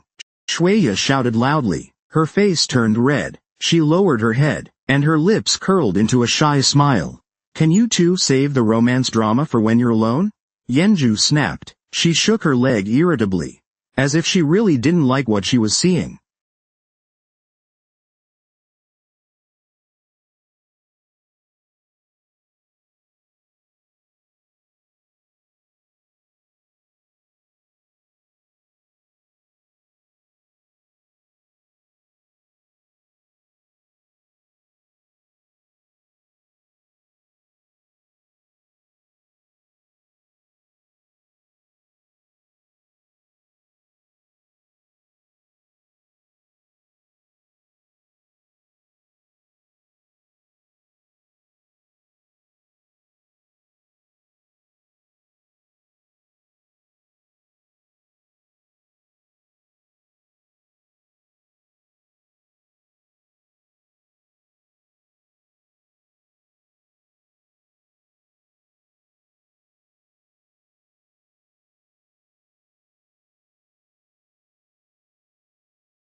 You just said you wanted to get sushi, right?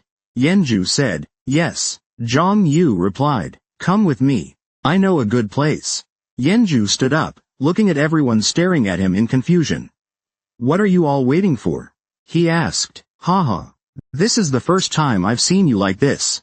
Yenju Huayan responded. Shut up. Yenju shouted at him, then turned and walked away. Zhang Yu stood up with a wry smile. Oh right. What happened to Black Flag Lily afterward? He asked. He chatted with the reporter for a while and then went home. But I'm glad he was there. If Black Flag hadn't retained those memories from that time, this wouldn't have been resolved so easily. Oh, yeah, you're right. Zhang Yu narrowed his eyes. He still didn't understand why Black Flag Lily helped him. Did she have a personal grudge against Tengbin? Zhang Yu had no way of knowing. He followed Yenju out of the hotel. Inside a traditional Japanese house, a woman sat in a modest room. Aside from some basic furniture, there wasn't much in the room. She was Black Flag Lily, the Emperor's granddaughter, a woman bearing the title of Heavenly Priestess. Yuri gazed at the mirror on the low table. She sighed deeply. At that moment, her reflection in the mirror opened its mouth. Are you satisfied now? No, of course not. Yuri spoke to her reflection. If anyone saw her right now, they'd think she was insane. Sigh. To think I finally met her. But I could only gaze at her from afar. It broke my heart. Yulia touched her cheek, lamenting her situation. What will you do from now on? Of course, I'll be prepared to support that person. She smiled at the mirror. In that moment, the usually innocent Yulia radiated an unbelievable sensuality, far surpassing Tien Suyan. Any man who tasted that allure would instantly become Yulia's slave. Yulia's black hair defied gravity, twisting like tentacles. If you're so loyal to her, why not go find her? Yulia in the mirror asked. Oh my god. Yulia frowned, as if questioning what her reflection just said. She placed her hand on her cheek, and shook her head, not even wanting to imagine following the mirror's suggestion. How could I go to someone with such an ugly face?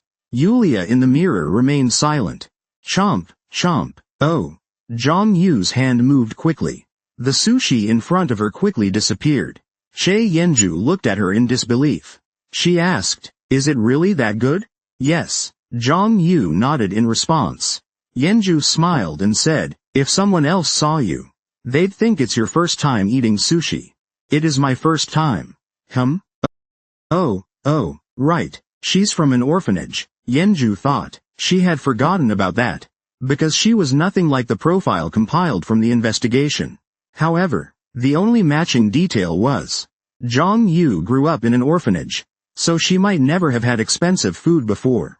But you've been making a lot of money lately, haven't you? If you wanted to, you could eat sushi anytime. Yenju pointed out, the food at home is just too good, so I didn't really think about it. Really? Yenju turned away coldly, narrowing his eyes at Han Shuya. Shuya seemed to be lost in thought about her earlier conversation with Zhang Yu in the hotel lobby, smiling with a dazed look on her face. Yenju didn't like that. Zhang Yu, can I have a bit more? Echidona asked. Tastes good, right? Echidona hummed happily, nodding in response. Yeah, sure. Zhang Yu raised his hand to order more for Echidona. Of course, he also ordered more for himself. After dinner, Zhang Yu and the others returned to the hotel. He took a room key from the front desk, and asked Yenju, we're heading back to Korea tomorrow, right? No, we still have a lot to discuss with the Japanese government, so I don't think we'll be able to leave Japan anytime soon. I'll be the representative. You just stay in the hotel or go sightseeing. This is your first time in Japan, right? Yenju said bluntly. Though she sounded casual, representing the person at the center of it all was no easy task. Whether or not Fujimoto Ryoma was truly a cultist, the Japanese people would resent Zhang Yu for taking away their national hero. As Zhang Yu's representative, Yenju could hardly avoid that resentment. I guess this is her way of looking out for me. Zhang Yu gave a wry smile, but he felt grateful for it. Thanks. HMPH. If you're grateful, be nicer to me from now on. Yenju smiled and turned away. Zhang Yu looked at her room number. It was room 803. Shueya and Echidona were staying next door in room 802.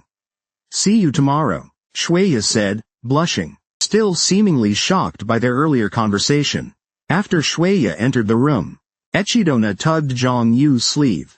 Zhang Yu, Shueya's behavior was a little strange. Well, she must have a lot on her mind. However, Zhang Yu also felt her face heating up. She felt embarrassed. If she could go back in time, she'd rip her past self's mouth apart. To stop her from saying anything. I feel like I'll end up kicking the blanket tonight. Zhang Yu groaned, grabbing her head.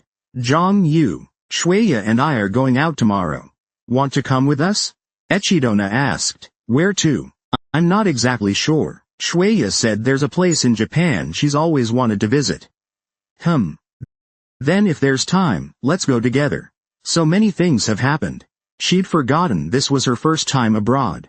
She wanted to do some sightseeing too. Yeah. Great, I'll take care of Shueya. So she doesn't get sick. Zhang Yu didn't have time to tell her that Shueya was already sick. Before Echidona excitedly rushed into the room, Zhang Yu let out a sigh, and opened the hotel room door. Oh dear, oh no, you're late. Why are you here? Zhang Yu asked. Tian Suyan was sitting on the bed. She covered her mouth and chuckled softly. I didn't even get to say anything before you flew off, so I've been waiting for you. Suyan explained. Zhang Yu didn't ask how she knew he'd be staying in this room. Nor did he ask how she got in without a key. She simply sat in the chair and said, Anyway, thanks for your help. Hey, it's nothing. I'm the one who told you to call me if anything happened. Suyan got up from the bed and sat on the armrest of Zhang Yu's chair. The scent of the fields on her body teased the tip of his nose. I want to ask you something, Suyan said. Ask away. Was Fujimoto Ryoma really a cultist? A brief silence. Zhang Yu answered with a smile. Yeah. Who would have thought a world-class expert was actually a cultist? Whatever. Suyan placed her hand on Zhang Yu's shoulder. I'm not like my father. I don't cling to justice. And I'm not bound by morality. Then we might not get along. I'm a very moral person. Hey, that's hilarious. Suyan shook her head, as if to say, no way. That kind of stings. Zhang Yu thought. He didn't expect Suyan to shake her head so resolutely. She leaned toward Zhang Yu, lifting her hand to gently caress his chin. I know what kind of person you are. Cold, strong, ruthless. You'll become a ruler very soon. Suyan licked her lips, her eyes glittering. You're the first. In all my life I've seen countless men. But you're the first man like you. Even my father might not compare to you. I can see it. This whole world will soon be under your feet. Suyan was breathing heavily, her cheeks flushed red. I'm a greedy woman. I want a man stronger than anyone else. A man who holds absolute power. I want to be by your side. When the world submits to you. Suyan stared at Zhang Yu as she spoke. Zhang Yu scoffed. You don't even know what kind of person I am. That statement is ridiculous. Suyan knew nothing about him. There was no way she could. Zhang Yu wouldn't become a ruler. He already was a ruler. He was an absolute predator. Lofty and untouchable, ruling over everything. But, flick. He gently flicked Suyan's forehead. Suyan stood up, holding her forehead. Zhang Yu scolded her. Don't act like you know me. You spoiled little brat. I'm not interested in ruling or whatever. Who even wants to do something so outdated nowadays? Outdated? Yeah, outdated, trivial and childish. Then what do you want to do? Zhang Yu leaned back in his chair, and replied, I want to eat good food, play with my phone at home, and travel occasionally. That's it? Yeah. But you're so amazing. Doing just that seems like a waste. Zhang Yu cut her off, and he couldn't help but chuckle. You said, just. He looked at her and said. Suyan gazed into Zhang Yu's eyes. Her expression filled with a depth he couldn't understand. There was a weight and sense of time in those eyes that he had never experienced before. In front of Zhang Yu, Suyan felt small. He had never felt this kind of pressure. Not even from Tian Wuchen. It's not as simple as it seems. Zhang Yu said with a wry smile. Suyan was silent. He trembled, feeling as if he was staring up at a mountain with no peak. I knew it. Suyan liked what he heard. Zhang Yu had no interest in becoming a ruler or anything like that. That made him even more excited, and the fact that Zhang Yu stood somewhere he could never reach made his heart beat faster.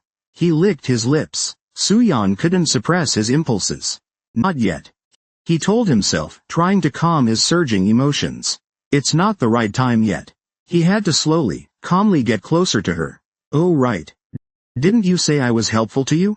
Suyan asked. Yes. Zhang Yu nodded. Without Suyan there, things would have gotten very complicated. Though he still could have handled it. It would have taken a lot more time. Hearing his unhesitating reply, Suyan smiled. You're not planning to thank me with just words, are you? What do you want? Zhang Yu was truly grateful to him. He had no intention of refusing. As long as it was something he could do. Granting his request was the right thing to do.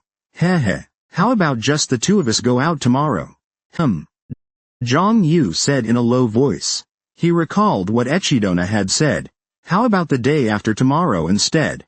Because of this matter, I have a lot to discuss with the Japanese government. So tomorrow's the only day I'm free. Zhang Yu thought for a moment, sighed, and nodded. I guess I'll go the day after tomorrow with Shueya and Echidona. He thought, thanks to Yenju, he had plenty of free time now. Even if the plan with Shueya and Echidona got pushed back a day, it was fine. I need to tell them. I can't go with them. Something urgent came up. He felt a bit uncomfortable, since he had to lie like an unfaithful husband. But he had no choice. There was no way those two girls would accept him going somewhere alone with Suyan. All right then, where do you want to go? Zhang Yu asked. Suyan had helped him using the name of the Heavenly Sword Clan. So a date was a cheap price to pay. Hearing Zhang Yu's response, Suyan's face lit up. She tried to hide her excitement, but her fidgeting fingers and restless body gave her away. Zhang Yu thought her reaction was kind of cute. Zhang Yu, is this your first time in Japan? Yeah, my first time. Then how about somewhere couples go on dates? Not saying it outright, but places couples usually go. Like where the mouse lives. That mouse takes copyright law very seriously. To Chinese people, it's like our own version of Tiandi. Zhang Yu didn't understand what Suyan was talking about. Suyan smiled and said, Disneyland. Oh. Zhang Yu smiled. An amusement park, huh? He didn't expect Suyan to invite him to a theme park. What a spoiled little kid. He smiled again, finding it amusing that Suyan wanted to go to a theme park. And one aimed at little kids. Now that he thought about it, they used to screen movies from that company for them from time to time. Zhang Yu still remembered what happened years ago. But it wasn't because he had a good memory. On the contrary, recalling the past was part of his survival. Hell was a dark and terrifying place. So, while he was there, he always thought about Earth. If he hadn't thought about Earth, about how much he wanted to return to it, he would have gone insane. Of course, Zhang Yu nodded in agreement.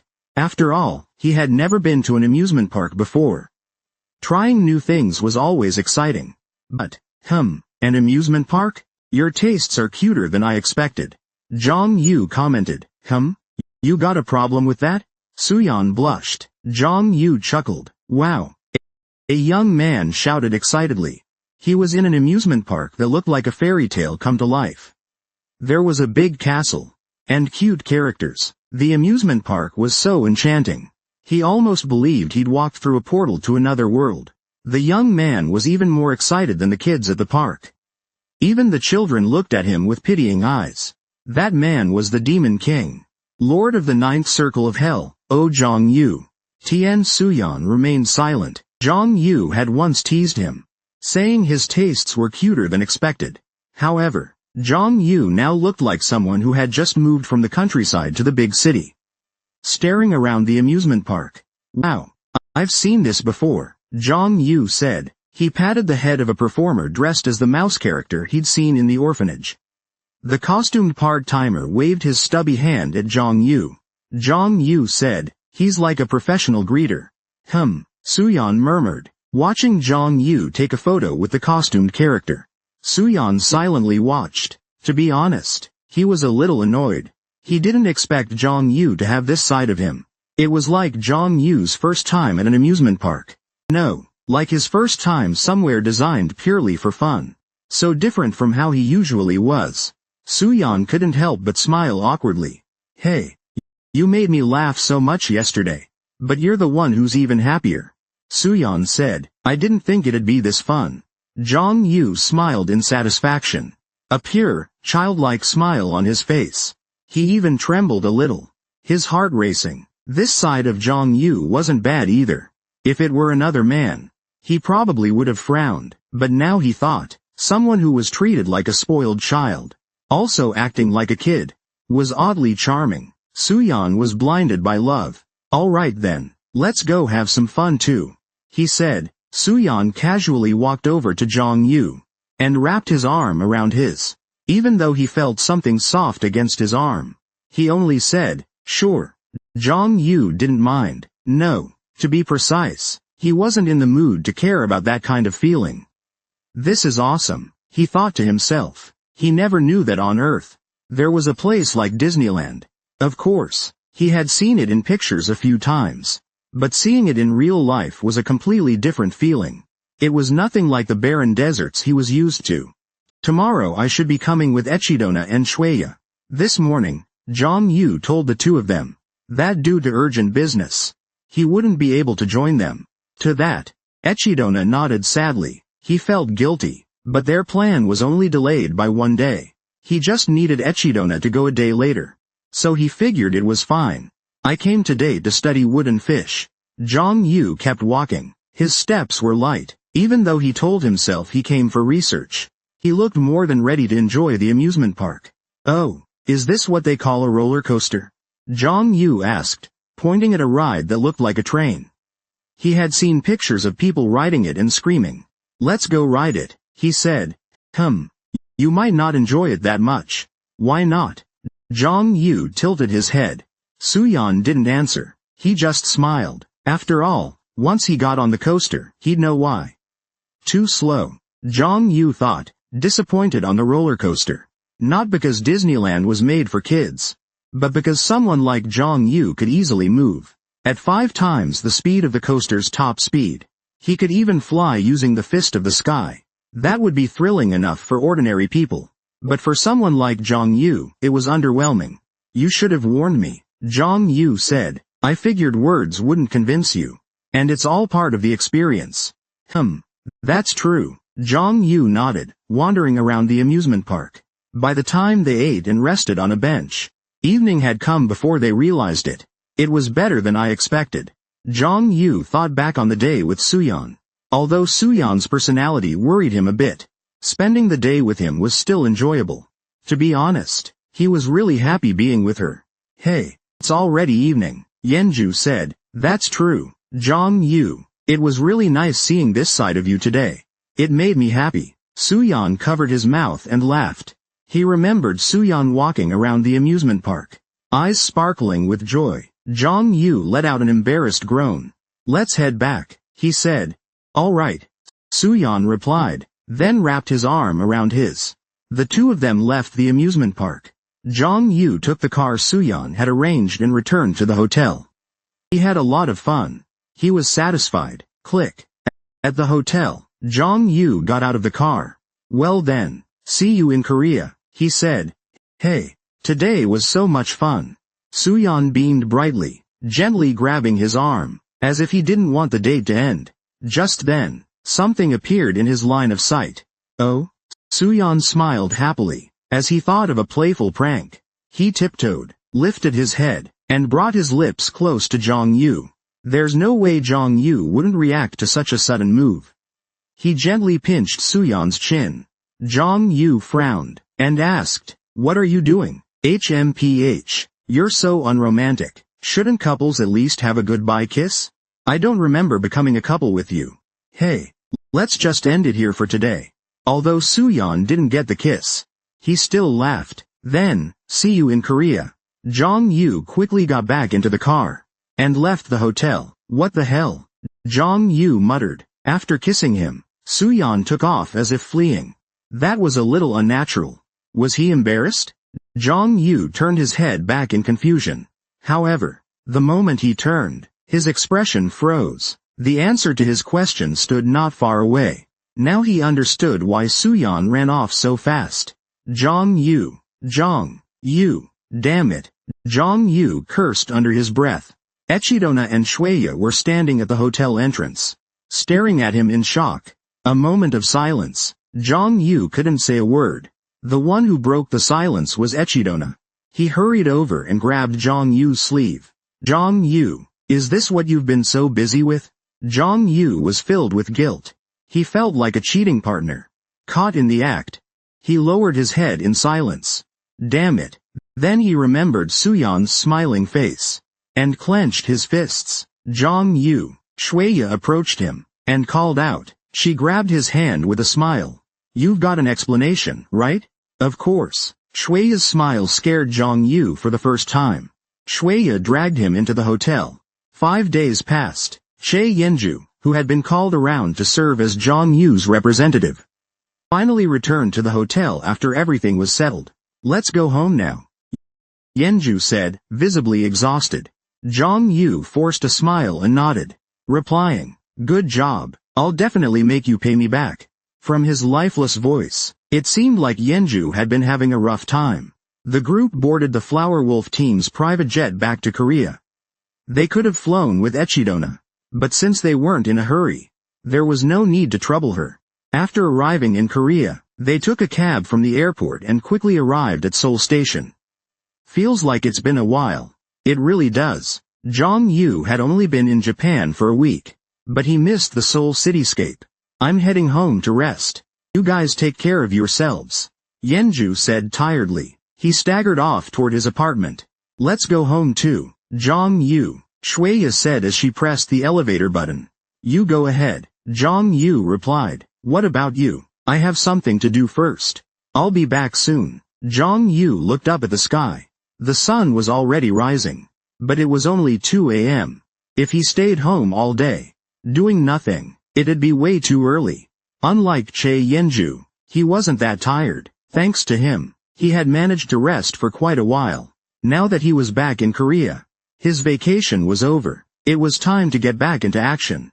Does that something have to do with her? Shueya asked. She squinted at him like a detective interrogating a criminal. Zhang Yu chuckled and shook his head. Nothing like that. Don't worry, he replied. You'll be back by dinner, right? Probably. It won't take long. All right. Then I'll go prepare dinner and wait for you, he said with a smile. His smile was so beautiful it made Zhang Yu's heart race. Zhang Yu, you're going to cheat again, aren't you? Echidona asked. I already told you, no. Can I come with you? Echidona grabbed Zhang Yu's sleeve. What happened last time really hit him hard. Zhang Yu gave a wry smile and nodded. Come with me, then. Echidona wouldn't really interfere anyway. Upon hearing Zhang Yu's words, his expression immediately brightened. He ran over to Shueya, grasped her small hand, and said, I'll protect Zhang Yu. He. Please take care of him.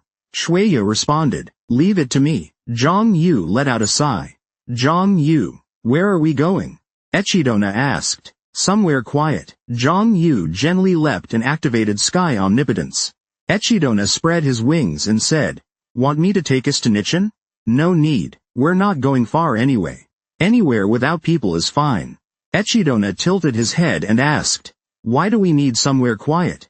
To craft equipment. Zhang Yu answered. He pulled out the void left resonance eye from his pocket. Chapter 115.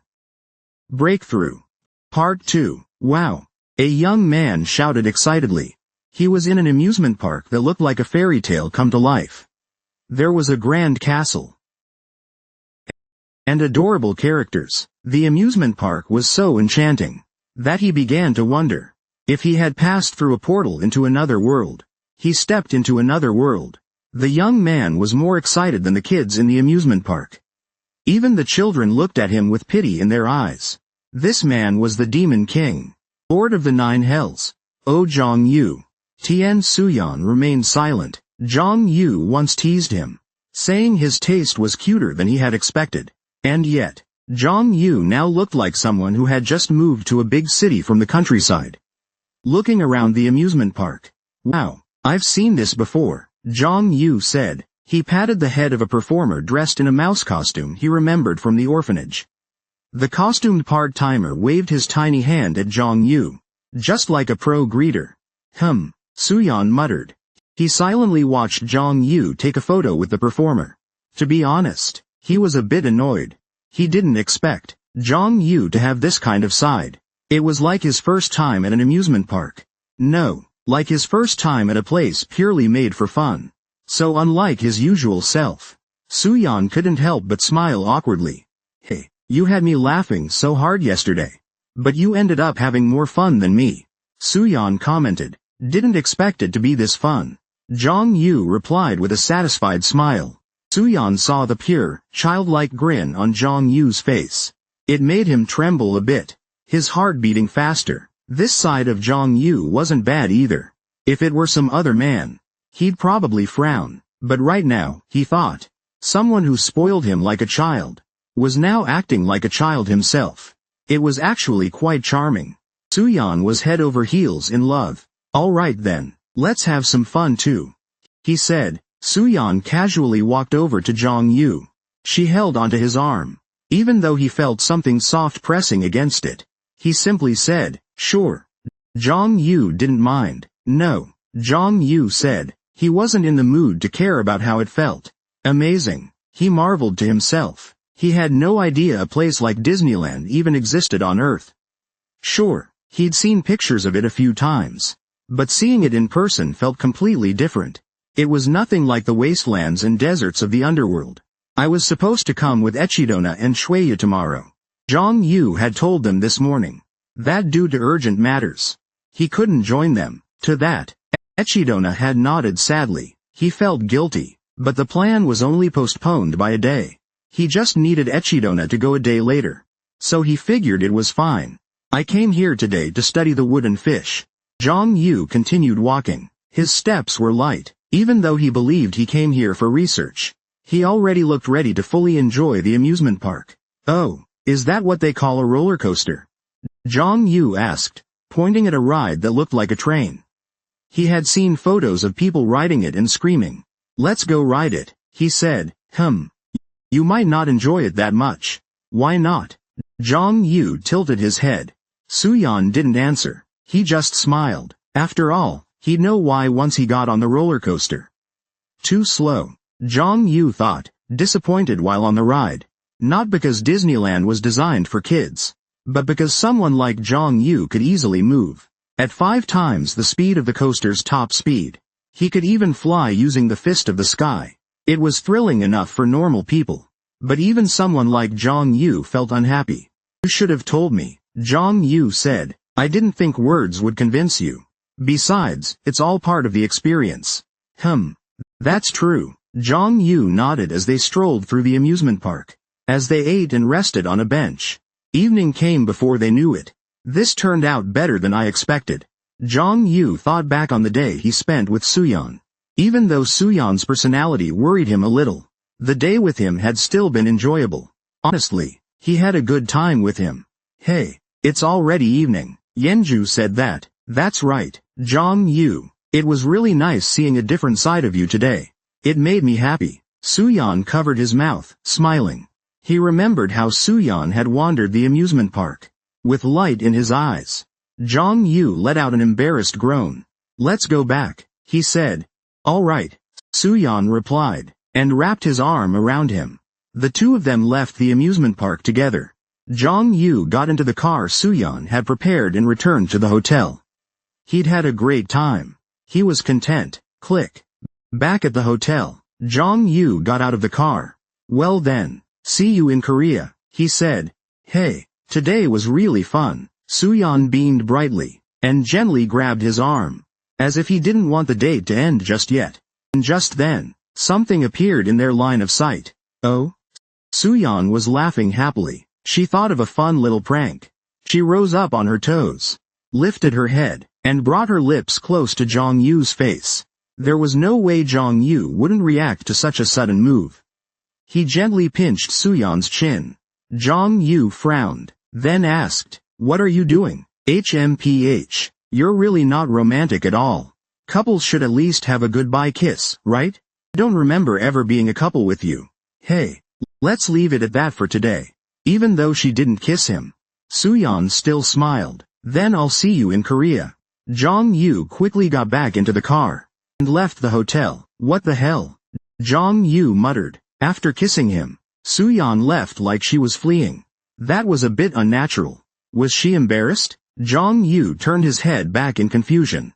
However, the moment he turned, his expression froze. The answer was right there, not far away. Now she understood why Suyeon ran away so fast. Zhang Yu. Shit. Zhang Yu cursed under his breath. Echidona and Shueya were standing at the hotel entrance, staring at her in shock. A moment of silence. Zhang Yu couldn't say a word. The one who broke the silence was Echidona. She quickly walked up to Zhang Yu and grabbed her sleeve. Zhang Yu, is this what you've been busy with? Zhang Yu was filled with guilt. She felt like someone caught cheating on their partner. The captured man lowered his head and muttered silently, "Damn it." At that moment, she thought of Suyeon's smiling face. She clenched her fists. Zhang Yu. Shueya approached, calling out. She smiled and grabbed his hand. Do you have anything to say? Of course. For the first time, Shueya's smile frightened Zhang Yu. Shueya dragged her into the hotel. 5 days passed. Yan Zhu, who had been called to ride in Zhang Yu's car, finally returned to the hotel. After everything had settled down. Let's go home now, Yan Zhu said wearily. Zhang Yu forced a smile and nodded, replying, "Good job. I will definitely make you pay me back." From her lifeless voice, it sounded like Yan Zhu had been going through a rough time. The group boarded the Flower Wolf team's private jet back to Korea. They could have flown with Echidona, but since they weren't in a rush, there was no need to trouble her.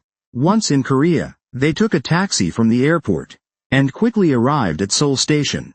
Feels like it's been ages. It really does. Zhang Yu had only stayed in Japan for a week, but she missed the cityscape of Seoul. I'm going home to rest.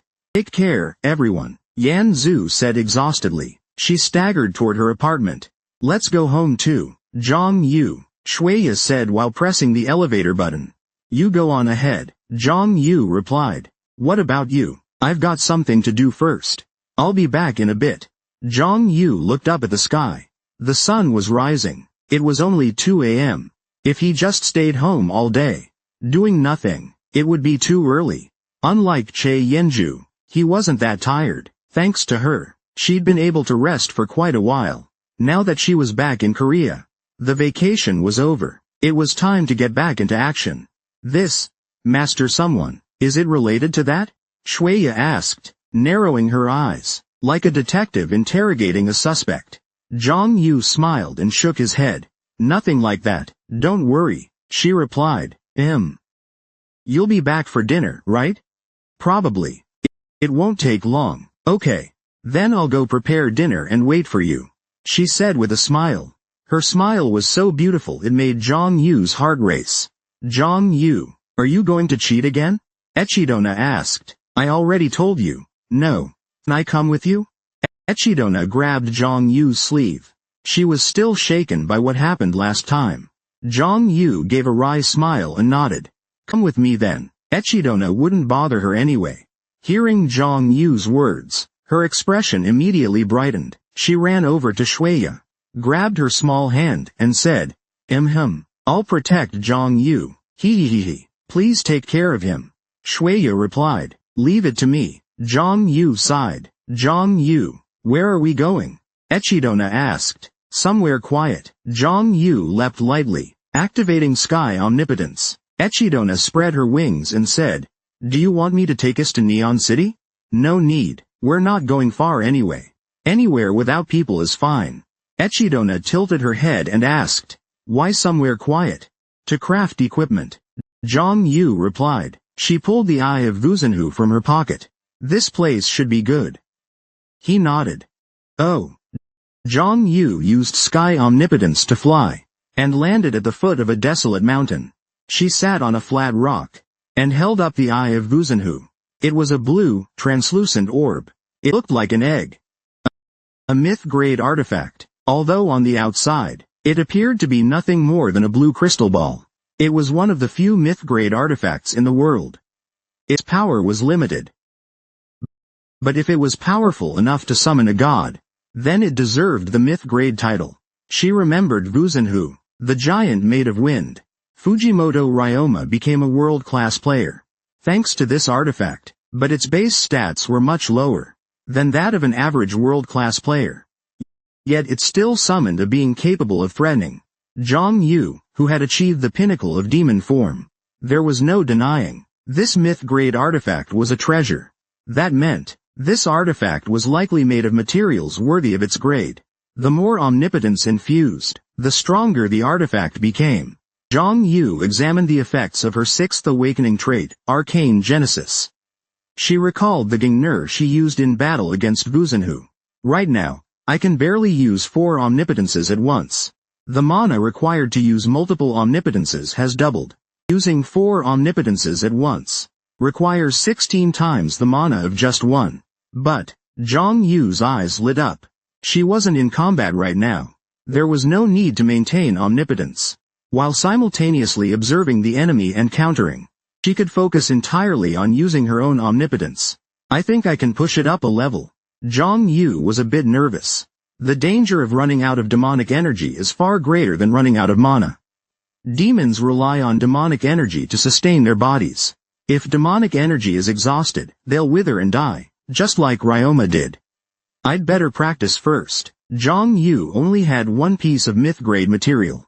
If he failed, the material would be destroyed, so he needed to be cautious. Zhang Yu, is there anything I can help with? Just keep people away. I need to focus. Okay. Sure.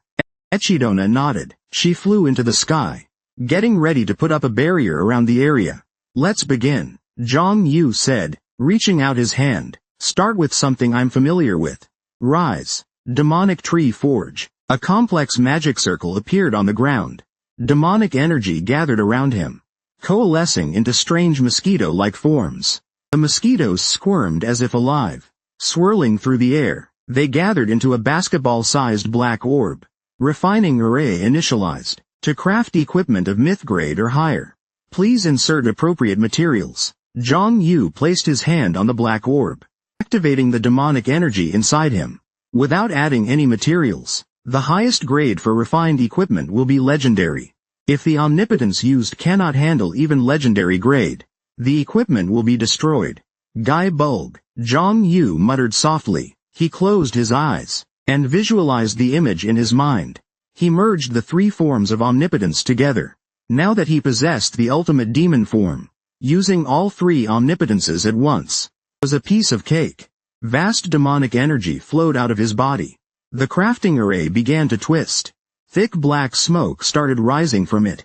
A black sphere composed of unknown runes began to crack. The cracks widened, like an egg about to hatch. Finally, crack. The crafting array split apart, revealing a long dark red spear. Rayan. Zhang Yu picked up the dark red spear. In the weapon, he could feel the omnipotence he had just infused. Just as I thought, it's not as good as the one made with true omnipotence. A Gai Bold crafted with demonic energy can't compare to one that functions without it. Still, not bad. Zhang Yu grabbed the newly crafted Gai Bold and gave it a swing. Flame spear. Ha! He shouted, and thrust the spear into a nearby rock. Boom! The rock shattered, and black flames erupted. Its power was only about 20% of the original. Still, considering it could be paired with other omnipotences, it was still usable. This version had only about 20% of the original's power. But if combined with Titan's authority and swift omnipotence, its output could exceed even the original. Too bad it's only special grade. Zhang Yu looked at the info window for the newly crafted Gai Bulb. The spear was only special grade, with limited stat boosts. The equipment tier requirement for arcane creation was stricter than he expected. Using 3 different omnipotences at the same time is no easy feat.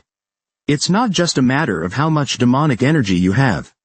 In fact, merging different omnipotences into one is nearly impossible. It's like drawing a circle with one hand, and a triangle with the other, already incredibly hard. Using different omnipotences simultaneously is like drawing with one hand, and writing with the other. Zhang Yu's extraordinary control over demonic energy was the only reason it was even possible. However, the rewards are great, though those rewards remained unproven for now. So, Zhang Yu decided to try using 5 omnipotences at once. I should practice more first. He didn't plan to immediately craft another myth-grade item. Right after only one successful attempt, Zhang Yu set down the completed Gai bulb. Chidona walked up to him and asked, Zhang Yu, what kind of equipment do you want to make? I don't know yet, Zhang Yu said, lost in thought. Preferably a weapon. Defensive gear like the Black Pearl Code is great. But when most people think of equipment, they first think of weapons. The problem is, Zhang Yu doesn't stick to just one weapon. He changes depending on the situation. The weapon he's most used to is the spear. But most of the time, it's, how about using this opportunity to choose a main weapon? Zhang Yu shook his head. He didn't lack a main weapon because he couldn't find a good one. It was because it would limit his tactical flexibility. Unlike Jin Shixin and Tian Wuchen, who only mastered one weapon type. He preferred adapting his attack style to the situation, using combat instincts honed through countless battles. Zhang Yu, what are you thinking about? I'm thinking about what kind of weapon I should forge. Echidona tilted her head. Can't you make a weapon that can transform? She asked while turning her hand into a dragon's claw. Zhang Yu's eyes lit up. That was a clear and simple solution. If the weapon could transform, then he wouldn't have to worry about which weapon to make. Zhang Yu patted Echidona's head and praised, great idea. Echidona let out a soft hum. Zhang Yu gently petted her hair for a while. Then he cast the magic window technique again. The crafted geberag he had placed on the ground turned to dust and scattered. Transforming weapon. He would need extensive practice to fully memorize its use. Only after I'm sure of what I'm doing will I use the left void eye of summoning. There's no need to rush. Persistent training will never betray him. Zhang Yu closed his eyes and reconstructed the forging matrix. 3 days later, Zhang Yu headed up the mountain once again. This time with Han Shuya and Echidona.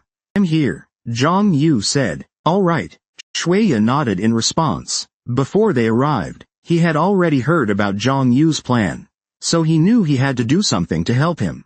Blessing of Light, he cast a buffing spell. A radiant glow surged from his body and entered Zhang Yu, enhancing his unique attributes. Wrath of the Sea Siren. Zhang Yu said. The black pearl robe shimmered. A burst of explosive demonic energy surged from within him. His demonic energy stat reached 116. Zhang Yu closed his eyes. Demonic crafting. A magic circle appeared on the ground, forming a refining array the size of a basketball. Zhang Yu unhesitatingly grabbed the eye of the Void Summoner. After 3 days of relentless practice, he was confident he could forge the weapon he envisioned. He had prepared everything. Zhang Yu reached his hand into the refining array. Origin. Extracting materials from a mythic-grade equipment. Conditions fulfilled. You may craft one mythic or higher tier item. However, insufficient authorization. Only able to craft items below legendary tier. Zhang Yu exhaled deeply, cleared his mind. Transformation. Fission. / Hellfire. Storm. He activated the Pentaforce. Demonic energy surged out of him like a tidal wave. The energy consumption was 32 times higher than using a single force. His energy stat was already 116, but sustaining the Pentaforce was still difficult. Zhang Yu groaned under the pressure. His head felt like it was about to split open. Not only was energy heavily consumed, even his mental strength to control the Pentaforce was nearly depleted. Focus. Zhang Yu ignored the pain, closed his eyes as if in practiced motion, and focused on the image of the weapon he wanted to create. It was a weapon that could freely transform. Just hold on a bit longer. He wouldn't need much time to forge it. He could feel the refining matrix moving in his hand.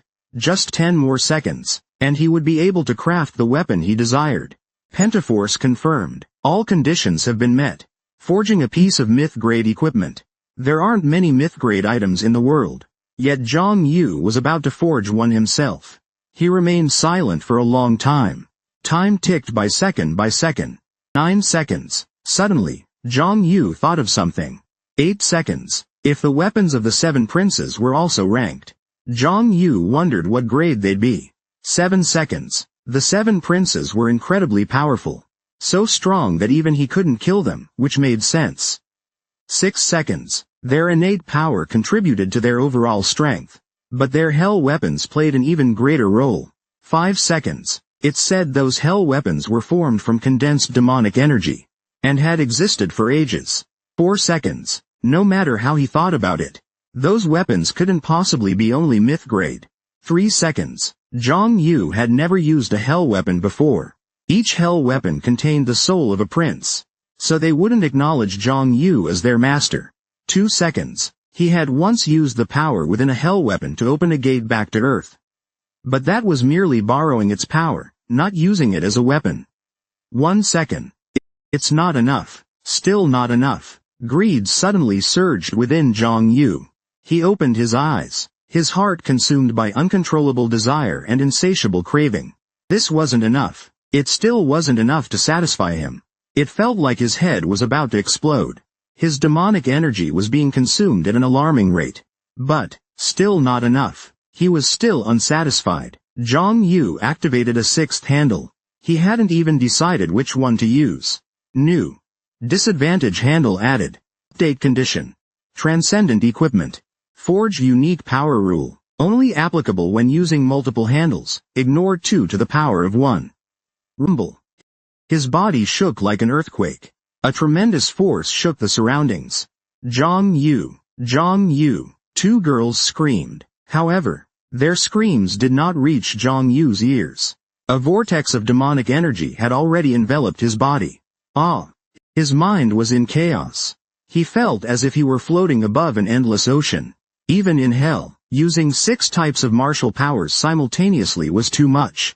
At this point, it was no longer a matter of how much demonic energy was needed. His brain's ability to process the energy had already reached its limit. Did I overdo it? That question no longer mattered. Using 5 martial powers had already pushed him to his limit. Adding a 6th was pure excess. Moreover, he had used the strongest power, the Insight Fist, as his 6th martial power. No sane person would do that. It was dangerous, like inflating a balloon that was already about to burst. Even during his peak in hell, he wouldn't have done something so insane. Even if it exploded, it wouldn't be surprising if he died on the spot. But, Zhang Yu didn't know why. But he didn't regret his decision. No, he wasn't even worried. A voice in his head told him to stop now. But an irrational confidence told him it was fine. He should keep going. His hand, placed in the refining array, was suddenly severed. Black blood gushed from his hand, flowing into the refining array. The energy within the array merged with his own. Zhang Yu's senses grew increasingly dull. His consciousness faded. He could no longer control the 6 authorities. Zhang Yu gave up on the refining. However, that's when something surprising happened. So that's it. That's the reason. Now, his body was controlling the 6-fold omnipotence in his stead. Zhang Yu finally understood why the path of demon creation could only be fully unlocked after reaching the ultimate demonic body. Omnipotence control could be driven by instinct rather than the mind. That was the true effect of the ultimate demonic body. No, to say it's the sole reason for reaching that state wouldn't be wrong either. The energy from the refining formation flowed through Zhang Yu's blood to his heart. He felt something connecting with him. A notification popped up. You have successfully refined the Demon Sea Elixir. Transcendent. A system window appeared. At that moment, the refining formation began to converge. You've refined the Demon Sea Elixir. Demonic energy plus 2 points. Traits unavailable. Demoncraft. Whoa. Zhang Yu's eyes lit up. His demonic energy had finally exceeded 110 without any buffs. So Demoncraft was meant for creating this, huh? He held the black orb formed by the compressed refining array. Its shape resembled Fujimoto Ryoma's left void orb, roughly the size of a ping-pong ball. Zhang Yu checked the info on the Demon Sea Elixir. Equipment info. Item name. Demon Sea Elixir. Grade. Transcendent. Inscription. Type. Growth. The equipment will grow when certain conditions are met. Base effect. +3 to unique attribute. Step drive. Transformation. Locked. Special effect. Locked. Effect description. Indestructible. The item cannot be destroyed by any physical, magical, or mental attacks. Transformation. The equipment can transform into any weapon registered as a skill. It will exert 34% of the weapon's power created using authority. Zhang Yu examined the equipment info while moving. Once again, it was full of question marks. It's a growth-type item. The Sea of Magic Elixir has its advantages. Its grade is transcendent. It should be able to grow infinitely. But its effect wasn't as good as he expected. No, wait a minute. Zhang Yu browsed the info window again, focusing on the basic effect, especially the transformation description. Weapons registered as skills. Any weapon he had once created with authority would be registered as a skill. Bitente, Gai Bulg, even the recent Gingner, were all registered as skills. 34% of the weapon made using authority. His Gai Bulg forged with Demoncraft only exerted 20% of the power of the one made with authority. Which means, the power of the Sea of Magic Elixir is almost 1.5 times greater than the forged Gai Bulg. That's not bad. Just the transformation ability alone is enough to make it a transcendent tier item. No, it's amazing. That means, he could pre-make countless weapons, register them as skills, and whenever needed, remake them with the Sea of Magic Elixir. No authority needed at all. Gai Bulg. He tested the new equipment with a skill. The black orb the size of a ping-pong ball transformed into a dark red spear, called Gai Bulg. The moment Zhang Yu gripped it, he could tell it was stronger than the version he had created through Demoncraft practice. This thing was powerful. Wow. If that's the case, Zhang Yu was better off using skills with higher base stats, because 34% Gingner was better than 34% Gai Bulg. Gingner. He used a skill fused with 4 types of omnipotence. Rayan. Currently, the equipment cannot transform into a weapon crafted with 4 types of omnipotence. That's a shame. He thought the effect was unbelievably good. But as expected, he couldn't transform it into a weapon made with 4 types of omnipotence. Still, there was no reason to be disappointed. He hadn't fully unlocked its potential yet. The Demon Sea Elixir was a growth-type item. He wasn't sure what the conditions were for it to grow, but he knew he could become stronger. And that was the most important part. He was already strong. So much so, he couldn't even imagine how much stronger he could still become. This was a transcendent item. Zhang Yu smiled in satisfaction. Then he checked the specs of the Demon Sea Elixir again, and noticed something. It could transform into any weapon, not just ones registered as skills. Of course, if it transformed into a weapon not registered as a skill, it would have no omnipotence at all, and it could only become weapon-type skills. Zhang Yu had 2 types of skills. Debulb, Gram, and Vidend were weapon-making type skills. Meanwhile, Skybreaker, Field of Blades, and similar one-time use skills were magic-type skills. The Demon Sea Elixir could only transform into weapon-type skills. But that was enough. Zhang Yu transformed the Demon Sea Elixir into a ring, and wore it on his right middle finger. My magic stat is now 113. If I add the Sea Witch's Wrath and Han Shui's boss buff, I can reach 120. Not bad. Becoming stronger means being able to do more things. So he was happy. Now, he could even face demons from the 9th circle of hell. Zhang Yu, are you okay? Shuya asked cautiously. I'm fine. Phew, I was worried something went wrong. It's okay, let's go home. Did you manage to forge the weapon? Zhang Yu raised his right hand. The ring on his middle finger turned into a dagger. As you can see. Shuya was stunned when she saw the ring on his hand. She coughed and said, "That's a relief. Now that the weapon is done, let's head back." Okay. Oh, right, while you were making the weapon, Yenju called. Che Yenju? Yes. She said she has something for you. And told you to come to the guild. All right. Zhang Yu nodded, and gently hugged the blushing Shueya. Then used Skyfist, and flew into the sky with her in his arms. Let's stop by the Red Rose Guild first. Click. Ah, you're here. Zhang Yu opened the office door. Che Yenju looked up. Zhang Yu sat down and asked, "What do you have for me?" Heichi Beihiji sent a few items. Heichi Beihiji? Yeah. She said these gifts are to apologize to the hero who saved her. And was nearly framed as a criminal. But it wasn't her fault. Why is she apologizing? Zhang Yu laughed in disbelief. The one who framed him as a cultist was Tengbin Ryoma. Not her. I don't know either. Why don't you take a look first? Okay, yeah. Zhang Yu opened the box Yenju handed him. The first thing he saw was a card and a letter addressed to him.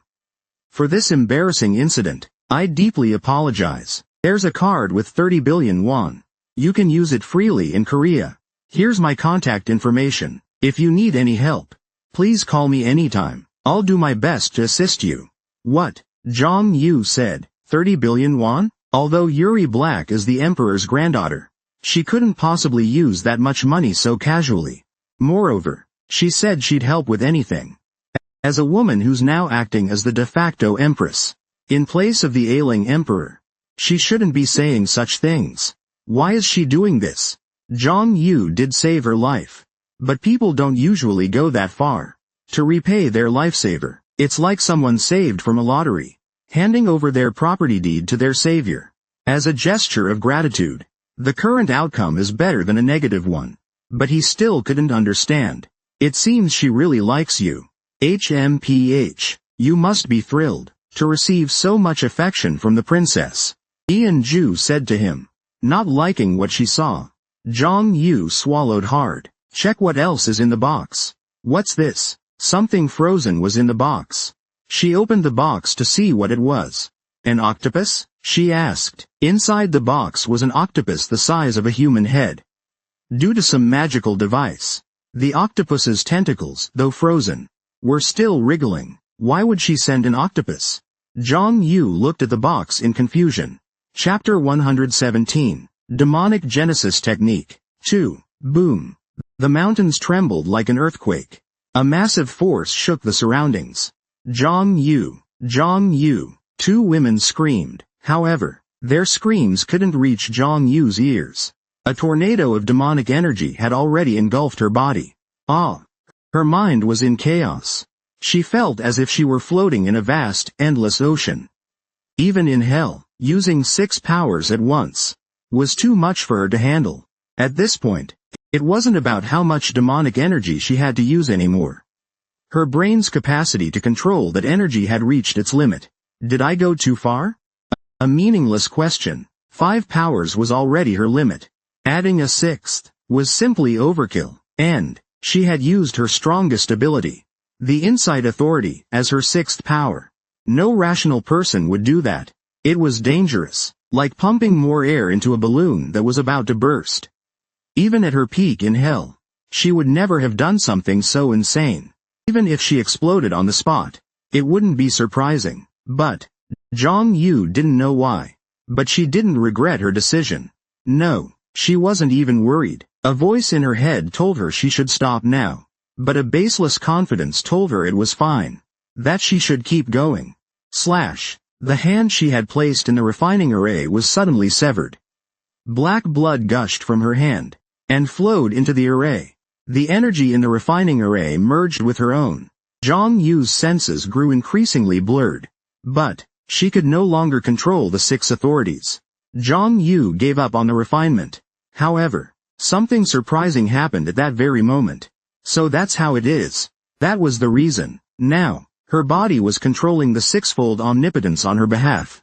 Zhang Yu finally understood why the path of demon creation could only be fully unlocked after attaining the ultimate demonic body. Omnipotent control meant being able to control omnipotence through instinct instead of the brain. That was the true effect of the ultimate demonic body. No. To say that this was the sole reason she achieved it wouldn't be an exaggeration. The energy from the refining formation flowed through Zhang Yu's blood into his heart. She felt something connecting with her. Raying. You've successfully refined the Demon Sea Elixir. Transcendent. A system window popped up. At that moment, the refining formation began to coalesce. You've crafted the Demon Sea Elixir. Demonic energy plus 2 points. Traits unavailable. Demoncraft. Whoa. Zhang Yu's eyes lit up. His demonic energy had finally surpassed 110 without any buffs. So Demoncraft was made exactly for creating this. She held the compressed black orb, forged from the refining formation. Its shape resembled Fujimoto Ryoma's left void orb. It was roughly the size of a ping-pong ball.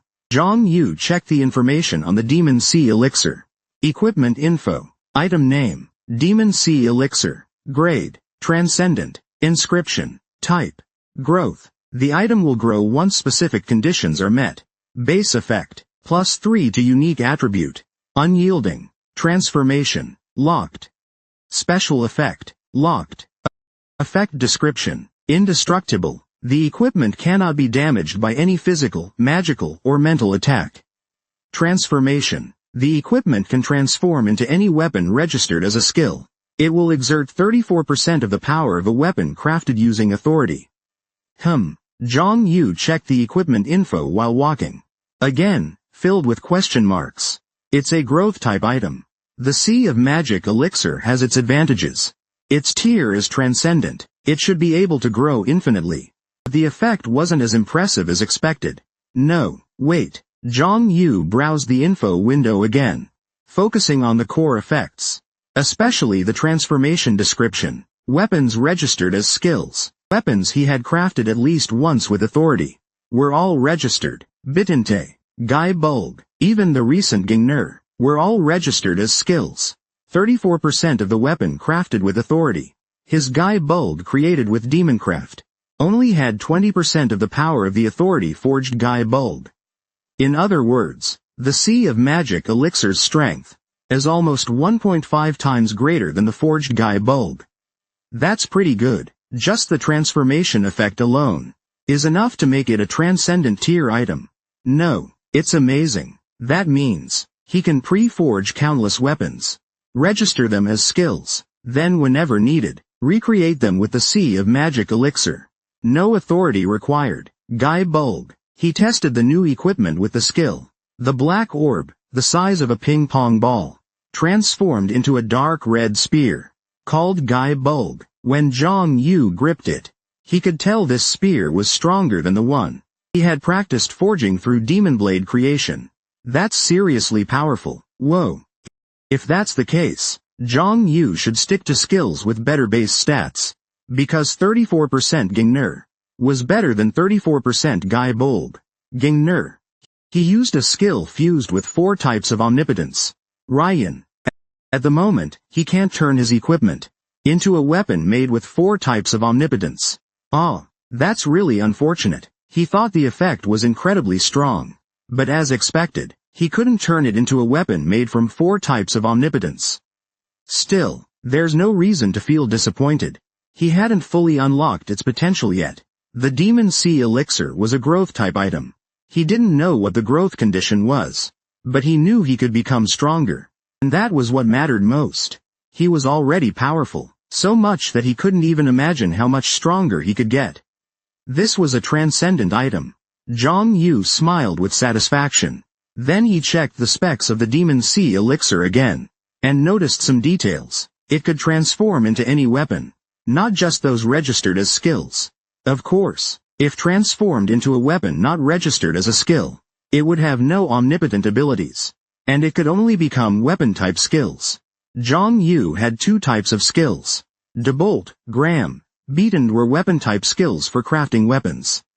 Whereas Skybreaker, Field of Blades, etc. were single-use magic-type skills. The Demon Sea Elixir could only transform into weapon-type skills. But that was good enough. Zhang Yu turned the Demon Sea Elixir into a ring and wore it on his right middle finger. My magic power is now 113. If I add Sea Witch's Wrath and Han Shui's buff, I'll hit 120. Not bad. Getting stronger means being able to do more. That made her happy. Now, she could even take on demons from the ninth circle of hell. Zhang Yu, are you alright? Shuya asked carefully. I'm fine. Phew, I was worried something had gone wrong. It's alright, let's go home. Did you manage to forge the weapon? Zhang Yu raised his right hand. The ring on his middle finger transformed into a dagger. As you can see, Shuya was momentarily stunned by the ring on his hand. She coughed and said, that's a relief. Now that the weapon's ready. Let's go back. Alright. Oh, right, while you were making the weapon. Yenju called. Yenju? Yes. She said she had something for you. And asked you to come to the guild. Okay, got it. Zhang Yu nodded, and gently hugged the blushing Shuya. Then used Skyfist to take flight with her in his arms. Let's drop by the Red Rose Guild first. Click. You're here. Zhang Yu opened the office door. Yenju looked up. Zhang Yu sat in the chair and asked, what do you have for me? Heichi Beihiji sent a few items. Heichi Beihiji? Yes. She said these gifts were to apologize to the one who saved her. The hero who was nearly falsely accused of being a criminal. But it wasn't her doing. Why apologize? Zhang Yu laughed in disbelief. The one who framed him as a cultist was Tengbin Ryoma. Not her. I don't know either. Why don't you take a look first? Sure. Zhang Yu opened the box Yenju handed him. The first thing he saw was a card and a letter addressed to him. I sincerely apologize for the shameful incident. The card contained 30 billion won. You can use it freely in Korea. Here's my contact information. If you need any help, please call me anytime. I'll do my best to assist you. What? Zhang Yu said. 30 billion won? Although Yuri Black is the emperor's granddaughter, she couldn't possibly use that much money so casually. Moreover, she said she'd help with anything. As a woman who's now acting as the de facto empress, in place of the ailing emperor, she shouldn't be saying such things. Why is she doing this? Zhang Yu did save her life. But people don't usually go that far to repay their lifesaver. It's like someone saved from a lottery, handing over their property deed to their savior as gratitude. The current outcome is better than a negative one. But he still couldn't understand. It seems she really likes you. HMPH. You must be thrilled to receive so much affection from the princess. Yenju said to him, not liking what she saw. Zhang Yu swallowed hard. Check what else is in the box. What's this? Something frozen was in the box. She opened the box to see what it was. An octopus? She asked. Inside the box was an octopus the size of a human head. Due to some magical device, the octopus's tentacles, though frozen, were still wriggling. Why would she send an octopus? Zhang Yu looked at the box in confusion. Chapter 117. Demonic Genesis Technique. 2. Boom. The mountain shook as if in an earthquake. Immense power vibrated the surroundings. Octopus! Octopus! The two women screamed. However, their screams couldn't reach Zhang Yu's ears. A tornado of demonic energy had already enveloped his body. His mind was in chaos. He felt as if he were floating over a vast ocean. Even in hell, using 6 martial powers was too much even for him. At this point, it wasn't about how much demonic energy he had. His brain's capacity to control it had hit its limit. Did I overdo it? That question was meaningless. 5 martial powers was already the limit. Adding a 6th was clearly excessive, and he had even used his strongest ability, Insight Fist, as the 6th martial power. No rational person would do such a thing. It was dangerous, like pumping more air into a balloon about to burst. Even in his prime in hell, he wouldn't have done something this reckless. Even if he exploded on the spot, it wouldn't have been a surprise. But Zhang Yu didn't know why. But he didn't regret his decision. No, he wasn't even worried. A voice in his head told him to stop.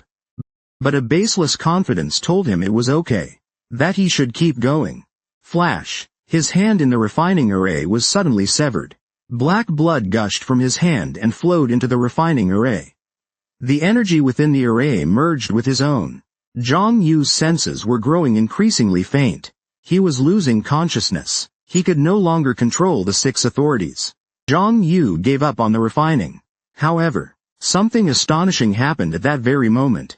So that's it. That was the reason. Now, his body had taken over control of the 6 authorities. Zhang Yu finally understood. Why is the path of demon creation only fully unlocked after achieving the ultimate demonic body? Because omnipotence control allows one to control it instinctively, not mentally. That is the true effect of the ultimate demonic body. No, to say that this is the sole reason she attained it wouldn't be an overstatement. The energy from the refining array flowed into Zhang Yu's heart through his blood. She felt something deeply connected to her. You've successfully refined the Demon Sea Elixir. Transcendent. A system window popped up. The refining formation began to condense into one. You have refined the Demon Sea Elixir. Demonic energy increased by 2 points. Trait unavailable. Demoncraft. Whoa. Zhang Yu's eyes lit up. His demonic energy had finally broken past 110 without any buffs. So Demoncraft was meant to create this after all. She held the black orb compressed from the refining formation. Its shape resembled Fujimoto Ryoma's left void orb. It was about the size of a ping-pong ball. Zhang Yu examined the details of the Demon Sea Elixir. Item information. 1. Name. Demon Sea Elixir. Grade. Transcendent. Inscription. Unknown. Type. Growth. The equipment will grow once certain conditions are met. Base effects. +3 to unique attribute. Unyielding. Transformation. Locked. Special effects. Locked. Effect description. Indestructible. The equipment cannot be destroyed by any physical, magical, or mental attacks. Transformation. Can transform into any weapon registered as a skill. Will exhibit 34% of the weapon's power created with authority. Zhang Yu groaned while browsing the equipment info. And once again, was full of questions. A growth type, The Demon Sea Elixir had advantages. Its grade was transcendent, so it should have unlimited potential. But the effects weren't quite as good as expected. No, wait. Zhang Yu browsed the info window again. This time focusing on the base effects. Especially the transformation description. Weapons registered as skills. Any weapon he had created at least once using authority would be registered. Bitente, Gai Bulb, even the recent Gingnur were all registered as skills. 34% of the weapon's power made using authority. His Gai Bulb made through Demoncraft only reached 20% of the authority forged Gai Bulji's power. In other words, the power of the Sea of Magic Elixir was almost 1.5 times stronger than the forged Gai Bulb. Not bad at all. Just the transformation effect alone was enough to qualify it as a transcendent tier weapon. No, it was amazing. That means he could pre-forge countless weapons, register them as skills, and whenever needed, remake them with the Sea of Magic Elixir. Without using any authority. Gai Bulb. He tested the new equipment using a skill. The black orb, the size of a ping-pong ball, transformed into a dark red spear, called Gai Bulb. When Zhang Yu gripped it, he could immediately tell that this spear was stronger than the one he had created through Demon Blade Craft. This one was truly powerful. Wow. If that's the case, then Zhang Yu should just use skills that have higher base attributes. Because 34% of Gingnur was stronger than 34% of Gai Bulb. Gingnur. He had used a skill that combined 4 authorities. Rayan. Currently, it was not possible to transform the equipment into a weapon made with 4 authorities.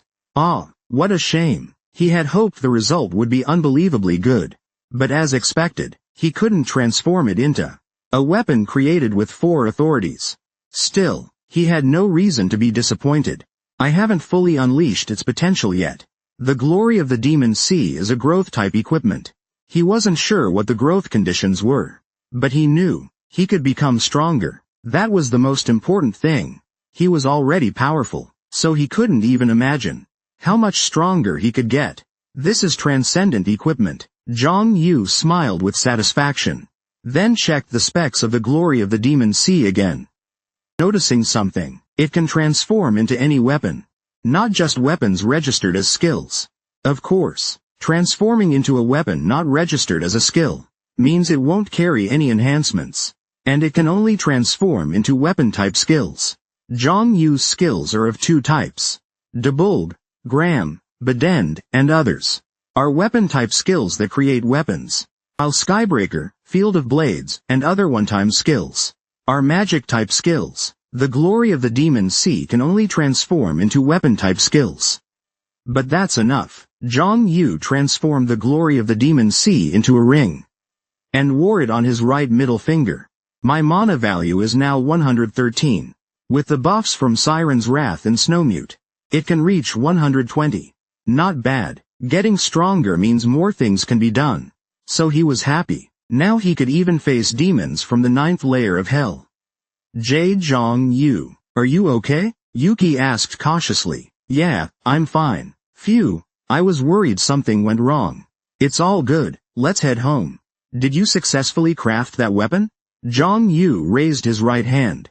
The ring on his middle finger turned into a dagger. As you can see. Yuki froze, staring at the ring on his hand. Clearing her throat, she said, that's impressive. Since you've crafted the weapon, then let's go back. All right. Oh, right, while you were making the weapon, Yenju called. Che Yenju? Yes, she said she had something for you, and asked you to come to the guild. All right. Zhang Yu nodded, and gently hugged the blushing Shueya. Then used Skyfist, and flew into the sky with Shueya in his arms. Let's stop by the Red Rose Guild first. Click. Ah, you're here. Zhang Yu opened the office door. Che Yenju looked up. Zhang Yu sat in the chair and asked, what do you have for me? Heichi Beihiji sent a few items. Heichi Beihiji? Yes. She said these gifts were to apologize to the one who saved her. The hero who was nearly falsely accused of being a criminal. But it wasn't her fault. Why apologize? Zhang Yu laughed in disbelief. The one who framed him as a cultist was Tengbin Ryoma. Not her. I don't know either. Why don't you check it out first? Yeah, sure. Zhang Yu opened the box Yenju handed him. The first thing he saw was a card and a letter addressed to him. I deeply apologize for the embarrassing incident. The card contained 30 billion won. You can freely use it in Korea. Below is my contact information. If you ever need help, please feel free to call me. I will do my best to assist you. What? Zhang Yu said. 30 billion won? Even if Heichi Beihiji is the emperor's granddaughter, there's no way she could just give away that kind of money. And she said she'd help with anything. As a woman who's now acting as the de facto empress, in place of the ailing emperor, she shouldn't be saying such things. Why is she doing this? Zhang Yu did save her life. But people don't usually go that far to repay their lifesaver. It's like someone saved from a lottery, handing over their property deed to their savior as gratitude. The current outcome is better than a negative one. But he still couldn't understand. It seems she really likes you. HMPH. You must be thrilled to receive so much affection from the princess. Yenju said to him, not liking what she saw. Zhang Yu swallowed hard. Check what else is in the box. What's this? Something frozen was in the box. She opened the box to see what it was. An octopus? She asked. Inside the box was an octopus the size of a human head. Due to some magical device, the octopus's tentacles, though frozen, were still wriggling. Why would she send an octopus? Zhang Yu looked at the box in confusion. Time passed. To maximize the glory of the Demon Sea's potential, Zhang Yu registered more weapon-type skills combining 3 or fewer distinct enhancements. With a mana value of 113, and having reached the ultimate mana body, fusing 3 distinct enhancements became effortless. The number of skills kept growing. After registering new skills, Zhang Yu focused on breaking the level cap. He didn't know the conditions for a demonic soul, and he couldn't increase his mana value by devouring monsters. So, he decided to focus on breaking the level cap for now. No progress at all. Zhang Yu sighed, sitting on the living room sofa. For a week, he had been trying various methods to break it. Yenju had just jokingly said the system cursed him. Now it no longer sounds like a joke. In fact, most people can't break through the 6th awakening, the limit of their efforts. But that only applies to ordinary players. Most talented players can easily break through the level cap.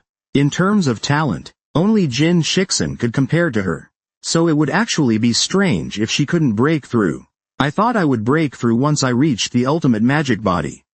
That's what Zhang Yu thought at the time. That he should stop leveling and focus on getting stronger instead.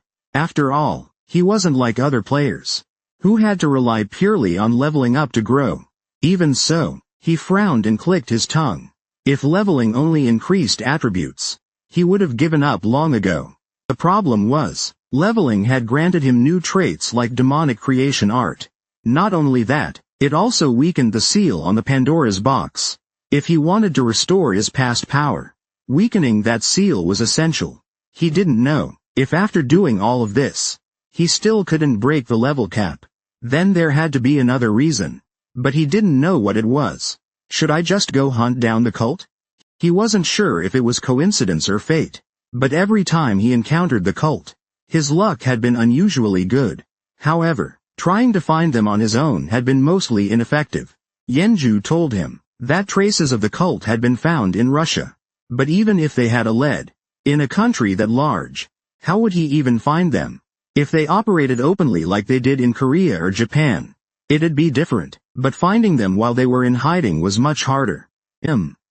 He really had no options. Zhang Yu lay back on the couch. At that moment, Echidona ran out of the room and flopped onto the floor. Zhang Yu, I want to watch TV. Get down from there first. No. I like it here. Echidona giggled mischievously, and let out a little hum. Compared to when Zhang Yu first met her, when she was wary like an abandoned kitten, she had changed a lot. Zhang Yu stood up, and placed her on his lap. She turned on the TV with the remote. What do you want to watch?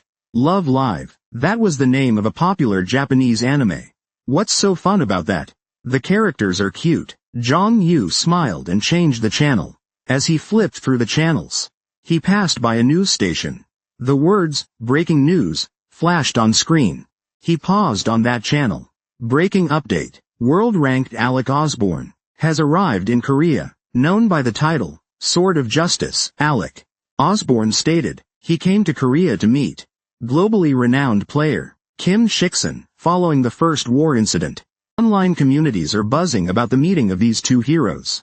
Moreover, Sword of Justice? What a ridiculous nickname. Zhang Yu chuckled, and searched Alec Osborne on his smartphone. Commentator. Legendary trash game. Oh my god. Whoa, woo.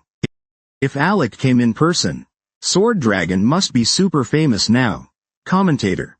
Teresa. But Sword Dragon's not world class yet. He really can't compare to Alec. Not by a long shot. Whoa whoa whoa. No, bro. Jianlong is world class SAJISU. He might be thinking about his long-term growth potential. Jianlong only recently awakened as a player. Commentator. JRM. Go Korea. Baek Kanghyun cured my cancer. Commentator. Let me out of bronze rank. Jianlong is nothing. Zeze. You guys are too ignorant. FRFRHOODHOOD. Alright, next bronze rank player, please. Haha. This guy's incredible. Sihun is awesome, but my brother is even better. Butterfly Valley. As soon as Zhang Yu searched the name, countless profiles from community forums appeared. But what he wanted wasn't the community's reaction. There was a site called the Sword of Justice Wiki. It had a lot of information about Alec. Zhang Yu accessed the site, and read some basic information about him. He was handsome. There was a photo of a good-looking man on the site. He had long golden hair tied back. Beneath the photo were several summaries about him. Alec Osborne, British. A 29-year-old Brit. A 19-year-old Brit. A 19-year-old Brit. A 19-year-old Brit. Alec Osborne, British. 29 years old. World ranker. Why is he called the Sword of Justice? Alec Osborne is known not only for fighting for the British, but also for wielding his sword for the weak all around the world. 2 months ago, after the Isu War incident, he publicly stated that he had also been fighting the cult. 1 month ago, he attacked a cult branch in Europe, and stopped their operation in advance. He could only find positive reviews about this guy online. He's a good guy, hardworking and friendly to everyone. He kind of reminds him of Shixin. At least in terms of personality. They were quite similar. He said he came to Korea to see Shiksen. Jong Yu put down Echidona and stood up. In this situation, he couldn't just stay idle. He needed to know why Alec wanted to meet Shiksen. Our Shiksen sure is popular. First it was Tien Wuchen. Now it's Alec Osborne. As expected of the protagonist, drawing attention from global figures. Jong Yu, where are you going? To meet Shiksen. He didn't train with Wuchen today. Jong Yu heard that Wuchen was training with Han Shuya. Jang Taesul, Choi Eunbi went hunting together. I want to go too. Aren't you watching TV? I prefer being with you. Echidona grabbed his sleeve. Jong Yu smiled and nodded. Let's go. I think they're hunting at the A-rank gate in Incheon. He asked Shuya this morning where they were going hunting. Jong Yu drove to Incheon. Brother Jong Yu, over here, inside a cafe near the A-rank gate. Jong Yu saw a group of 4 waiting for him. He pulled up a chair and sat down. He said, just stay inside the gate. I'll come get you. Haha. You're here. We can't do that, bro. Let's not talk about that now. We were planning not to go in today. Taesul said, because of Alec Osborne. Oh, you saw the news too? That's why I came. But more importantly, how did you guys hear about it? You were inside the gate. After us. A player who entered later recognized Sihun. And told me. Jong Yu nodded, then turned to look at Sihun. What's wrong with him? Sihun was trembling all over. Like he was holding in pee. He even had a weird smile on his face.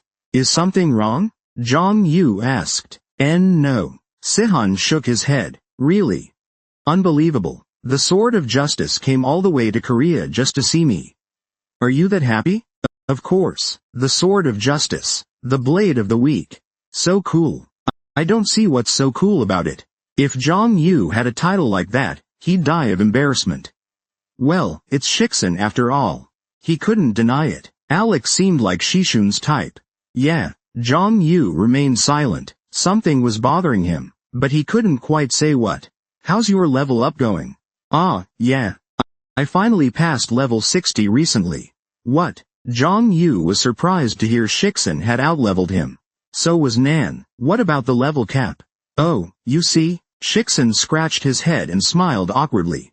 Shuya answered for him. Shiksen said he doesn't have a level cap. Considering how hard it is to reach my own level cap. Jong Yu thought it was unfair. Damn cheater. Even with protagonist buffs, having no level cap was ridiculous. What about the others? Taishu and I just recently hit our level caps. And Faye's still in the 50s. Yeah, it's because before I could even cast magic, Shiksen had already wiped them all out. And not only that, he's the only one without a level cap. That's not fair. Faye shouted in frustration. I think it's unfair too. Jong Yu scratched his head. What a genius. Jong Yu had no right to say that. But even so, not having a level cap was just too much. He sighed. Shiksen said, what should I do? Should I go pick him up at the airport? No need. Jong Yu raised his coffee cup.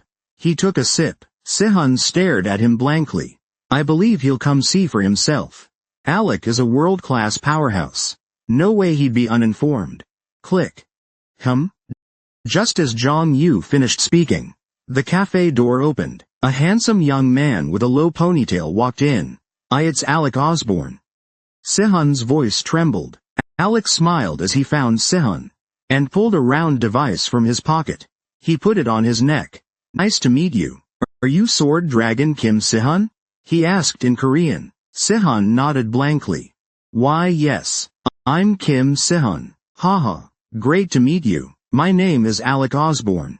Oh, yes. It's an honor to meet Korea's hero. Alec held out his hand. Sihun took it, and answered in surprise.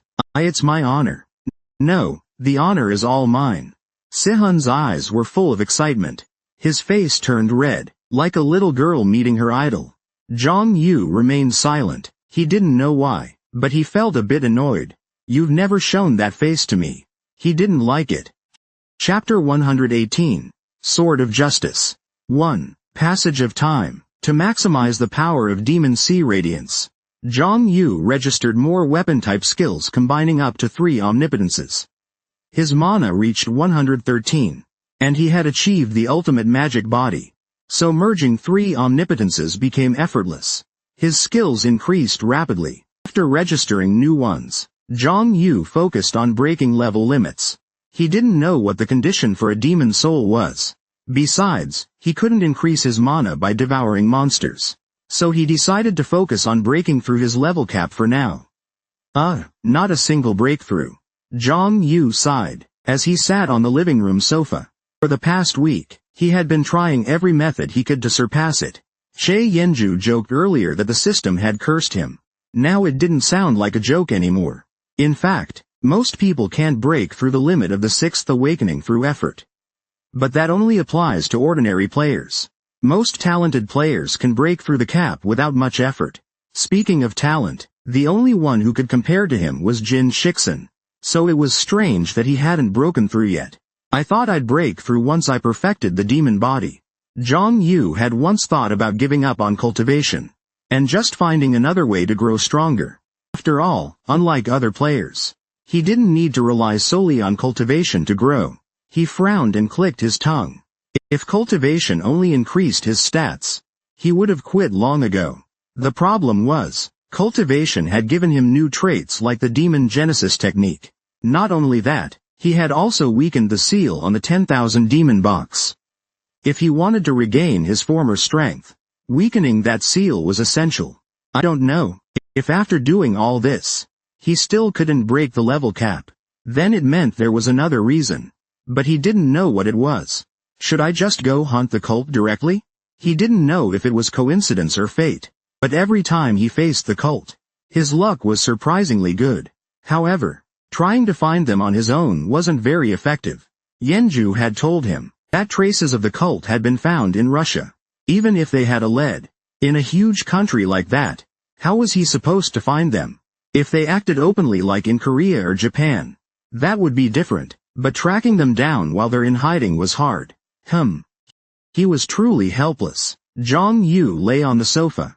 At that moment, Echidona ran out from the room and flopped onto the floor. Zhang Yu, I want to watch TV. Get off that first. No, I like it here. Echidona smiled playfully, and let out a hum. Compared to when Zhang Yu first met him, looking like a wary, abandoned cat, he had changed a lot. Zhang Yu got up, placed him on his lap, and turned on the TV with the remote. What do you want to watch? Love Live. It's the name of a popular Japanese anime. What's so fun about that? The characters are cute. Zhang Yu smiled and changed the channel. While switching channels, he passed by the news. The words, breaking news, caught his eye. He stopped on that channel. Latest update. World-ranked Alec Osborne has come to Korea. Known by the title Sword of Justice, Alec Osborne stated that he came to Korea to meet the world-famous player Kim Sehun, who rose to fame after the First War incident. Community forums are abuzz with excitement over the meeting of two heroes. Also, Sword of Justice. What kind of ridiculous title is that? Zhang Yu laughed, and searched Alec Osborne's name on his smartphone. Commentators say it's from the game, Legend Trash. Oh my god. Whoa. Wow. If Alec came in person to see him, then Sword Dragon must really be famous. Commentator. Teresa. But Sword Dragon isn't world-class yet, is he? Not quite, but he's certainly getting attention. He really can't compare to Alec. Whoa, no, bro, Sword Dragon is a world-class SAJISU. Maybe he's thinking about long-term potential. Sword Dragon only awakened as a player recently. Commentator. JRM. Go Korea. Baek Kanghyun cured my cancer. Commentator. Freed me from bronze rank farming. Sword Dragon is nothing. Tisk. You guys are clueless. FRFRHOODHOOD. Alright, next bronze tier player, please. BESTIESU. Ha. This guy is awesome. Shixin is amazing. But my brother is even better. Butterfly Valley. How come people don't know there are even greater ones out there? SAJISU. Attention seekers are everywhere. Gabin-G. What's wrong with these people? It's a total uproar. When Zhang Yu searched the name, Countless forum posts popped up. But what he wanted wasn't just the community's reaction. There was a site called the Sword of Justice Wiki. It had tons of information on Alec. Jong Yu entered the site and read through some basic info about him. He was handsome. There was a picture of a good-looking man on the site. His long golden hair was tied back. Below the photo were several summaries about him. Alec Osborne, British, 29 years old, world ranker. The reason he's called the Sword of Justice. Alec Osborne is known not only for fighting for the British, but also for standing up for the weak across the world. 2 months ago, after the Isu War incident, he publicly stated that he had also been fighting the cult. A month ago, he raided one of the cult's branches in Europe and stopped their attack in advance. Online, he could only find positive comments about the guy. He's a good person, hardworking and kind to everyone. He's kind of like Sehun. At least personality-wise, the two are quite similar. He said he came to Korea to meet Sehun. Jong Yu set Echidona down and stood up. In a situation like this, he couldn't just stay put. He had to find out the reason Alec came to see Sehun. Our Sehun is really popular. First it was Tien Wuchen. Now it's Alec Osborne. No wonder he's the main character, attracting global attention. Jong Yu, where are you going? To see Sehun. He didn't train with Wuchen today. Jong Yu heard Wuchen was going hunting with Han Shueya, Jong Taesul, and Choi Eunbi. I want to go too. Aren't you watching TV? I'd rather be with you. Echidona grabbed his sleeve. Jong Yu smiled and nodded. Let's go. I think they're hunting at the A-rank gate in Incheon. He asked Shueya this morning where they were going hunting. Jong Yu drove to Incheon. Brother Jong Yu, over here, in a cafe near the A-rank gate. Jong Yu saw a group of 4 chatting. He pulled up a chair and sat down. He said, just stay inside the gate. I'll come get you. Now that you're here, we can't do that. Bro, let's not talk about that yet. We weren't planning on hunting today. Taishu said, because of Alec Osborne. Oh, so you saw the news too? That's actually why I came. But more importantly, how did you hear about it? You were inside the gate. A player who entered after us recognized Shiksen and told me about it. Jong Yu nodded, then looked over at Shiksen. What's wrong with him? Shiksen was trembling all over, like he was holding in pee. He even had a weird smile on his face. Is something wrong? Jong Yu asked. No. Shiksen shook his head. Man, I still can't believe it. The Sword of Justice actually came all the way to Korea to see me? That makes you that happy? Of course. The Sword of Justice. The Sword of the Weak. So cool. I don't see what's so cool about it. If Jong Yu had a title like that, he'd die of embarrassment. Well, it's Shiksen after all. He couldn't deny it. Alex seemed like Shishun's type. Jong Yu remained silent. Something was bothering him, but he couldn't say what it was. How's your level up going? Ah, yeah. I finally passed level 60 recently. What? Jong Yu was surprised to hear Shiksen surpassed him in level. He couldn't hide the shock. What about the level cap? Well, you see, Shiksen scratched his head and smiled awkwardly. Shueya answered for him. Sehun said he has no level cap. Considering how hard it is to reach his own level cap, Jong Yu felt it was unfair. Damn cheater. Even with protagonist buffs, it still makes no sense to have no level limit. What about the others? Taesul and I just recently reached our caps. Eunbi's still around level 50-something. Yeah, that's because before I could even cast a spell, Sehun Oppa swept them all away. And on top of that, he's the only one without a level cap. It's not fair. Eunbi shouted in frustration. I think so too. Jong Yu grabbed his head. What a genius. He didn't really have the right to say that. But even so, having no level cap was just too much. He sighed. Sehun asked, what should I do? Should I go pick him up from the airport? No need. Jong Yu picked up his coffee cup and took a sip. Sehun looked at him blankly. I believe he'll come see you in person. Alec is a world-class powerhouse. He couldn't possibly lack basic intel. Click. Just as Jong Yu finished speaking, the cafe door opened. A handsome young man with a low ponytail walked into the cafe. Alec, Osborne. Sihun's voice trembled. Alec smiled after finding Sihun, and took out a round device from his pocket. He wore it around his neck. Nice to meet you. Are you Sword Dragon, Kim Sihun? He asked in Korean. Sihun nodded blankly. Why yes, I am. I'm Kim Sihun. Haha. Nice to meet you. My name is Alec, Osborne. Oh, yes. It's an honor to meet Korea's hero. Alec reached out his hand. Shiksun shook it, and responded in surprise. It's an honor. No, the honor's all mine. Shishun's eyes were filled with excitement. His face turned red, like a girl meeting her idol. Zhang Yu remained silent. He didn't understand why, but he felt a little annoyed. You've never made that face for me before. He didn't like this at all. Why are you here? Zhang Yu asked curtly. He narrowed his eyes and sized up Alec. Osborne. He seemed the real deal. Even though he was just standing there, he exuded authority. His mana was under tight control. Of course, Zhang Yu didn't know if Alec was hiding even greater strength. But there was one thing Zhang Yu was sure of. He was stronger than Fujimoto. Compared to Fujimoto Ryoma, Alec was on a completely different level. Fujimoto Ryoma relied entirely on his powerful Void Eye to become a world-class contender. At first glance, the sword at Alec's waist didn't look impressive, which only meant one thing. He became world-class based purely on his own ability. Alec looked at Zhang Yu. And you are? It was Jin Shiksun who answered him. He's someone I consider a brother. Oh? Like a knightly bond between comrades? Yeah, he might be a little different, but he's someone I respect and follow. Huh. Didn't expect Sword Dragon to have such a senior. Nice to meet you. I'm Alec. I'm Zhang Yu. Zhang Yu grabbed Alec's hand. After shaking Zhang Yu's hand, Alec's expression turned serious, but only for a few seconds.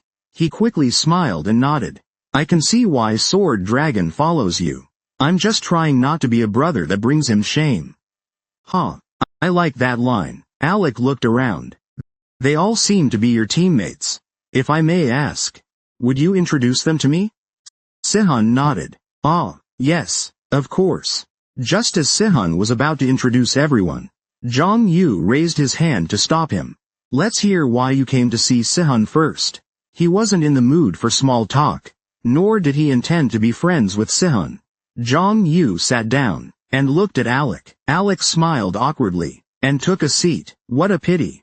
I wanted to learn more about Sword Dragon's allies.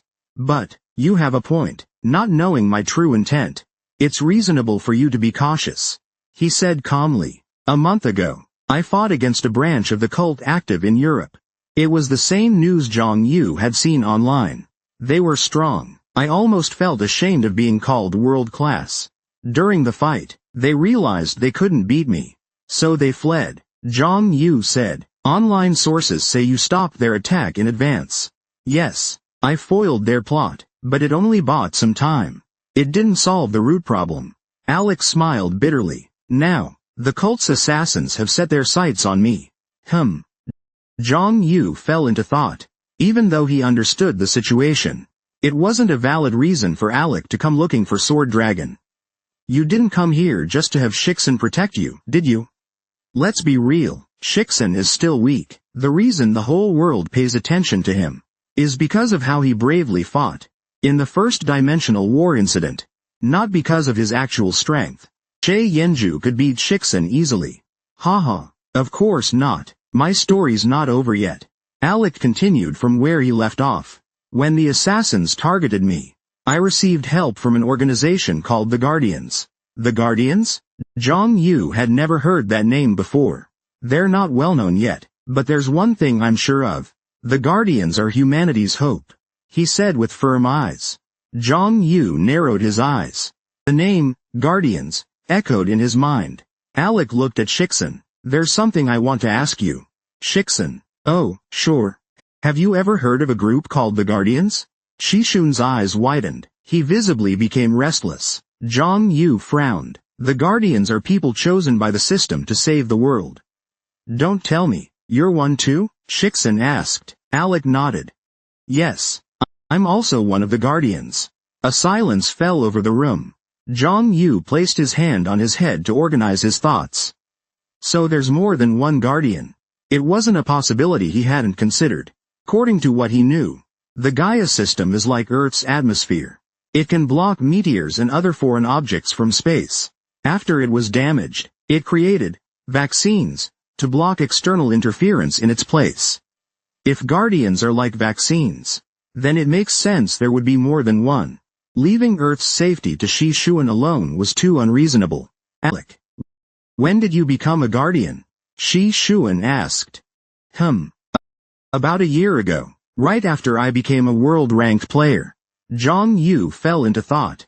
If it was a year ago, then it was before he returned to Earth. That meant there were already guardians before he came back, which forced him to revise some of his assumptions.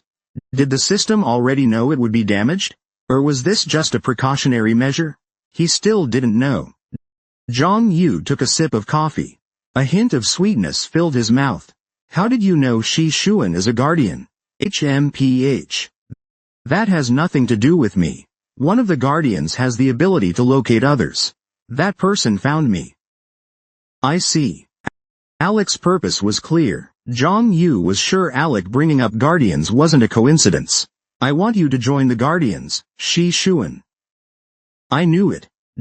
Zhang Yu narrowed his eyes. A flood of thoughts ran through his mind. You want me to join the guardians? Yes. I saw the footage of the art war incident. You have the talent to be a guardian, Alec said excitedly. If you become a guardian, we'll teach you how to enhance your power as one. Once you do, you'll never again feel that same sense of despair. Not like before, when you felt completely powerless. Despair, yes. Alec nodded. His eyes seemed to say he knew everything. I saw your expression when you were fighting the beasts. That look revealed pain and sorrow. I understand. After all, those beasts were once innocent civilians. Ah, Jin Shixin let out a short gasp from the corner of his mouth. His face darkened, as he recalled cutting down monsters he knew were once people. Alec grabbed Shishun's hand. If you become stronger, you can save everyone. Save everyone? How? We can suppress them. We still don't know how to turn them back to normal. But one day, we'll find a way. We can save everyone. We need your help, Shixin. Alec's eyes gleamed with righteous light. The words, save everyone, touched Shishun's heart. We need a guardian. Someone who can protect those lost in despair. Shixin remained silent. Hesitation showed in his eyes. His chest burned. He used to think saving everyone was a pipe dream. But now, Alec, the sword of justice, was turning that dream into reality. Shixin clenched his fists. Alec's words, burning with righteous fire, struck a chord within him. This was a chance to fight alongside the sword of justice he admired. A chance to learn his creed and gain the power to protect the weak. I do feel sorry for the Sword Emperor. But, Shixin was still training under Tian Wuchen. Under the Sword Emperor's guidance, his innate gift, heavenly martial physique, was fully utilized. He absorbed martial knowledge like a sponge. Not only that, he was constantly improving. But, Shixin looked at Alec. He could feel his heart racing. His eyes trembled with excitement. He could learn martial arts from Sword Emperor Tian Wuchen, but not ideals or convictions from him. I have no reason to hesitate. For a moment, Sihun ignored Zhang Yu's opinion, believing his choice was right. Does this mean, you'll join? Just then, his words suddenly stopped. Sihun's eyes widened. His whole body trembled. An irresistible force was suppressing him. What's happening? He couldn't figure it out. His consciousness turned fuzzy. He heard someone's voice, but he wasn't sure whose it was. One thing he did know for certain. He must not disobey that voice. I'm sorry. I can't join the Guardians. Oh? Alec seemed a little disappointed. May I ask why? I'm sorry. Sihun couldn't answer. No. More accurately, he didn't have an answer. He wasn't even sure why he had refused Alec's offer. There was simply a strong feeling inside him. He had to say no. Alec sighed. That's truly a shame, but I didn't expect you to accept right away. I plan to stay in Korea for a while. If you change your mind, you can contact me anytime. He handed Sihun a business card, then stood up. Sihon looked at him in a daze, guessing. Lightly tapping, Zhang Yu set his coffee cup down on the table. A system message only he could see appeared before him. Affiliate permissions activated. You have successfully controlled the familiar's action. Thank God. The insurance policy he invested in long ago finally paid off. Zhang Yu's sunken eyes stared at Alec's back. The moment he overheard their conversation, he realized what had been bothering him. The sword of justice. Alec was an honest and upright man. He wasn't sure who gave him that title, but it suited him well. Knowing Shishun's personality, he admired him. He could understand that, but he couldn't let this happen. What Zhang Yu cared about was Shishun's current state. There's nothing wrong with admiring Alec, but it would be a problem if Shixun tried to become exactly like him. Alec was too pure. He was like a pristine white sword, unwilling to be stained. He wanted to save everyone.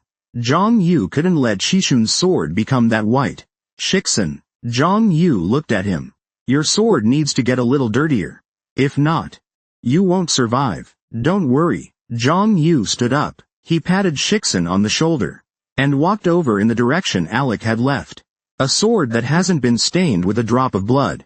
TCH. Why are you here? Zhang Yu asked sharply. He narrowed his eyes and sized up Alec from head to toe. Osborne. He seemed to be the real deal. Even though he was just standing there, he exuded authority. His control over his mana was excellent. Of course, Zhang Yu didn't know if Alec was hiding even greater power. But there was one thing Zhang Yu was certain of. He was stronger than Fujimoto. Compared to Fujimoto Ryoma, Alec was on a whole different level. Fujimoto Ryoma relied entirely on the power of his extraordinary Void Eye, becoming the strongest weapon in the world. He became a world-class warrior purely through the Void Eye's power. At first glance, the sword at Alec's waist didn't look impressive, which could only mean one thing. He became a world-class player through his own strength. Alec looked toward Zhang Yu. And you are? It was Kim Sihon who answered. He's someone I consider a brother. Oh, like the camaraderie between knights? Maybe a little different, but he's someone I deeply respect and follow. Didn't expect Sword Dragon to have such a senior. Nice to meet you. I'm Alec. And I'm Zhang Yu. Zhang Yu shook Alec's hand. After shaking Zhang Yu's hand, Alec's expression turned serious, but only for a few seconds. He quickly smiled and nodded. I can understand why Sword Dragon would follow you. I'm doing my best not to be the kind of brother who brings shame. I like that mindset. Alec glanced around. They all seem to be your teammates. If I may ask, could you introduce them to me? Sihon nodded. Yes. Of course. Just as Sihon was about to introduce them, Zhang Yu raised his hand to stop him. Let's first hear why you came to see Sihon. He didn't want small talk, nor did he intend to become friends with Sihon. Zhang Yu sat down and looked at Alec. Alec smiled awkwardly and took a seat. That's a shame. I was hoping to learn more about Sword Dragon's allies. But you're right. Without knowing my intent, it's natural to be cautious. He said calmly. A month ago, I fought against a cult faction operating in Europe. It was something Zhang Yu had seen online. They were strong. I almost felt ashamed of being called world-class. During the battle, when they realized they couldn't beat me, they fled. Zhang Yu said, online sources say you stopped their attack in advance. Yes, I foiled their plot, but it only delayed things. It didn't fix the root problem. Alec laughed bitterly. Now, the cult's assassins have their sights on me. Zhang Yu fell into thought. Although he understood the situation, that wasn't a good enough reason for Alec to seek out Sword Dragon. You didn't come here for Shixun to protect you, did you? Let's be realistic. Shixun is still weak. The reason the world is watching him is because of his heroic fight during the first dimensional war incident, not because of his strength. Che Yenju could easily defeat Shixun. Of course not. I haven't finished my story. Alec continued from where he left off. When the assassins targeted me, I received help from an organization called the Guardians. The Guardians? Zhang Yu had never heard of that name before. They're not famous yet, but there's one thing I'm sure of. The Guardians are humanity's hope. He said, eyes full of resolve. Zhang Yu narrowed his eyes. The Guardians. The name lingered in his mind. Alec looked at Shixin. There's something I want to ask you. Shixin. Oh, sure. Have you ever heard of a group called the Guardians? Shishun's eyes widened. It was obvious he had become agitated. Zhang Yu furrowed his brows. The Guardians are those chosen by the system to save the world. Don't tell me, you too? Sihun asked. Alec nodded. Yes. I'm one of the Guardians too.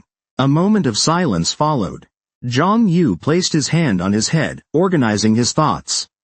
So there really is more than one Guardian. It wasn't something he hadn't considered. Based on what he knew, the Gaia system was like Earth's atmosphere, able to block meteors and other alien objects from entering Earth. After it was damaged, it created vaccines to replace it in resisting extraterrestrial interference. If Guardians are like vaccines, then having more than one makes sense. Leaving Earth's safety solely to Sihun would be too unreasonable. Alec. When did you become a Guardian? Sihun asked. About a year ago, right after I became a world-ranked player. Zhang Yu fell into thought. If it was a year ago, then it was before he returned to Earth, which meant there were Guardians even before he came back. So he had to revise some of his assumptions. Did the system already know it would be damaged? Or was it simply a precautionary measure? He still didn't know. Zhang Yu took a sip of coffee. A hint of sweetness spread in his mouth. How did you know Sihun is a Guardian? HMPH. That has nothing to do with me. One of the Guardians has the ability to find other Guardians. That person found me. I see. Alec's intent was very clear. Guardians. Zhang Yu was sure Alec bringing this up was no coincidence. I want you to join the Guardians. Sihun. I knew it. Zhang Yu narrowed his eyes. A flood of thoughts flashed through his mind. You want me to become a Guardian? Yes. I watched the video of the Art War incident. You have the talent to become a Guardian. Alec said with excitement. If you become one of the Guardians, we'll teach you how to strengthen your power as a Guardian. Once you do, you'll never feel that kind of despair again. Despair. Yes. Alec nodded. His eyes looked like they understood everything. I saw your expression when you were fighting those beasts. It was an expression filled with pain and sorrow. I understand. After all, those beasts were once innocent civilians. Ah. Jin Shixin let out a short gasp. His face turned grim, as he recalled what happened back then. Knowing what those beasts once were, yet still raising his sword. Alec grabbed Shishun's hand. If you become stronger, you can save everyone. Save everyone? How? We can suppress them. We still don't know how to return them to normal. But one day, we'll find a way. We can save everyone. We need your help. Shixin. Alec's eyes gleamed with righteous light. His words about saving everyone struck a chord in Shishun's heart. We need a Guardian. Someone who can protect those lost in despair. Shixin remained silent. Hesitation showed in his eyes. His chest burned. He used to think saving everyone was just nonsense. But right now, the sword of justice, Alec, was trying to turn that nonsense into reality. Shixin clenched his fists. Alec's words, burning with righteous fire, stirred something inside him. This was a chance to fight alongside the sword of justice he admired. A chance to learn his ideals of justice, and gain the power to protect the weak. I really respect the Sword Emperor. But, Sihun was undergoing training with Tien Wuchen. Under the Sword Emperor's guidance, his innate talent for the heavenly dance physique was fully utilized. He absorbed martial arts knowledge like a sponge soaking up water. Not only that, he was also continuously improving. However, when Sihun looked at Alec, he could feel his heartbeat speeding up. His eyes trembled with this kind of excitement. He could learn martial arts from Sword Emperor Tien Wuchen, not ideals or convictions from him. I have no reason to hesitate. For a moment, Sihun ignored Zhang Yu's opinion. He believed his choice was right. Does this mean you'll join? Just then, his words suddenly stopped. Sihun's eyes widened. His whole body trembled. An irresistible force was suppressing him. What's going on? He couldn't make sense of it anymore. His consciousness became blurry. He heard someone's voice. He wasn't sure whose voice it was. But there was one thing he knew for sure. He must not disobey that voice. I'm sorry. I can't join the Guardians. Oh? Alec seemed slightly disappointed. May I ask why? I'm sorry. Sihun couldn't answer. No. More precisely, he didn't have an answer. He wasn't even sure why he had refused Alec's invitation. There was simply a strong feeling. He had to say no. Alec sighed.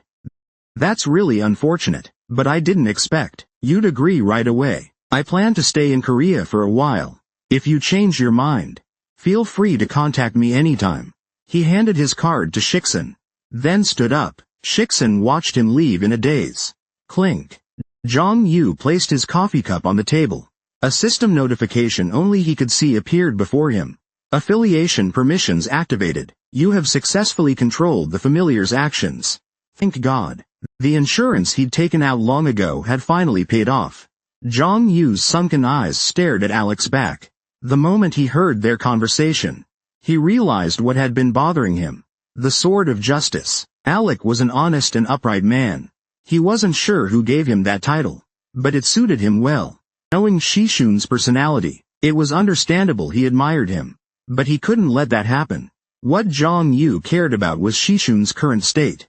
There was nothing wrong with respecting Alec. But if Shiksen wanted to become just like him, that was a problem. Alec was too honest. He was like a pure white sword, unwilling to be stained, wanting to save everyone. Jong Yu couldn't let Shishun's sword become that white. Shiksen. Jong Yu looked at him. Your sword needs to be a little dirtier. If not, you won't survive. Don't worry. Jong Yu stood up. He patted Shiksen on the shoulder, then followed after the departing Alec. A sword unstained by a single drop of blood is nothing but a piece of metal. I'll make sure it gets stained. Oh. Jong Yu couldn't let Shiksen and Alec Osborne meet again. That was the conclusion he came to after hearing their talk. Alec was far too righteous. How could someone like that exist? He was honestly shocked by Alec's monologue. Alec sounded like the main character of a shonen manga spouting ideals. Even modern shonen manga aren't that cringy anymore. Jong Yu laughed in disbelief. It wasn't that he found saving people or protecting the weak funny. He thought it was something to be praised. Even if Jong Yu himself wasn't that kind of person, he wouldn't mock someone who was. But trying to save everyone was coercion. The problem was, Alec wanted to save everyone. Whenever that word came up, his speech turned into the ramblings of a madman intoxicated by hollow ideals. This wasn't about conviction. It was delusion. Hearing someone say that with such a serious tone made Jong Yu feel a bit nauseous. Especially that line about suppressing people who've turned into beasts while waiting for a cure. It sounded exactly like something a true lunatic would say. It was no different from saying they should detain zombies indefinitely until a cure was found. Ridiculous. Extreme altruism breeds madness. He still wasn't sure what kind of person Alec was, but he definitely felt uncomfortable around him. In a situation like this, it was best to verify for himself. If he had no way of knowing, then there'd be nothing he could do. But that wasn't the case. He couldn't afford to ignore the unknown. Jong Yu used his stealth authority to follow behind Alec. Huh. Alec let out a sigh. I didn't expect him to refuse. Jong Yu could hear him muttering. Being rejected from the Guardians. Alec seemed genuinely shocked. But still, no matter what, I'll convince him. He clenched his fists and shouted aloud. Jong Yu frowned. He's seriously obsessive. He didn't like Alec. Sihun was his familiar. He was the one who made Sihun reject the offer.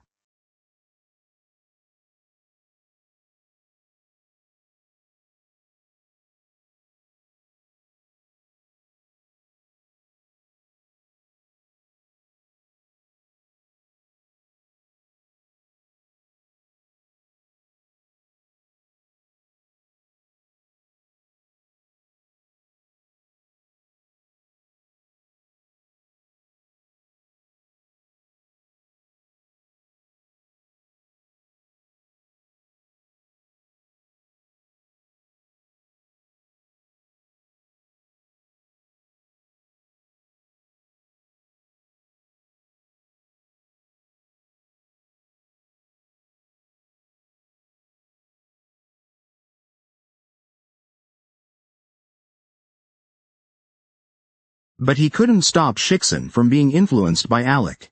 Alec's influence on Shiksen is of no help at all. No, in fact, it might harm Shiksen.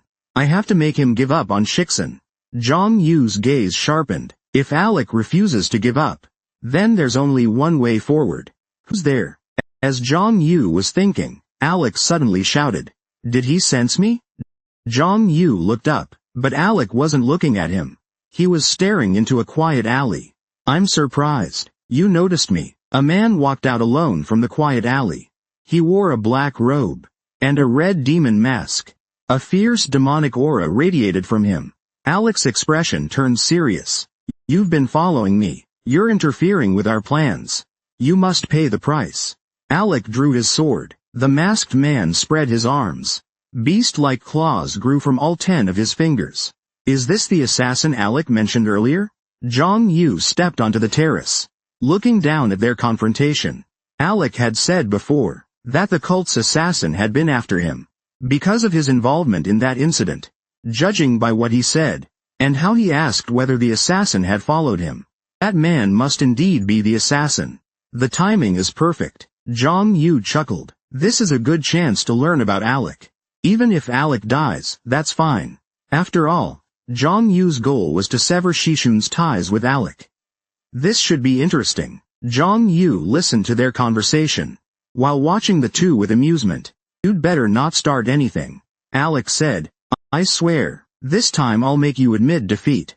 The assassin growled. Zhang Yu frowned. This time, how could an assassin say such a thing?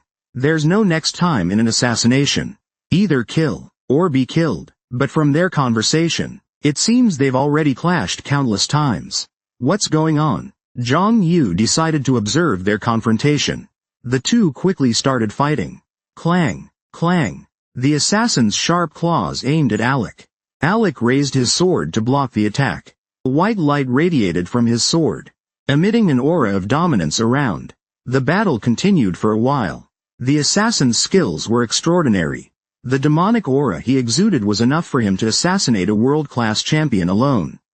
His mind wasn't corrupted by the demonic aura. His movements were clean and precise. His attacks were powerful. His control over the demonic aura was better than Baek Kong Yun and Akiyama, whom Zhang Yu fought in Japan. But Alec's sword emitted a radiant glow. He thrust his sword, restricting the assassin's movements. His swordsmanship was highly disciplined, so perfect that Zhang Yu even wondered if a warrior who mastered swordsmanship to the extreme would wield it like this. Perhaps because he's a guardian. Like Sihun, Alec's talent was also impressive. Alec won, not because the battle ended, but because the odds were in his favor. Zhang Yu seemed somewhat disappointed, because he had hoped Alec would lose. Kurg, the demonic assassin, fell to the ground. Alec, gripping his sword, walked toward him.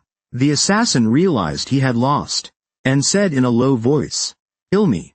It's over." All that remained was for Alec to behead the assassin with one swing. Zhang Yu clicked his tongue. The battle was easier than he imagined. I can't do it. What? At that moment, unexpected words came out of Alec's mouth. Zhang Yu widened his eyes.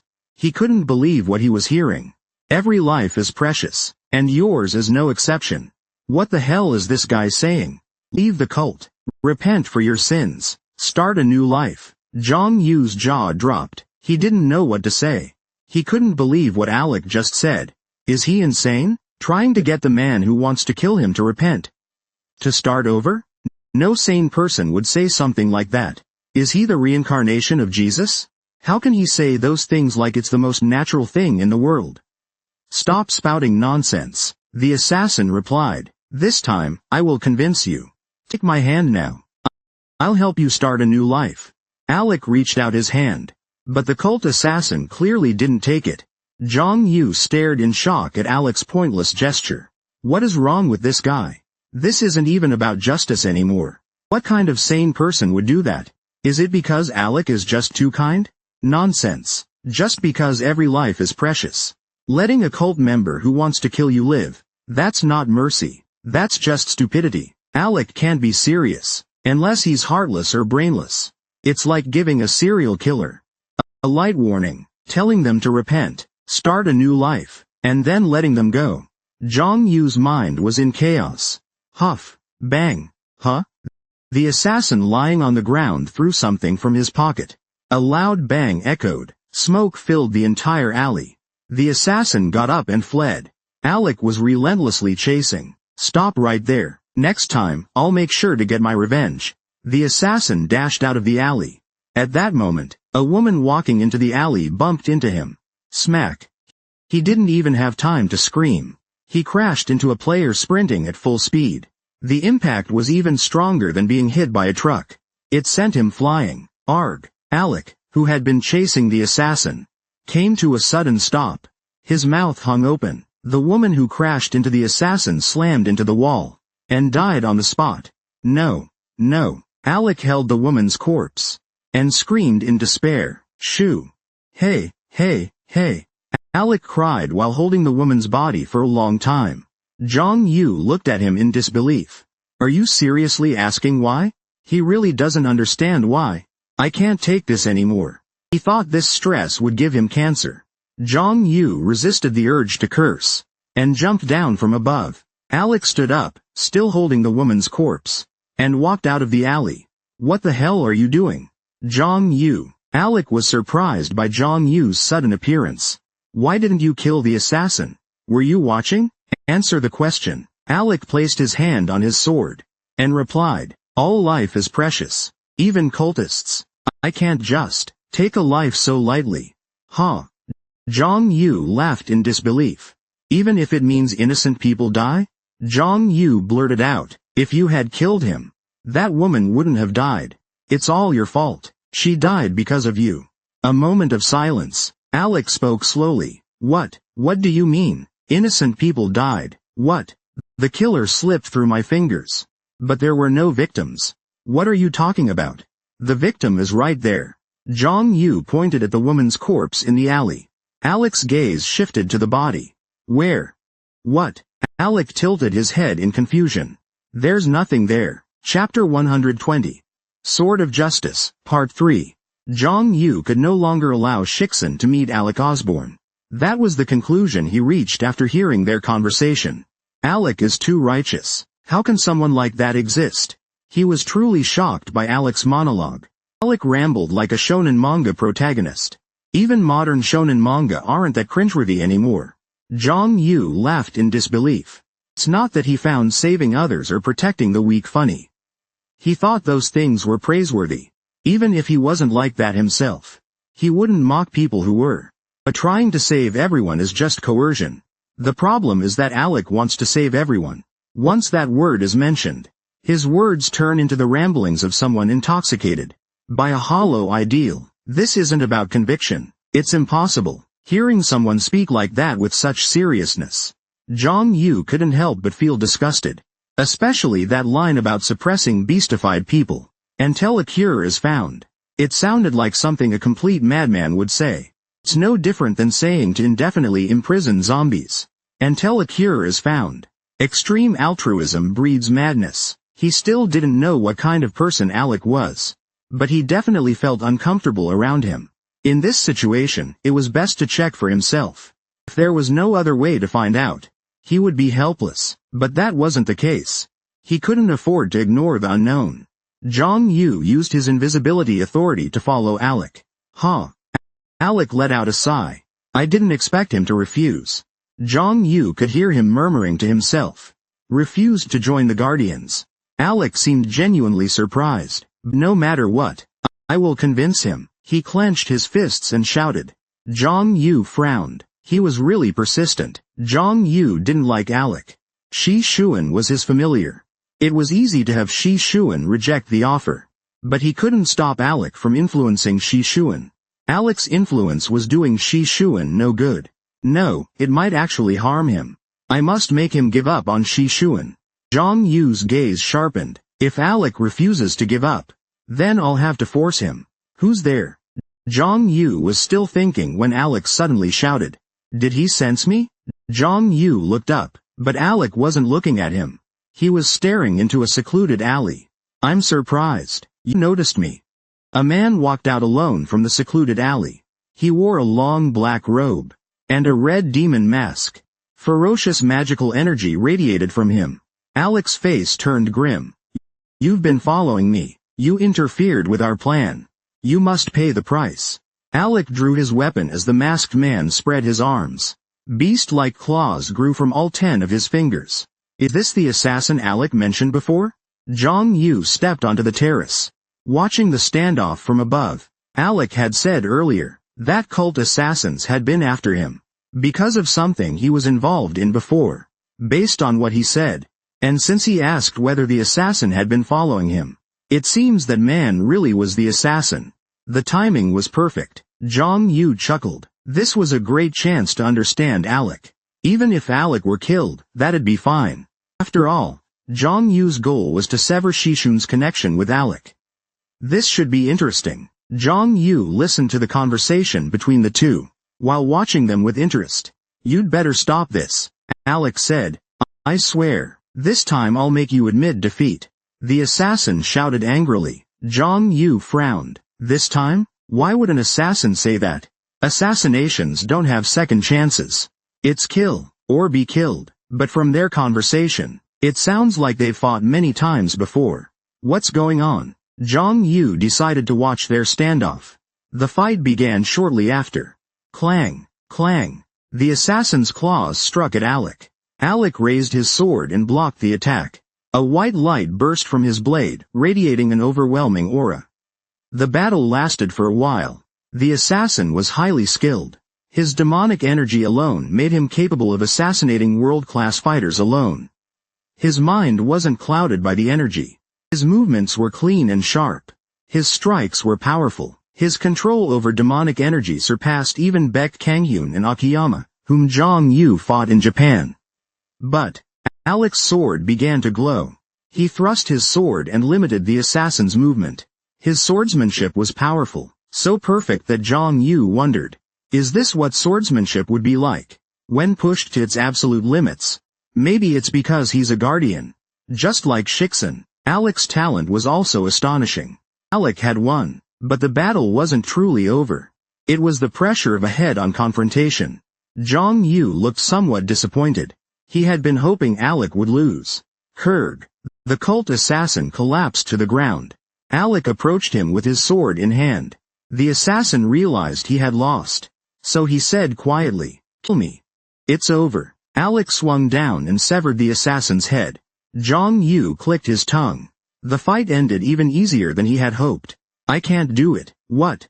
At that moment, Alec said something completely unexpected. Zhang Yu's eyes widened. He couldn't believe what he just heard. "Every life is precious. Yours is no exception." What the hell is this guy saying? Leave the cult. Repent for your sins. Start a new life. Zhang Yu's jaw dropped. He didn't know what to say. He couldn't believe what Alec was saying. Is he insane? Telling someone who tried to kill him to repent and start a new life? No sane person would say something like that. Is he the reincarnation of Jesus? How can he say it so naturally? Stop spouting nonsense. The assassin replied. This time, I'll make sure to convince you. Now, take my hand. I'll help you start a new life. Alec reached out his hand. But the cult assassin clearly didn't take it. Zhang Yu looked on in shock at Alec's meaningless gesture. What is wrong with this guy? This isn't even about justice anymore. What kind of normal person would act like this? Is it because Alec is too kind? Nonsense. Because every life is precious. Even a cultist who tried to kill him deserves to live. That's not mercy. That's just stupidity. Alec couldn't possibly do that. Unless he had no conscience or no brain. It's no different from giving a light warning to a remorseless serial killer. Telling them to repent and start a new life. Then letting them go. Zhang Yu's mind was a mess. Huff. Bang. Huh? The assassin on the ground threw something from his pocket. A loud explosion rang out. Smoke filled the entire alley. The assassin got up and ran. Alec chased him relentlessly. Stop right there. Next time I'll definitely get my revenge. The assassin burst out of the alley. At that moment, he collided with a woman entering the alley. Smack. He didn't even have time to scream. He had slammed into a strong player running at full speed. The impact was stronger than being hit by a truck. He was thrown backward. Alec had been chasing the assassin. But now he stopped. His mouth gaped wide. The woman who collided with the assassin was slammed into the wall and died on the spot. No, no, Alec screamed in despair as he held the woman's corpse. Shoo! Hey, hey, hey, hey. Alec held the woman's corpse and cried for a long time. Zhang Yu stared at him in disbelief. Are you seriously asking why? Does he really not know why? I can't take this anymore. He felt like he'd die of cancer if this went on. Zhang Yu held back his curses and jumped down from above. Alec stood up and walked out of the alley with the corpse in his arms. What the hell are you doing? Zhang Yu. Alec was shocked by Zhang Yu's sudden appearance. Why didn't you kill that assassin? Were you watching? Answer the question. Alec placed his hand on his sword hilt and replied, all life is precious. Even cultists are the same. I can't just take a life so lightly. Huh? Zhang Yu laughed in disbelief. Even if innocent people died? Zhang Yu blurted out, if you'd killed him, that woman wouldn't have died. It's all your fault. She died because of you. A heavy silence fell. Then Alec slowly spoke. What do you mean? An innocent person died? What? I let the killer slip through my fingers. But there was no victim. What are you even saying? The victim is right there. Zhang Yu pointed at the woman's corpse in the alley. Alec turned his gaze toward the body. Where? What? Alec tilted his head in confusion. There's nothing there. Chapter 120. Sword of Justice, Part 3. Zhang Yu couldn't let Shi Xuan and Alec Osborne meet again. That was the conclusion he came to after hearing their conversation. Alec was just too righteous. How could someone like that exist? He was genuinely stunned by Alec's naivete. Alec rambled like the protagonist of a shonen manga. Even modern shonen manga aren't this nauseating anymore.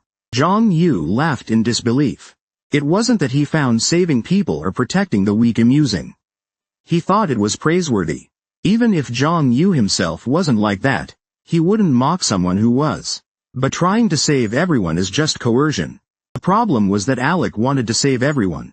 The moment he said those words, it was like hearing the raving of a lunatic entranced by an empty ideal. This wasn't a matter of belief. It was impossible to hear someone speak like that with such seriousness. Zhang Yu couldn't help but feel sick. Especially that line about suppressing beastified people while waiting for a cure. It sounded like something a complete lunatic would say. It was no different than saying to indefinitely imprison zombies until a cure was found. Extreme altruism breeds madness. He still wasn't sure what kind of person Alec was, but he definitely felt uneasy around him. In this situation, it was best to check things himself. If there was no way to know, then he'd be powerless, but that wasn't the case. He couldn't afford to ignore the unknown. Zhang Yu used his stealth authority and followed behind Alec. Huh? Alec let out a sigh. I didn't expect him to refuse. Zhang Yu could hear him mumbling to himself. He was rejected from joining the Guardians. Alec seemed surprised, but no matter what, I'll convince him. He clenched his fists and shouted loudly. Zhang Yu frowned. He's really persistent. He didn't like Alec. Shijun was his familiar. It was easy to make Shijun reject the invitation. But he couldn't stop Shijun from being influenced by Alec. Alec's influence on Shijun was of no help at all. No, it could very well harm Shijun. I have to make him give up on Shijun. Zhang Yu's gaze sharpened. If Alec refuses to give up, then I'll have to force him. Who's there? Just as Zhang Yu was thinking that, Alec suddenly shouted, Did he sense me? Zhang Yu looked up, but Alec wasn't looking at him. He was looking toward a quiet alley. I'm surprised. You noticed me. You are. A man walked out of the quiet alley alone. He was dressed in a black robe, wearing a red demon mask. A fierce demonic aura radiated from him. Alec's expression turned grave. You've been following me all this time. You interfered with our plan. You must pay the price. Alec drew his sword. The masked man spread his arms. Beast-like claws extended from all 10 of his fingers. Is this the assassin Alec mentioned earlier? Zhang Yu stepped onto the terrace. He watched the two face off from above. Alec had said before that cult assassins were after him because of something he got involved in. Judging from what he said, and the way he asked if the man had been following him, That guy really did seem like the assassin. The timing was perfect. Zhang Yu chuckled. This was a good opportunity to learn more about Alec. Even if Alec got killed, so be it. After all, Zhang Yu's goal was to keep Shi Xuan away from Alec. This should be interesting. Zhang Yu listened to their conversation and watched with great interest. You better stop messing around, Alec said. I swear, this time I'll make you admit defeat. The assassin growled. Zhang Yu frowned. This time? Why would an assassin say something like that? There's no next time in assassination. It's kill, or be killed. But from the way they were talking, it seemed like they had fought countless times before. What the hell is going on? Zhang Yu decided to watch the confrontation unfold. The two quickly clashed. Clang, clang. The assassin's claws struck at Alec. Alec raised his sword to block the blow. White light burst from his sword. It radiated pressure in all directions. The battle raged for a while. The assassin was highly skilled. The magical energy he emitted was enough to assassinate a world-class player alone. His mind hadn't been corrupted by the magic. His movements were swift and clean. His attacks were powerful. His control over demonic energy was better than Baek Kangyun and Akiyama, whom Zhang Yu fought in Japan. But Alec's sword began to shine. He thrust his sword, limiting the assassin's movements. His swordsmanship was highly disciplined. So perfect that Zhang Yu started to wonder whether a true swordmaster would wield a sword like that. Maybe it's because he's a guardian. Just like Shixin, Alec's talent was also exceptional. Alec had won, not because the fight had ended, but because the situation was in his favor. Zhang Yu looked slightly disappointed. He had been hoping Alec would lose. Courage. The cult assassin collapsed to the ground. Alec approached him, sword in hand. The assassin realized he had lost, and quietly said, "Kill me." It's over. All that was left was for Alec to cut off the assassin's head. Zhang Yu clicked his tongue. The fight ended even more easily than he expected. I can't do it. What? At that moment, unexpected words came out of Alec's mouth. Zhang Yu's eyes widened. He couldn't believe what he just heard. Every life is precious. Yours is no exception. What the hell is this guy saying? Leave the cult. Repent for your sins. Start a new life. Zhang Yu's jaw dropped. He didn't know what to say.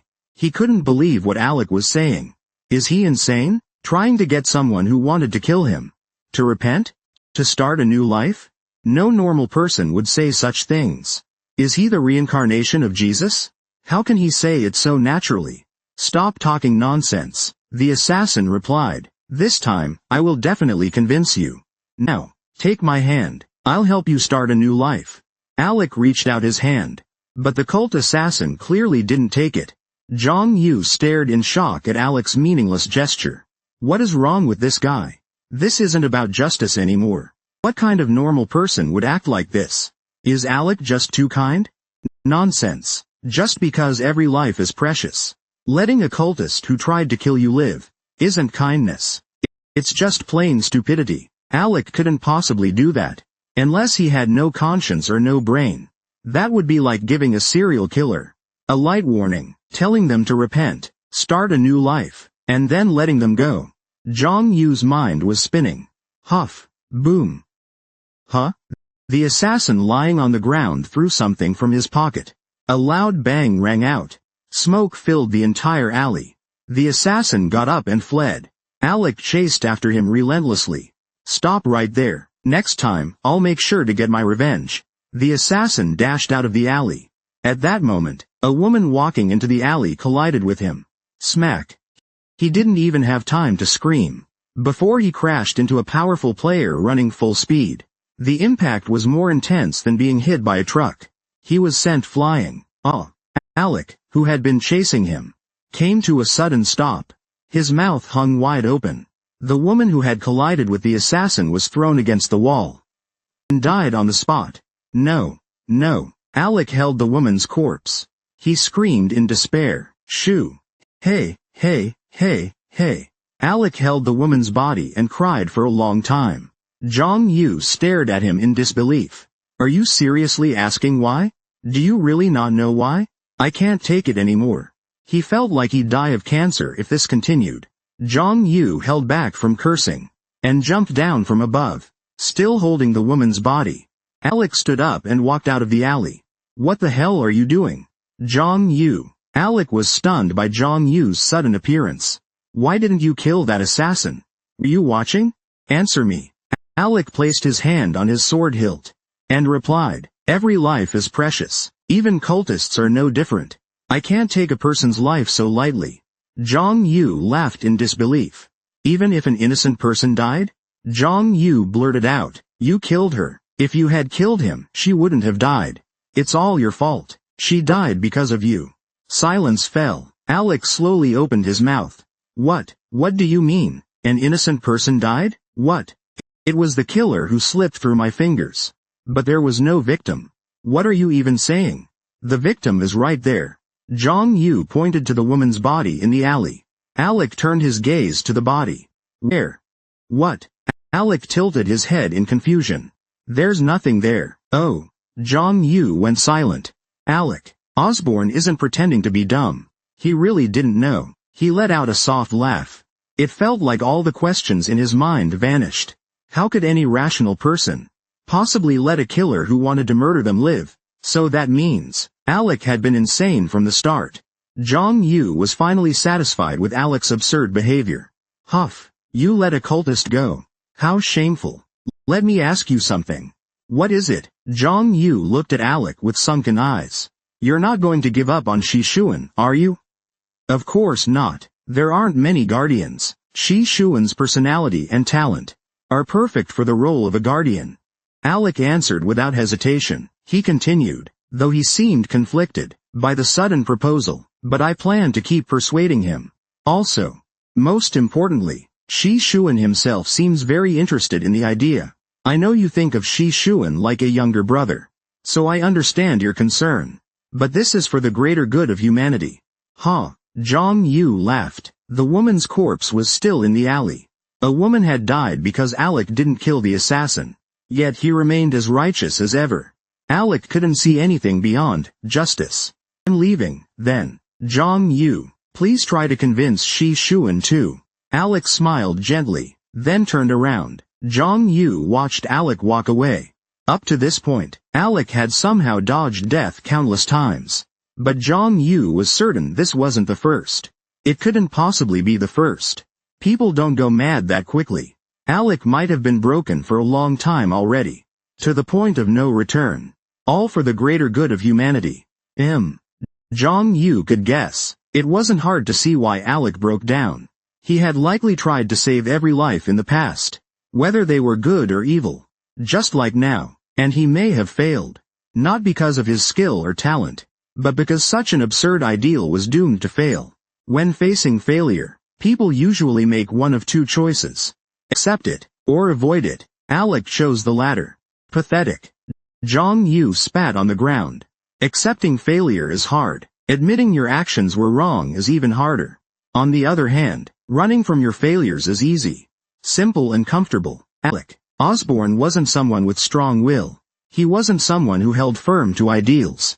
He was just a coward and a loser, unable to face the consequences of his own actions. He said he had no intention of giving up on Shixin, whether he was a coward, or just someone who couldn't face reality. If it weren't Alec, Zhang Yu wouldn't even bother with him. But this time was different. Alec wanted Shixin to join him. He wanted Shixin to become someone like him.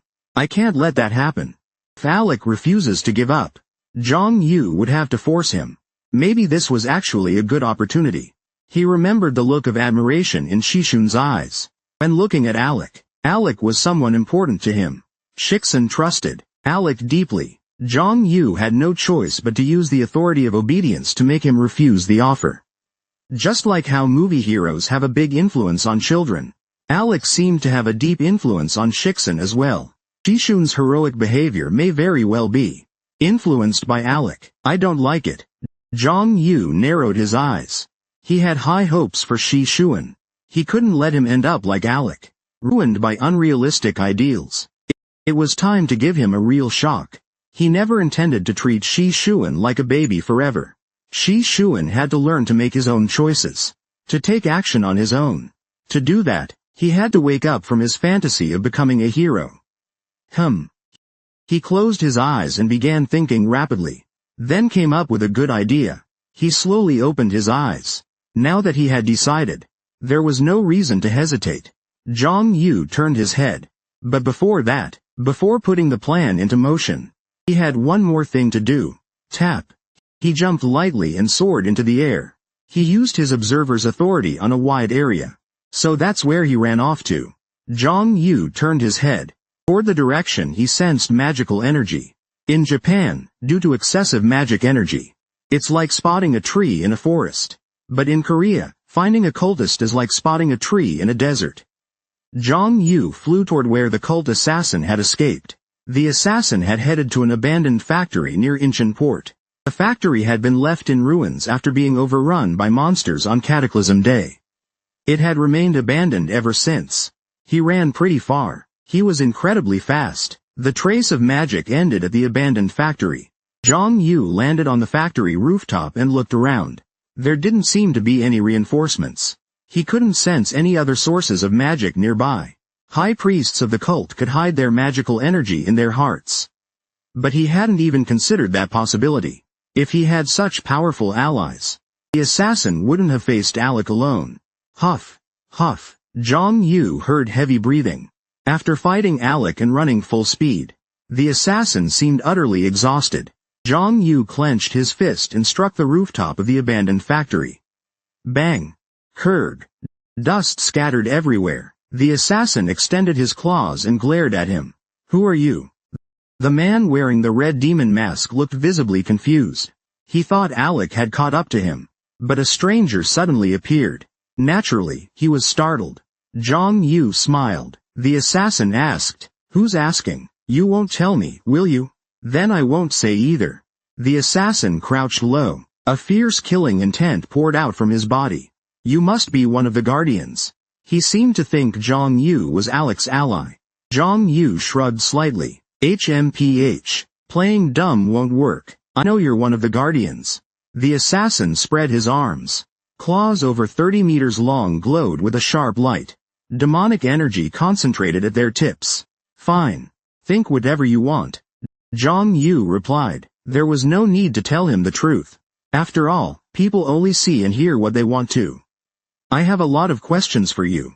Zhang Yu said. You think I'll talk? Of course not. Zhang Yu shook his head.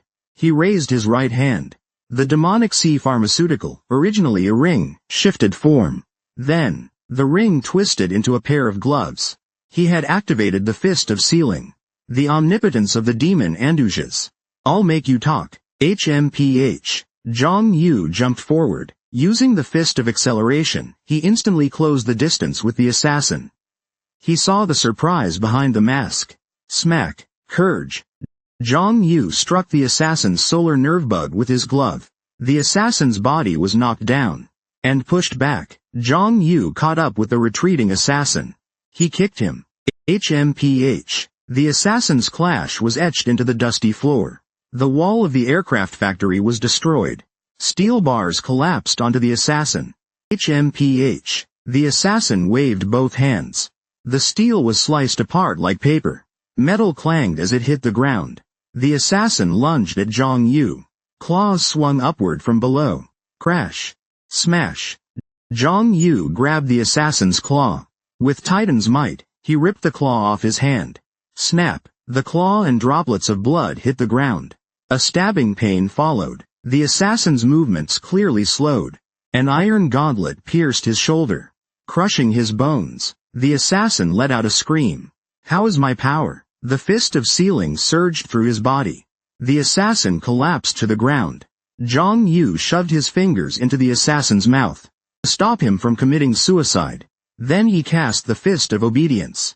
A torrent of magic surged into the assassin's body. The target's soul resisted the fist of obedience. Hisk. Zhang Yu clicked his tongue indifferently.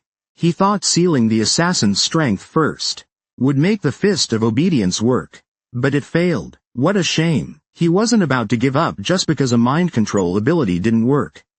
Zhang Yu shoved his fingers into the assassin's pierced shoulder. The assassin stifled a scream. Zhang Yu had no intention of stopping there. Hellfire fist, flames that burn life itself, began searing the assassin from within.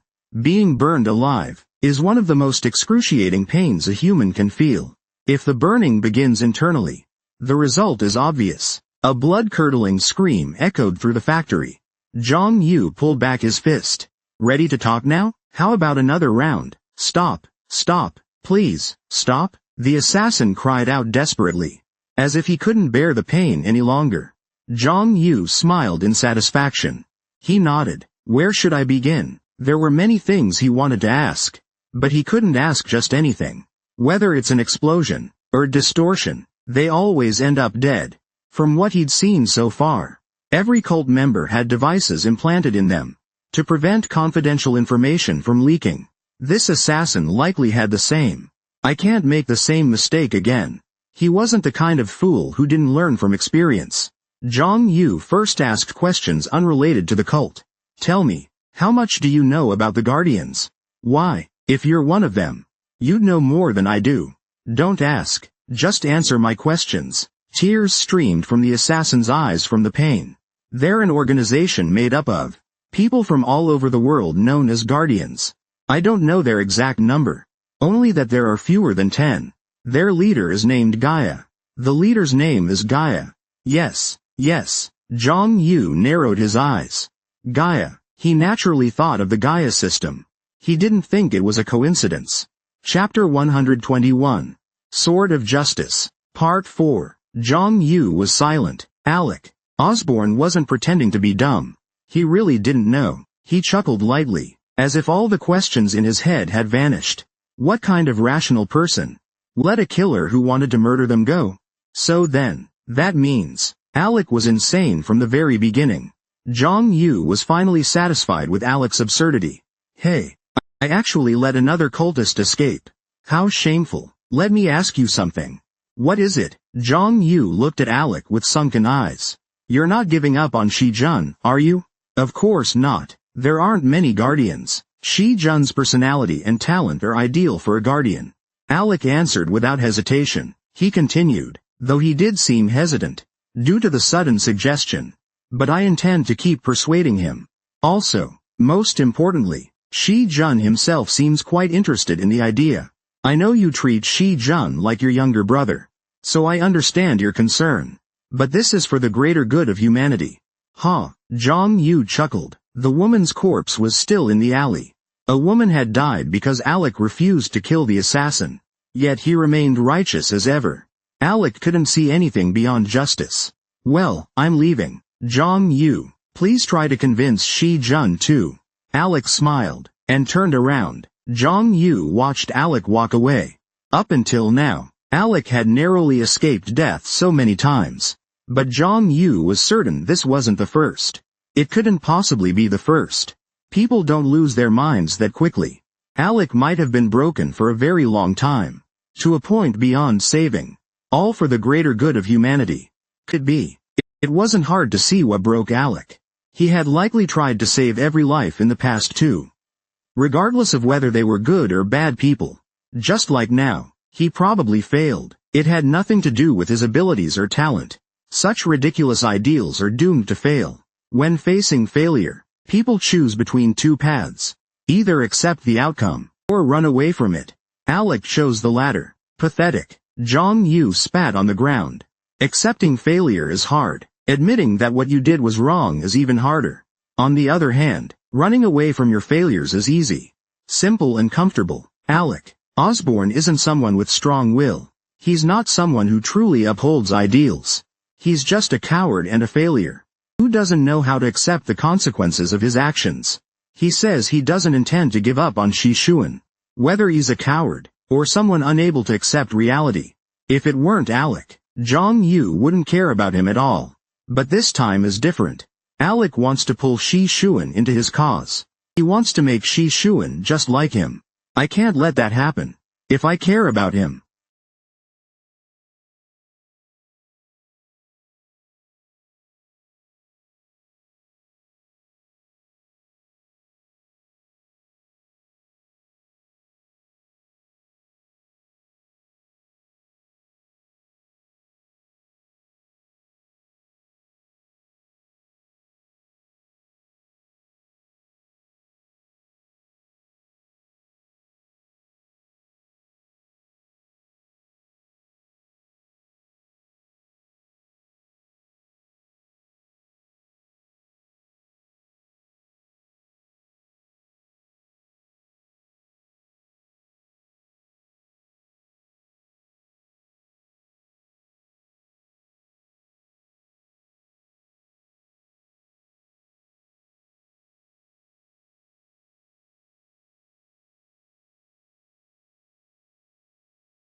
Don't give up. Zhang Yu had no choice but to force him. Actually, this might be a good opportunity. He recalled how Shixin looked at him with admiration. Or rather, Alec. Alec was someone important to him. Shixin trusted Alec deeply. Zhang Yu had to use the authority of obedience to make him reject the question. Just like how heroes in movies can greatly influence children, it seemed Alec had deeply influenced Shixin too. Shixun's heroic behavior was likely inspired by Alec as well. I don't like this. Zhang Yu squinted his eyes. He had high hopes for Shixin. He couldn't let him end up like Alec, destroyed by unrealistic ideals. It was time to give him a serious shock. He had no intention of treating Shixin like a baby forever. Shixin had to learn to make his own decisions, to act on his own. To do that, he had to wake Shixin from his hero fantasy. He closed his eyes and began thinking at high speed. He came up with a good idea, then slowly opened his eyes. Now that he'd made up his mind, there was no reason to hesitate anymore. Zhang Yu turned his head. But before that, before he put his plan into action, there was one thing left to do. A light tap. He gently leapt into the sky. He used the authority of the observer over a wide area. So that's where he ran off to. Zhang Yu turned his head. He looked toward the source of magic energy. Unlike in Japan, where magic was everywhere, like finding a tree in a forest. In Korea, finding a cultist was more like finding a tree in a desert. Zhang Yu flew toward the spot where the cultist assassin had fled. The assassin was heading for an abandoned factory near Incheon Port. This factory has remained abandoned since it was destroyed by a monster invasion. On the day of catastrophe, he ran quite far. Considering his fight with Alec, he should be exhausted, but he was incredibly fast. The trail of demonic energies stopped at the factory. Zhang Yu landed on the roof of the factory. He looked around. There didn't seem to be any reinforcements. He couldn't sense any other sources of demonic energy nearby. The high priests of the cult can hide demonic energy within themselves. But he didn't even consider that possibility. If he had such a powerful ally, the assassin wouldn't have fought Alec alone. Huff, huff. Zhang Yu heard heavy breathing. The assassin, having sprinted after fighting Alec, seemed extremely exhausted. Zhang Yu clenched his fist and slammed it onto the rooftop of the abandoned factory. Bang! Crash! Dust scattered everywhere. The assassin extended his claws, glared at him angrily. Who are you? The man wearing a red devil mask looked visibly puzzled. He thought Alec had caught up to him, but a stranger appeared instead. Naturally, he was shocked. Zhang Yu smiled. The killer asked, "Who's asking? You're not going to tell me, are you? Then I won't either." The assassin crouched down. A powerful killing aura flowed from him.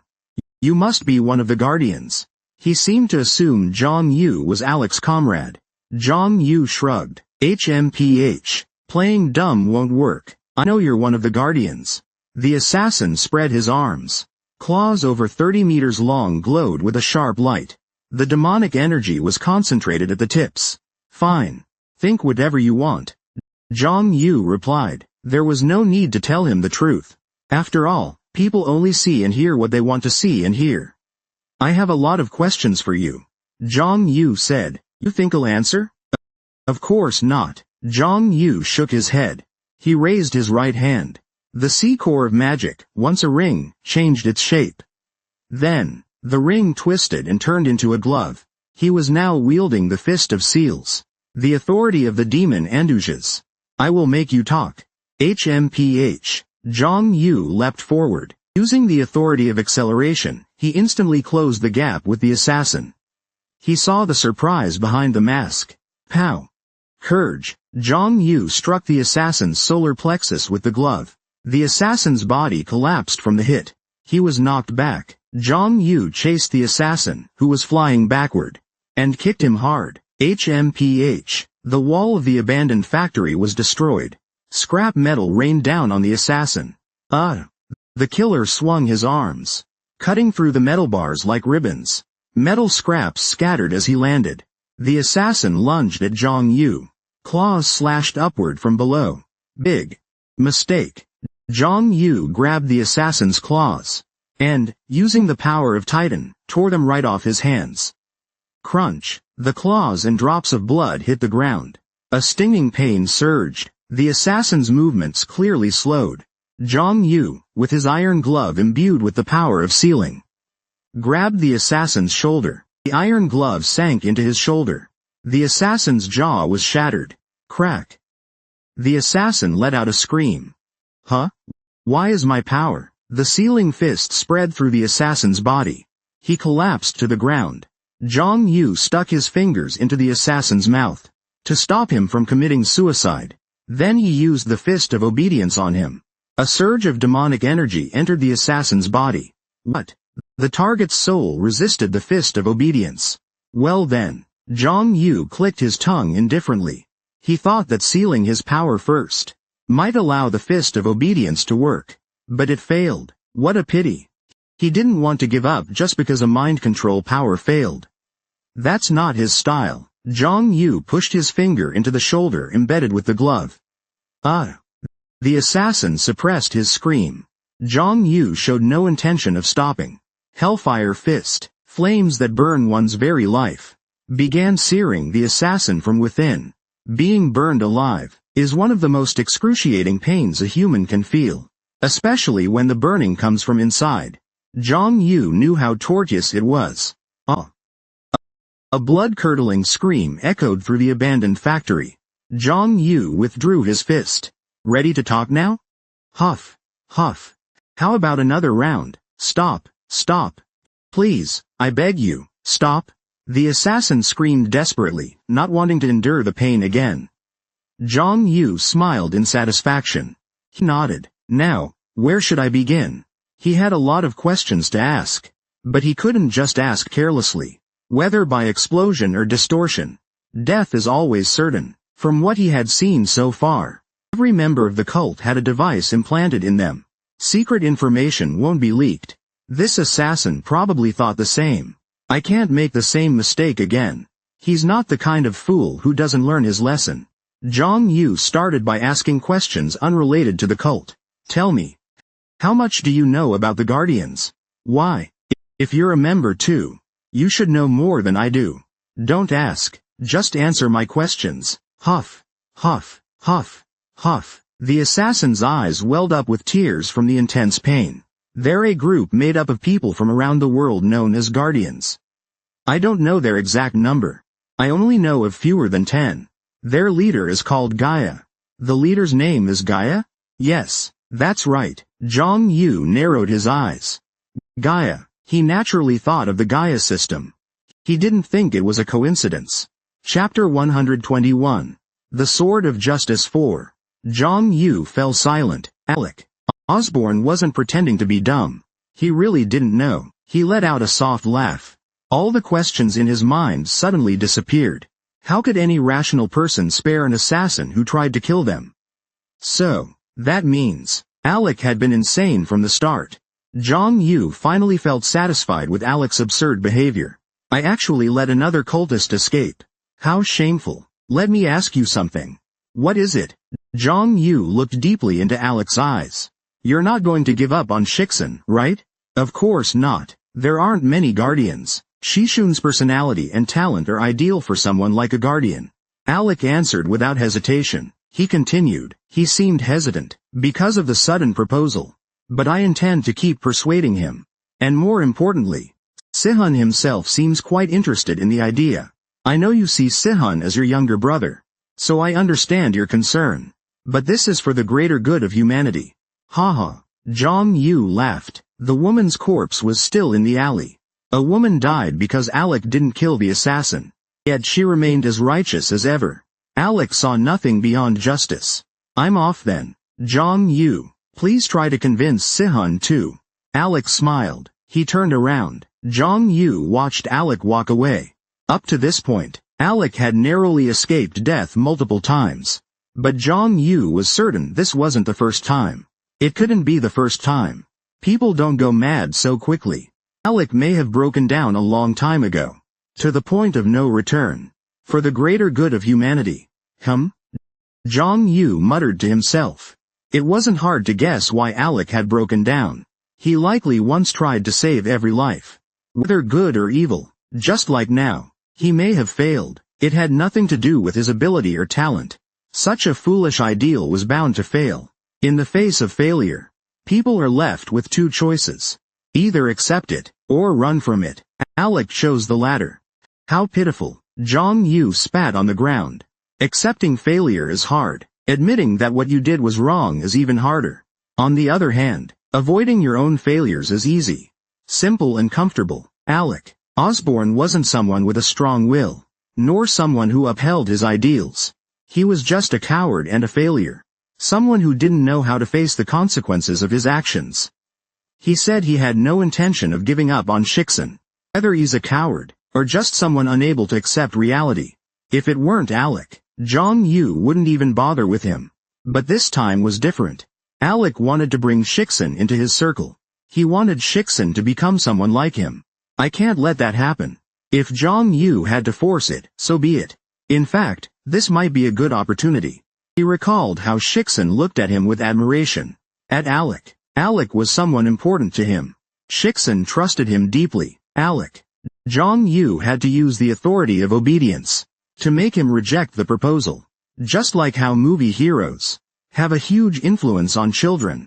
Alec had clearly had a strong influence on Shixin. Shishun's heroic acts were likely inspired by Alec as well. I don't like this. Zhang Yu narrowed his eyes. He had high hopes for Shixin. He couldn't let him end up like Alec, ruined by unrealistic ideals. It was time to give him a serious shock. He had no intention of treating Shixin like a baby forever. Shixin had to learn to make his own decisions, to take action on his own. To do that, he had to wake Shixin from his hero fantasy. He closed his eyes and began thinking rapidly. He came up with a good idea, then slowly opened his eyes. Now that he'd decided, there was no more reason to hesitate. Zhang Yu turned his head. But before that, before putting the plan into motion, there was one more thing to do. Tap. He lightly leapt into the sky. He used the authority of the observer over a wide area. So that's where he ran off to. Zhang Yu turned his head toward the direction where he sensed demonic energy.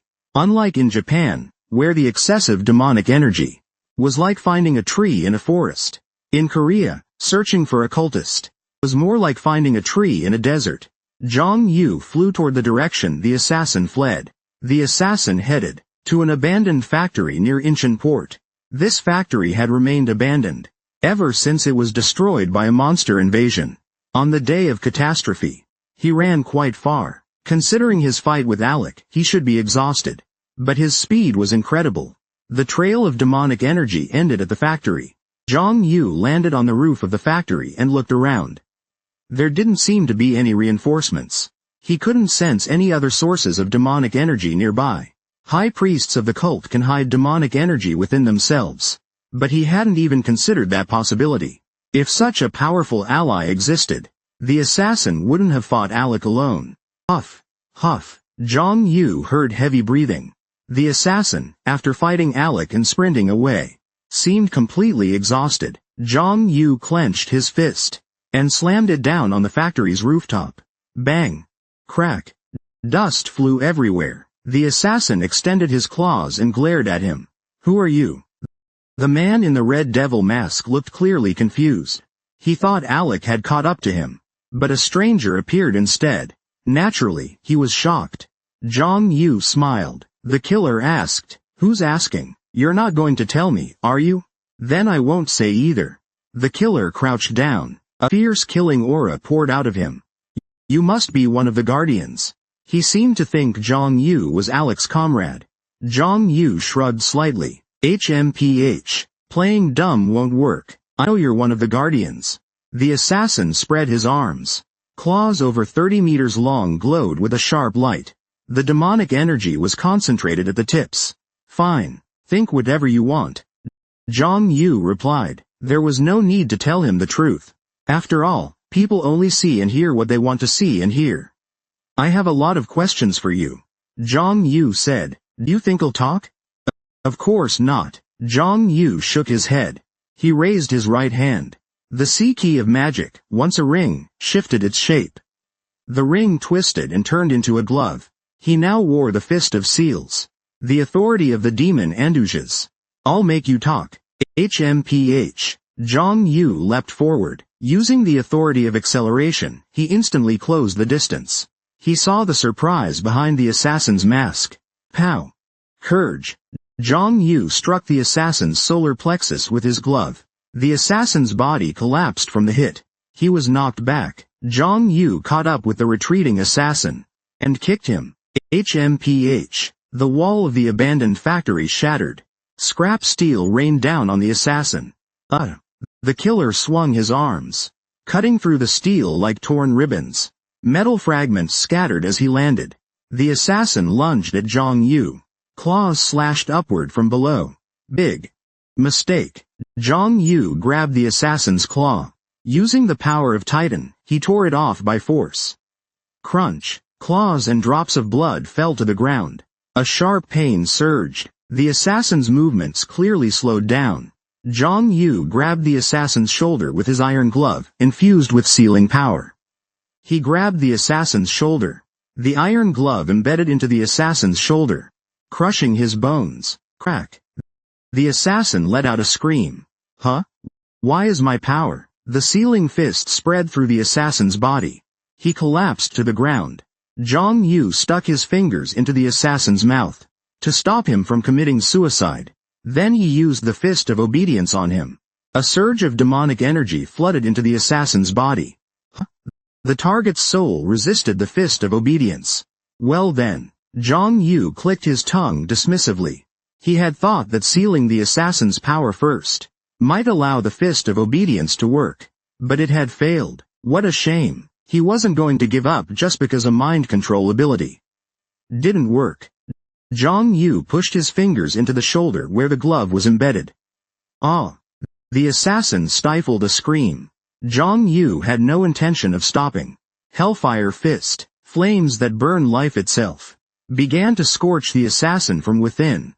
Being burned alive is one of the most excruciating pains a human can experience. And if that burning comes from inside, the consequences go without saying. A blood-curdling scream echoed through the abandoned factory. Zhang Yu withdrew his empowered fist. Ready to talk now?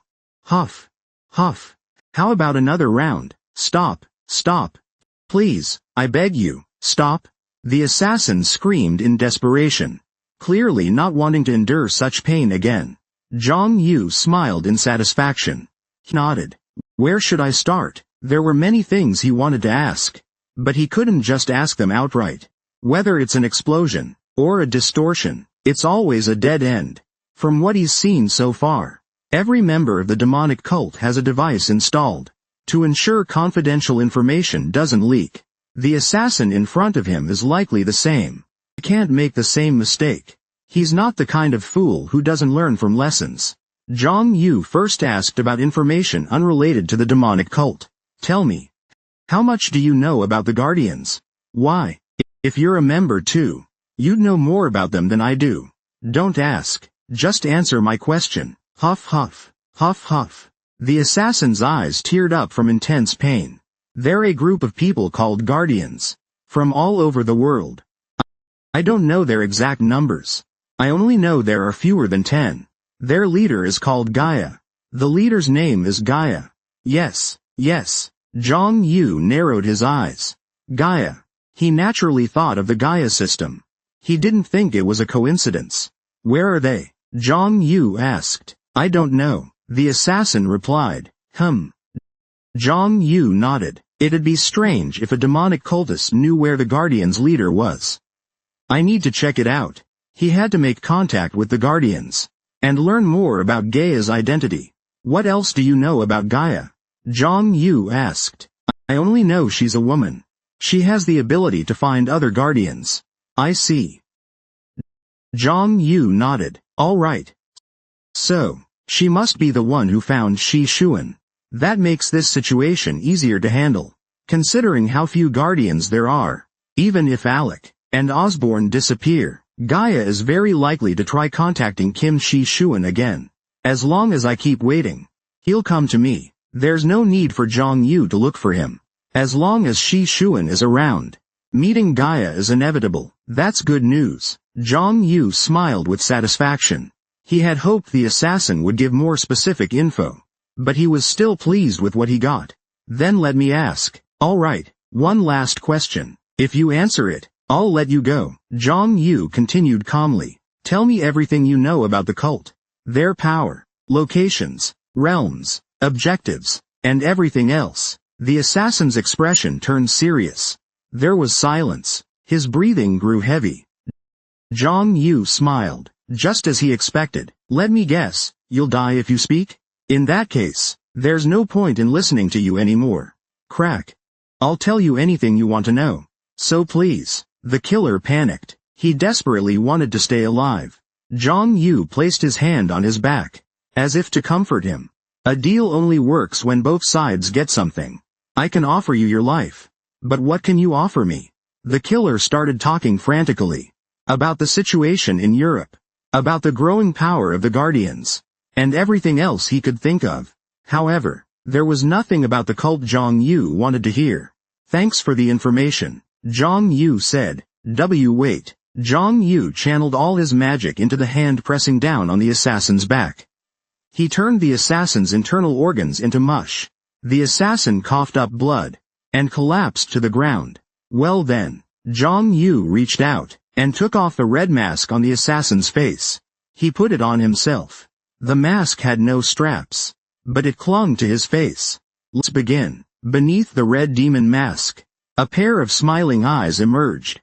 Zhang Yu, now masked, walked out of the abandoned factory. It was time to execute the plan. I'm exhausted. Back in the hotel room, Alec flopped onto the bed. After 10 hours of flying, he had met Shixin, and then fought cultists, so he was exhausted. I'll meet Shixin tomorrow. Guardians are extremely rare beings. He had no intention of giving up after just one rejection. Alec recalled Shishun's gaze. It was intense and passionate. He stared at him firmly. I can convince him. Alec clenched his fists. His expression was full of confidence. He believed Shixin would sympathize with his life. That wasn't the issue. He thought of Zhang Yu, the man who claimed to be Shishun's sworn brother. What was that feeling? The first time Alec shook Zhang Yu's hand, his face unconsciously turned serious. A strange sense of weight pressed down on him. He thought for a moment, but in the end, he shook his head. I'm sure it's nothing. That strange feeling was just discomfort. Judging someone based on something so trivial isn't right. Why didn't you kill the assassin? After his fight with the assassin, Zhang Yu's question echoed in his mind. Haha. He probably finds it hard to understand. Alec commented. His ideal of saving everyone's life is something a non-guardian can't comprehend. Ever since he became a guardian, this ideal had awakened within him. But he believed Zhang Yu would eventually understand too. He was certain Zhang Yu would come to see how noble his belief truly was, and how many lives he could save. What? Hey. Alec's voice echoed in his mind, like a memory. Alec had a headache. In his mind, he saw himself sobbing in despair over a woman's corpse in an alley. Stop it already. Alec sighed and lay down on the bed. This had started a year ago. Sometimes he had splitting headaches, and saw images that felt like nightmares. Elena. Alec spoke a woman's name with a sorrowful voice. It was the name of the woman he promised to spend his life with. He fully supported her ideals, which were difficult for others to grasp. I think you. Alec closed his eyes. He recalled sweet Elena. It had been a year since her sudden disappearance. He had searched desperately for her, but she had vanished without a trace. No matter what, I will find you. Alec believed she was still alive. Finding Shi Shuan was one of her greatest goals. To do that, I have to recruit Shi Shuan into the Guardians as soon as possible. Alec only started investigating the cult a year ago. He suspected Shi Shuan's disappearance was connected to them. But to fully investigate them, the Guardians needed to expand their forces. But for today, it's time to rest. The headache still hadn't gone away. Zhang Yu's look of disgust was also deeply etched in Alec's memory. Alec ultimately decided to sleep first, and think later. Kaya. But then, he suddenly heard a woman scream. And it wasn't just a startled cry. It was the scream of someone fearing for her life. Alec quickly stood up. He grabbed his sword, and ran toward the source of the scream. Above, it was the rooftop of the hotel. It was far, but with his superhuman hearing, Alec could accurately pinpoint the scream's direction.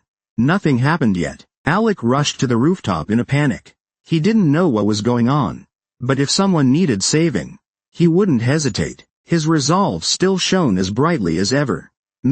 Upon reaching the rooftop, Alec's expression turned serious. On the rooftop railing sat a man wearing a red demon mask. "You're finally here." The masked man waved. Alec sighed. "Ah, aren't you tired of this?" He recognized the clothes of the man in the red mask. It was the same assassin who attacked him that morning. "Where's the girl?" Alec narrowed his eyes and asked. The masked man laughed and replied, "Right here." He snapped his fingers. The woman's scream rang out from thin air.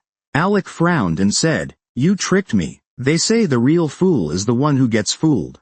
Alec cautiously watched him. The masked man looked different from before. Relaxed. Unless it was planned. There's no way he could be so relaxed after suffering such a defeat. "I don't think there are other cultists around," Alec thought to himself. He extended his senses to scan the area, but felt nothing. "You suffered such a humiliating defeat this morning, and you still haven't learned? You're no match for me," Alec said. "That, I don't know. We'll see." The red-masked man jumped down from the railing. His eyes peered at Alec through the mask. Alec felt confused. His eyes widened. Goosebumps crawled up his skin. Looking into the masked man's eyes, Alec felt like he was staring into the abyss. He lost his focus. Kurg. Alec grunted, and shook his head. His breathing grew heavier. "What is this?" The masked man wore the same outfit as the one who chased him that day. He could even see the cut Alec made with his sword. The demonic energy he radiated was similar too.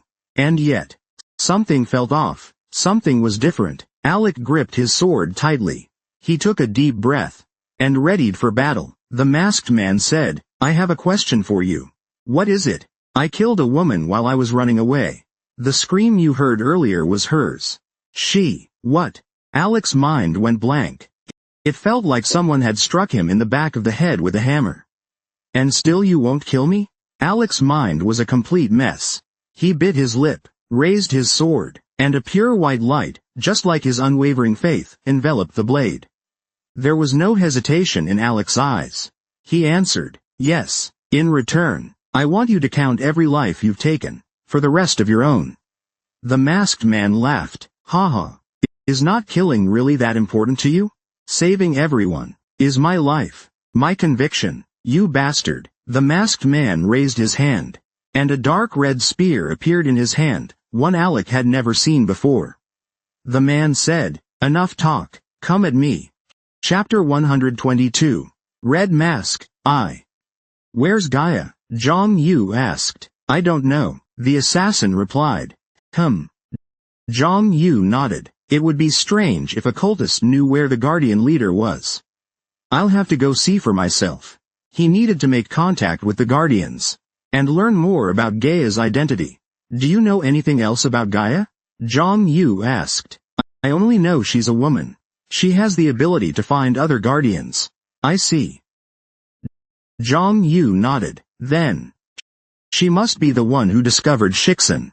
That makes this situation easier to handle, considering how few Guardians there are. Even if Alec Osborne disappears, Gaia will likely try to contact Shixin again. As long as I keep waiting, she'll come to me." Zhang Yu didn't need to go find her. As long as Shixin exists, an encounter with Gaia is inevitable. That's good intel. Zhang Yu smiled in satisfaction. He had hoped the assassin would have more concrete details, but he was satisfied with what he got. "Then let me take care of the rest." "Fine. All right. One last question. If you answer it, I'll let you go." Zhang Yu continued calmly. "Tell me everything you know about the cult. Their power, locations, realms, objectives, and everything else." The assassin's expression turned serious. Silence fell. His breathing grew heavy. Zhang Yu smiled, just as he expected. "I'm guessing you'll die if you talk? If that's the case, there's no point in listening to you any further." Asterisk Kurg. I'll tell you anything you want to know. So please. The killer grew anxious. He was desperately trying to save his life. Zhang Yu placed his hand on the assassin's back, as if to comfort him. A deal only works if both sides gain something. I give you your life. What can you give me? The killer desperately talked about Europe, about the strength of the Guardians, and everything else he could think of. However, none of it was about the cult Zhang Yu wanted to know. Thanks for the intel, Zhang Yu said. Wait. Zhang Yu focused his Trinity power into the hand resting on the assassin's back. He crushed the assassin's internal organs into pulp. The assassin coughed up blood and collapsed to the ground. Now then, Zhang Yu reached out and removed the red mask from the assassin's face. He placed it on his own. The mask had no straps or fasteners, yet it clung to his face. Let's begin. Through the red demon mask, he looked back. With smiling eyes, Zhang Yu walked out of the abandoned factory wearing the mask. It was time to put his plan into action. I'm exhausted. Back in the hotel room, Alec collapsed onto the bed. He had just flown for 10 hours, met with Shixin, and even fought with cultists. He was completely worn out. I'll see Shixin tomorrow. Guardians are extremely precious. He wasn't about to give up just because Shixin rejected him once. Alec recalled the look in Shishun's eyes. That look was filled with admiration and passion. I can convince him. Alec clenched his fists, his face full of confidence. He believed Shixin would recognize the value of his life. That wasn't all. He thought of Zhang Yu, the man who called himself Shishun's sworn brother. What was that feeling? The first time Alec shook Zhang Yu's hand, his expression unconsciously turned serious. A strange heaviness weighed down on him. He thought for a while, but eventually shook his head. I'm sure it's nothing. That strange feeling was probably just discomfort. Judging someone based on something so trivial isn't right. Why didn't you kill that assassin? Zhang Yu's voice echoed in his mind. A question he asked after their battle. Haha. I guess it's hard for him to understand. Alec said. His ideal was to save everyone's life. Someone who isn't a guardian wouldn't understand. Ever since he became a guardian, that ideal had awakened within him. But he believed Zhang Yu would understand one day. He was sure Zhang Yu would come to realize how noble his belief was, and how many lives he could save. Ah. What? Hey. Alec's voice echoed in his mind, as if it came from a memory. Ah. Alec had a headache. In his mind, he saw himself in an alley, weeping in despair over a woman's corpse. Please, no more. Alec sighed. He lay down on the bed. This had started a year ago. Sometimes he had splitting headaches, and saw images that felt like nightmares. Alec called out a woman's name in a sorrowful voice. It was the name of the woman he had vowed to spend his life with. He fully supported her ideals, which others found hard to understand. I think you. Alec closed his eyes. He remembered his beloved Elena. It had been a year since her sudden disappearance. He had searched desperately for her, but she was nowhere to be found. No matter what, I will find you. Alec believed she was still alive. Shi Shuan was one of her biggest goals. To achieve that, I must bring Shi Shuan into the Guardians as soon as possible. Alec had only started investigating the cult a year ago. He believed Shi Shuan's disappearance was likely linked to them. But to fully investigate them, the Guardians needed to expand their numbers. But for now, he decided to rest. The headache still hadn't gone away. The look of contempt from Zhang Yu was also deeply engraved in Alec's memory. In the end, Alec decided to get some sleep. He would think about it later. Kaya. However, he suddenly heard a woman scream. It wasn't just a startled cry. It was the scream of a woman fearing for her life. Alec quickly stood up and grabbed his sword. He ran toward the direction the scream had come from. Up. It was the hotel rooftop. The roof was far, but Alec, with his superhuman hearing, could accurately determine where the scream came from. Hopefully, nothing had happened. Alec hurriedly ran up to the rooftop. He didn't know what was going on, but as long as someone needed saving, he wouldn't hesitate. His conviction still shone as brightly as ever. Upon reaching the rooftop, Alec's face turned serious. Sitting on the rooftop railing was a man in a red demon mask. You finally came. The masked man waved. Alec let out a sigh. Haha. Aren't you tired of this yet? He recognized the outfit the masked man was wearing. It was the same assassin who attacked him this morning. Where's the girl? Alec asked, narrowing his eyes. The masked man smiled and replied. Right here. He snapped his fingers. A woman's scream rang out of thin air. Alec growled. You tricked me. They say the real fool is the one who gets fooled. Alec watched him cautiously. The masked man seemed different from before. Much more relaxed. Unless he had a plan. There's no way he'd be so calm after such a defeat. So calm, in fact. I don't think there are any other cultists nearby. Alec thought to himself. He extended his senses around the area. But sensed nothing. You suffered a crushing defeat this morning. Haven't you learned your lesson? You're no match for me. Alec said. That, I don't know. Let's find out. The red masked man jumped down from the railing. His eyes behind the mask fixed on Alec. Alec thought in confusion. His eyes widened. Goosebumps rose all over his body. Looking into the masked man's eyes, Alec felt like he was staring into an abyss. He fell into a daze. Kurg. Alec let out a grunt. And shook his head. His breathing grew heavier. What is this? That masked man was wearing the same outfit as the one who chased him that day. Alec could even see the cut he had made with his sword. The aura of demonic energy was nearly identical. And yet, something still felt off. Different. Alec tightened his grip on his sword. He took a deep breath. And assumed a battle stance. The masked man spoke. I have something to ask you. What is it? I killed a woman while I was escaping. That scream you heard earlier was hers. What?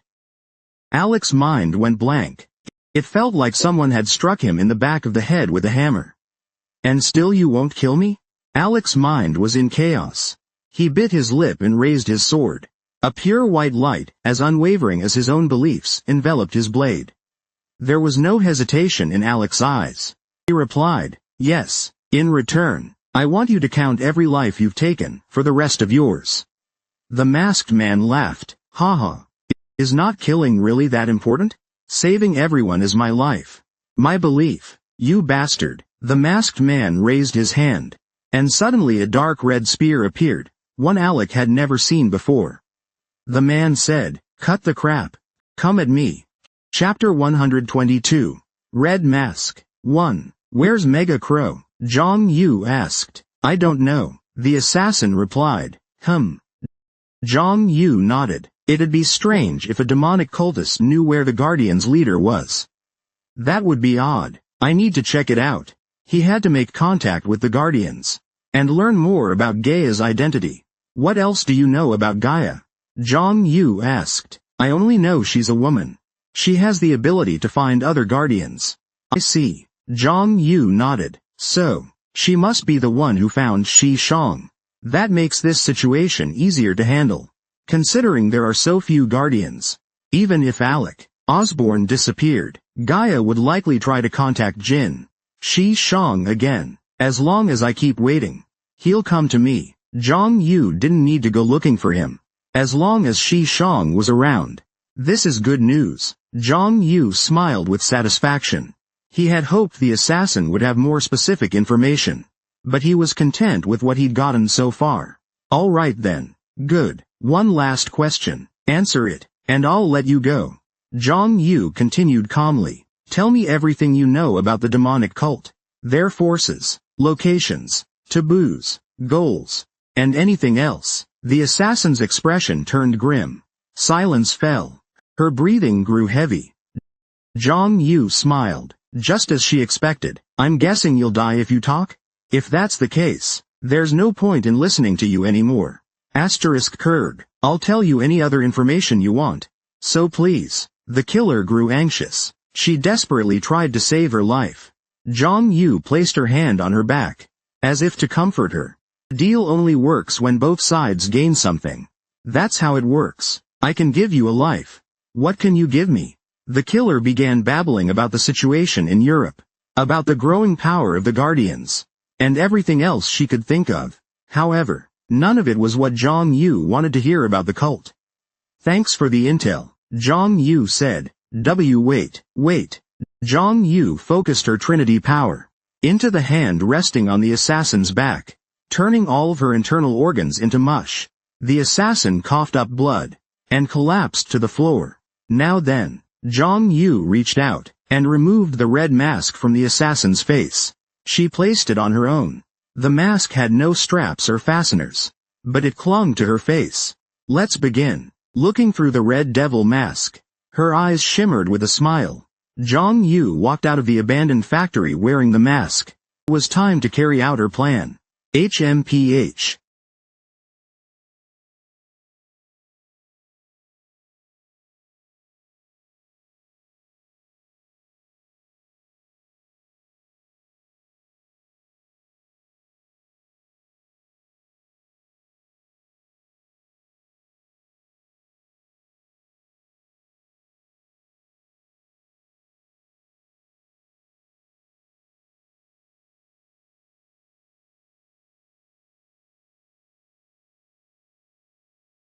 So tired, Alec plopped down on the hotel bed. He had just flown for 10 hours and then met Shixin, and even fought cultists afterwards. So he was exhausted. He would visit Shixin again tomorrow. Guardians were extremely valuable beings. He had no intention of giving up just because Shixin rejected him once. Alec recalled the look in Shishun's eyes. They were filled with admiration and passion. I can persuade him. Alec clenched his fists. His expression was full of confidence. He believed Shixin would come to recognize his values. But that wasn't all. He thought of Zhang Yu, the man who claimed to be sworn brothers with Shixin. What was that feeling? When Alec first shook Zhang Yu's hand, his expression unconsciously turned serious. A strange heaviness weighed down on him. He thought for a while, but ultimately shook his head. I'm sure it was nothing. That odd feeling was just a bit discomforting. It's wrong to judge someone based on something so trivial. Why didn't you kill that assassin? Zhang Yu's question after the battle with the assassin echoed in his mind. Haha. I guess it's hard for him to understand.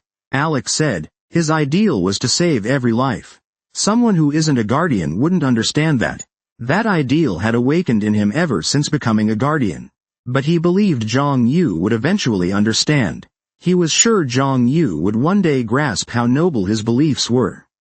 And how many lives he could save. Ah. What? Hey. Alec's voice echoed in his mind like a memory. Ah. Alec clutched his head in pain. In his mind, he saw himself crying hopelessly beside a woman's corpse in an alley. Please, not again. Alec sighed. He laid back on the bed. It all started a year ago.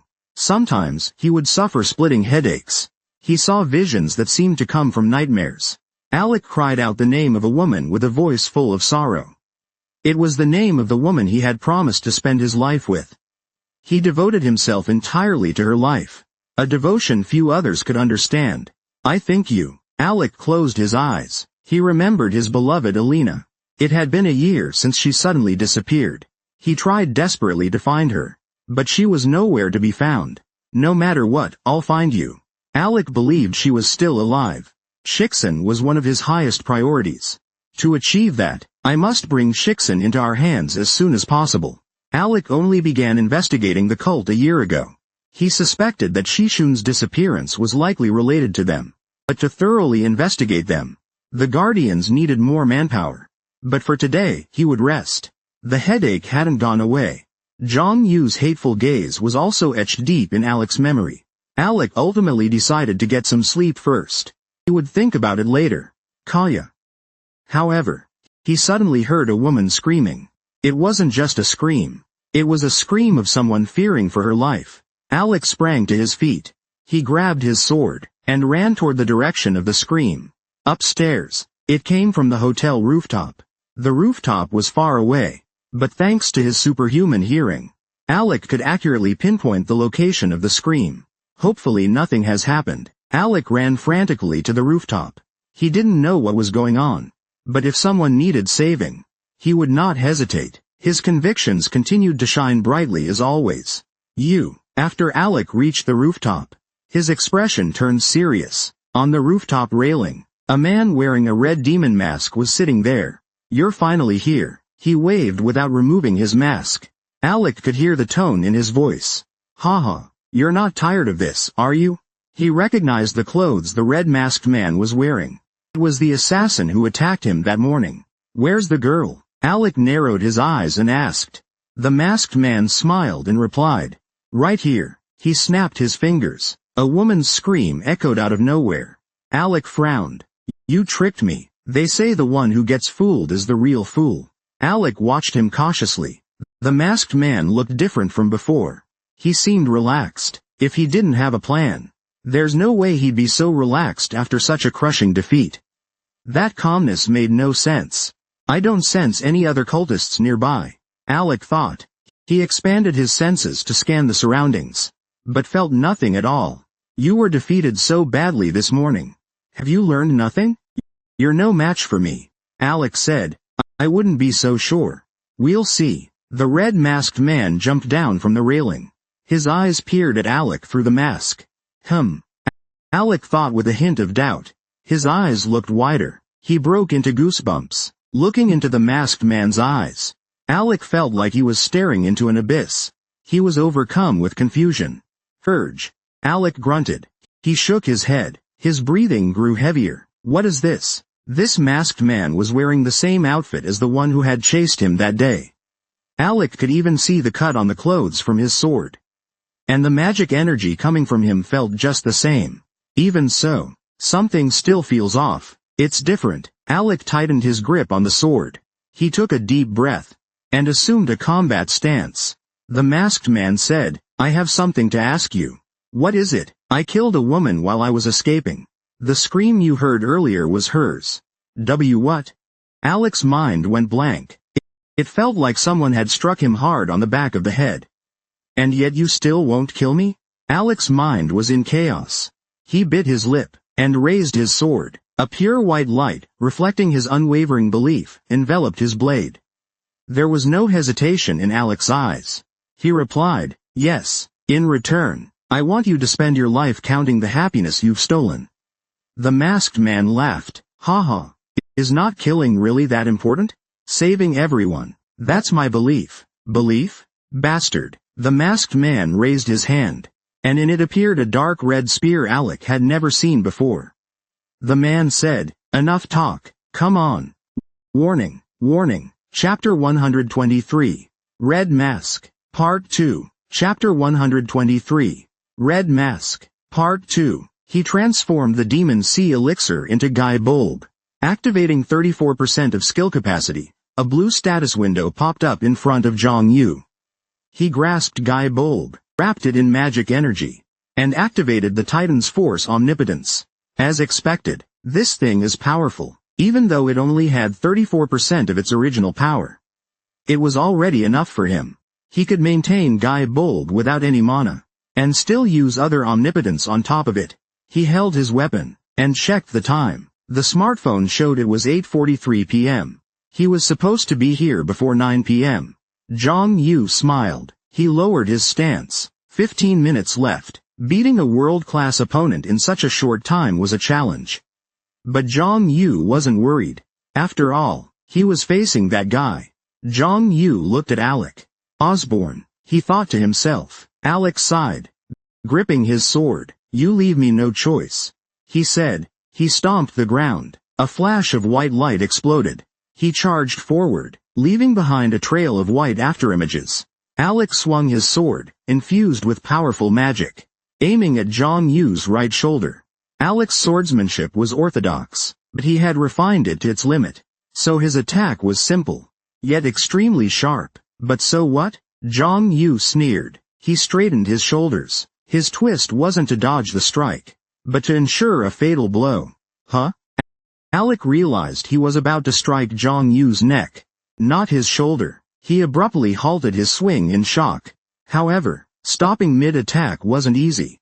A massive force pressed against his hands. The sheer momentum sent pain all through Zhang Yu's body. It was like a truck driver slamming the brakes. See? I knew you'd do that, Zhang Yu said. He looked at Alec, wearing a pitiful expression. He swung Guy Bulb, the dark red spear shaft, was driven violently into Alec's abdomen. He doubled over from the impact, and was sent flying. Thud. Zhang Yu quickly pursued Alec in midair. Zhang Yu thrust his spear upward. Alec twisted to block the strike, but his movement was clumsy. He couldn't fully counter the attack midair. So, yes. The tip of Guy Bolg spewed black flames. Alec was scorched by the flames. He rolled on the ground in a panic, trying to put out the fire. At that moment, Zhang Yu rushed over. Alec leapt to his feet, and swung his sword, but Zhang Yu didn't evade. Instead, he leaned his head into the sword's path. The blade grazed Zhang Yu's cheekbone, tearing the red mask open. Black blood seeped out. Zhang Yu ignored it, clenched his fist and stepped forward. He stomped on the ground, and used the motion to generate torque. Then punched Alec hard in the body. Bang! Goo! Blood spurted from Alec's mouth. He was knocked to the ground by Zhang Yu's Heavenbreaker attack. How could this be? Alec's eyes trembled. This assassin's strength was completely different from what it was that morning. Well then, Zhang Yu clicked his tongue. At the very least, he had to admit Alec's resolve. Seeing Alec in this condition, still refusing to kill, Zhang Yu had no choice but to acknowledge Alec's non-lethal conviction. No, now it feels more like hypnosis or brainwashing. Compared to that assassin, this feels even more satisfying. Zhang Yu felt no thrill or tension in this fight. Alec's strategies only worked when his power completely overwhelmed the enemy. Against someone like Zhang Yu, who surpassed world-class strength, fighting Alec was boring and annoying. Forget it, he wasn't that important anyway. To Zhang Yu, this fight with Alec didn't matter at all. Zhang Yu checked the time again. While Zhang Yu was distracted, Alec charged forward, sword raised. Once again, Zhang Yu exposed his vital spot to the blade's intent, causing the attack to stop. Hit. Whatever. Let's end it here. This is so boring. I can't even be bothered to fight you. Zhang Yu had spent years fighting in hell, in battles where his life was constantly at stake. He found this battle frustrating. He hadn't expected something like this, and he didn't like it at all. Zhang Yu squinted his eyes. Still, there was one way to vent his frustration. You, who are you? Alec asked in a low voice. He's not the same person I met earlier today. Alec realized, mask aside, his clothes and voice were exactly like the assassin Alec had encountered earlier. Even so, he felt they weren't the same person. Compared to the previous assassin, this one was on a whole different level. You call yourself a guardian, yet you can't even figure that out? Zhang Yu mocked Alec. The cultists suddenly became stronger. There's only one reason, right? Could it be? Alec widened his eyes, biting his lip. Just as the man said, something made the cultists stronger. There's only one reason. You're a demon. Alec shouted furiously. He used his sword like a cane, and stood up. A murderous aura Alec had never shown before emanated from him. Zhang Yu nodded in satisfaction. He smiled and said, that's much better. He thought he might finally experience a real fight. Alec raised his sword. The two powerful beings once again faced off on the hotel rooftop. Boom. The entire hotel shook as if from an earthquake. In mere moments, they had clashed countless times. But Zhang Yu wasn't enjoying it. This guy's still the same.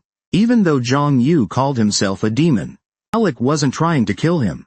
He was only holding him back. However, at least Alec didn't spout nonsense like sparing even a demon's life. Maybe it's because of how I look. Zhang Yu still looked human. That might be the reason Alec didn't dare kill him. He understood Alec's reasoning. After all, between a monster-looking creature and a monster in human form, which is easier to kill? It's obvious. You're not worthy of being a guardian. Zhang Yu lowered his gaze. He didn't know what a guardian was good for. But one thing was clear. They had the duty to protect Earth from foreign invasions. That included the continent of Arno, Reinhardt's birthplace, and the divine realm where Shu Zuo Nengu resided. If Alec couldn't kill someone just because they looked human, then he was useless as a guardian. Crack. Crack. Zhang Yu grabbed Alec by the throat and lifted him off the ground. Alec struggled to break free. Cough. Cough. Let me go. Alec squeezed out the words. For real, what a joke. Zhang Yu tightened his grip on Alec's throat. He lets out a sigh, wondering if the world's rankings are based on people's stupidity. His experience with Alec makes him realize how great Tian Wuchen is. Zhang Yu glances at the time. The fight ended faster than he expected. That's not surprising, because he was facing an idiot who wouldn't kill. There's still time. Thinking about how little time is left, Zhang Yu says, of course, you might have your reasons. People don't break that easily. Alec might be irreparably broken by grief. A sadness far beyond what most can endure. Zhang Yu continues, I bet your story, if made into a movie, would leave people in tears. That's the only possible reason he can think of. So what? Close your eyes, and the world disappears? Things that have already happened. Do they vanish just because you look away? They don't, do they? He asks. But, honestly, Zhang Yu smirks. You know, don't you? That woman, the one who died in the alley today. You saw her, didn't you? Alec falls silent. He doesn't understand what Zhang Yu is talking about. What? Alec's vision blurs. Oh. He sees himself in agony over a woman's death. Tormented by it. A scene he's never witnessed. A memory he doesn't recall. Yet, his mouth opens on its own. And he says, shut up, damn it, you're cursing now? He finally felt human. Zhang Yu burst into laughter. Wake up, Rocket. You're just defending yourself, okay? You're just shaking hands, so you can feel good about it. As the mocking laughter rang in Alec's ears, the memories he had forgotten came rushing back. His eyes opened wide in shock. Elena. Alec saw her, the woman he had promised to spend his life with. He saw himself crying in despair. Because someone had killed her. Alec screamed like a madman. You know nothing about me. What? You want people to know your tragic past? You want someone to hold your hand and feel sorry for you? Zhang Yu spat thick saliva on the ground. Whether you're sobbing like a baby or losing your mind, no one cares. Stop acting pathetic. Many people in despair feel the world is suffocating them, and that they're miserable, and so they think others should suffer like them. But the world doesn't work that way. It never has. Alec thrashed and screamed. Zhang Yu tightened his grip around Alec's neck. A scream of pure despair came from Alec's mouth. Then Zhang Yu smiled and said, damn, man, I feel so refreshed right now. The kind of refreshed, like drinking an ice-cold cider on a scorching day. Zhang Yu didn't say those words to help Alec feel better. He only wanted Alec to face reality. Because Alec's sentimental words had long annoyed him. That aside, what's taking him so long? Zhang Yu muttered with a frown. It's been forever. The main character hasn't shown up yet. Bang! The devil is here. The rooftop door suddenly burst open. A ridiculously handsome young man appeared. He was panting heavily, and shouted, Alec! Jin Shishun's scream echoed around them. Zhang Yu was wrapped in dark magic energy. His body illuminated by darkness. Oh, I should change my voice. He said seriously. Looks like we've got a little punk here. Jin Shixun drew his sword and yelled, Who are you? Seeing his idol Alec being choked, Shixun trembled all over. His breath grew heavy. He didn't want to believe what he was seeing. A fierce anger surged in his heart. Who am I? Zhang Yu, shrouded in darkness, turned to face Shixun. I am death. I am the end. I am the father of all rage. I am rage itself. Only a red mask was visible in the darkness. I am Satan. Chapter 123. Red Mask 2. Zhang Yu turned Demon Sea Pharma into Guy Bulb. He activated 34% of its skill capacity, and a blue information window popped up in front of him. He gripped Guy Bulb, wrapped it with magic energy, and activated the omnipotence of Titan's power. As expected, this thing was powerful, even though it only had 34% of its original power. It was more than enough for him. He could maintain Guy Bulb without mana, and still use other omnipotence on top of it. He held his weapon and checked the time. The smartphone displayed 8:43 p.m. He was supposed to be here before 9 p.m. Zhang Yu smiled and lowered his stance. 15 minutes left. Defeating a world-class opponent in that short time was a challenge. But Zhang Yu wasn't worried. After all, this is the guy I'm facing. Jong Yu looked at Alec Osborne, thinking to himself. Alec let out a sigh. He gripped his sword tighter. You leave me no choice, he said. He stepped forward as white light burst beneath him.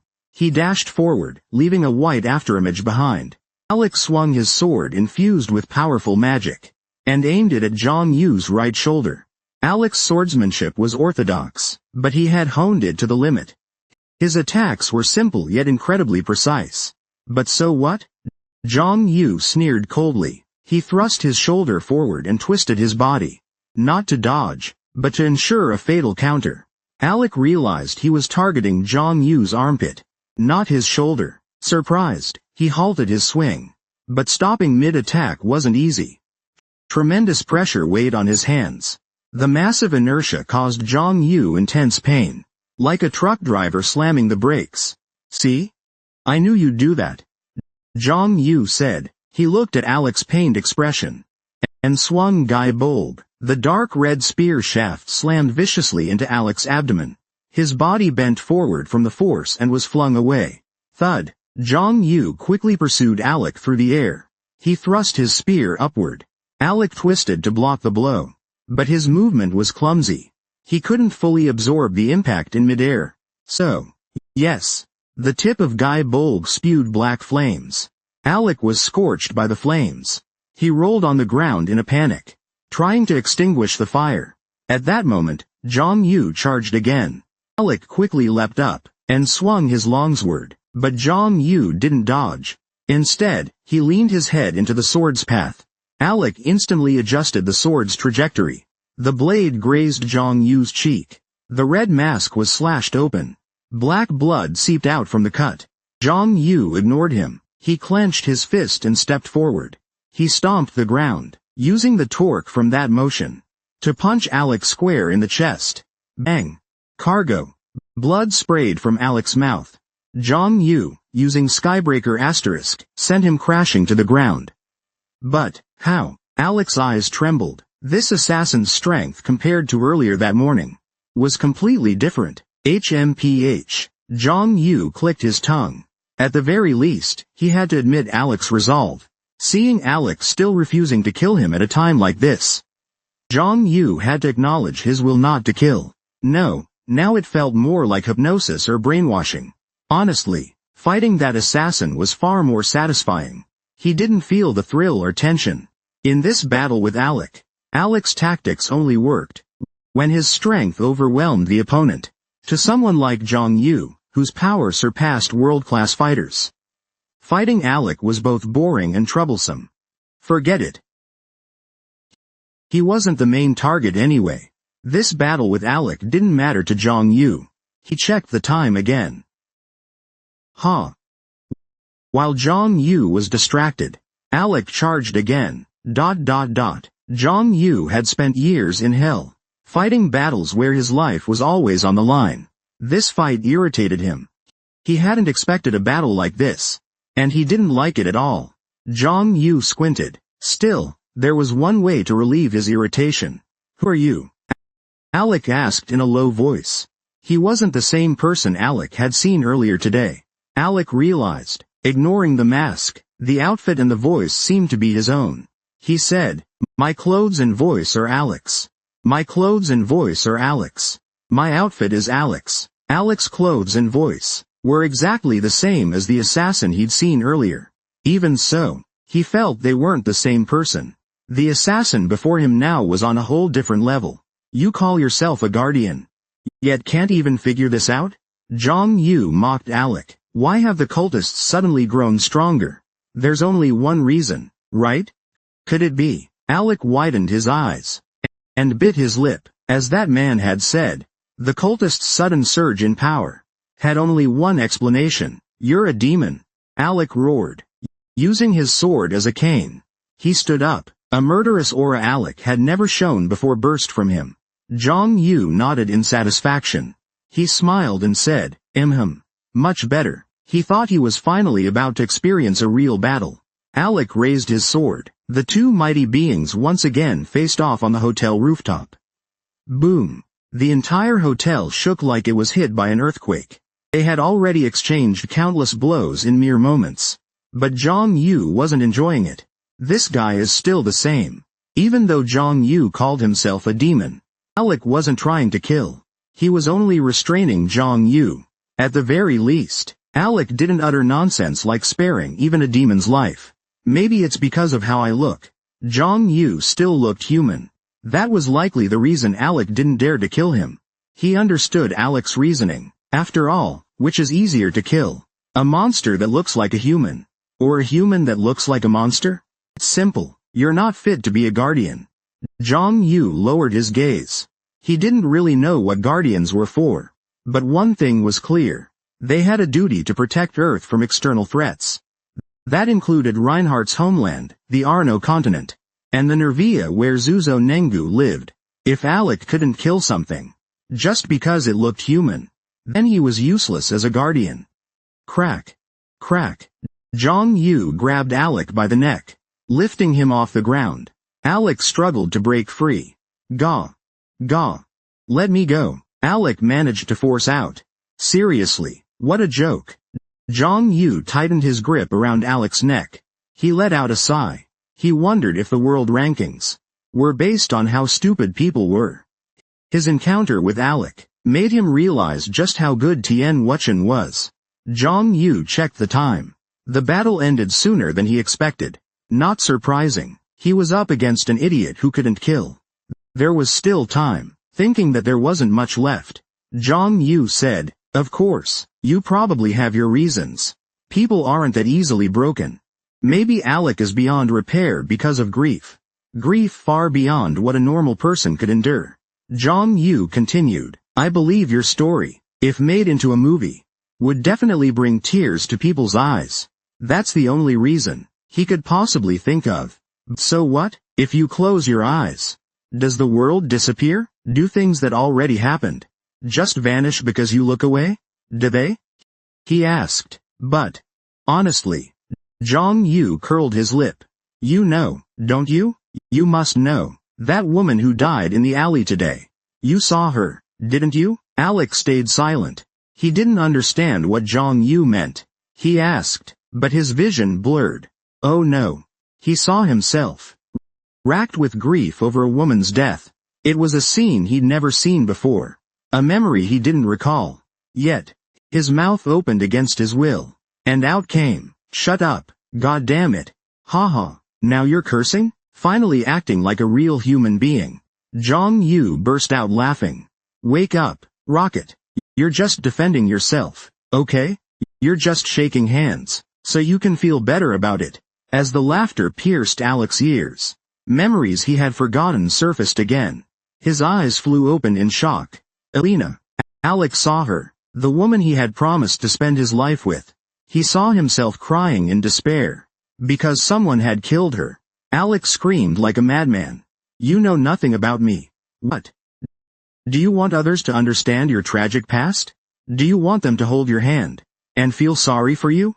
Zhang Yu spat on the ground.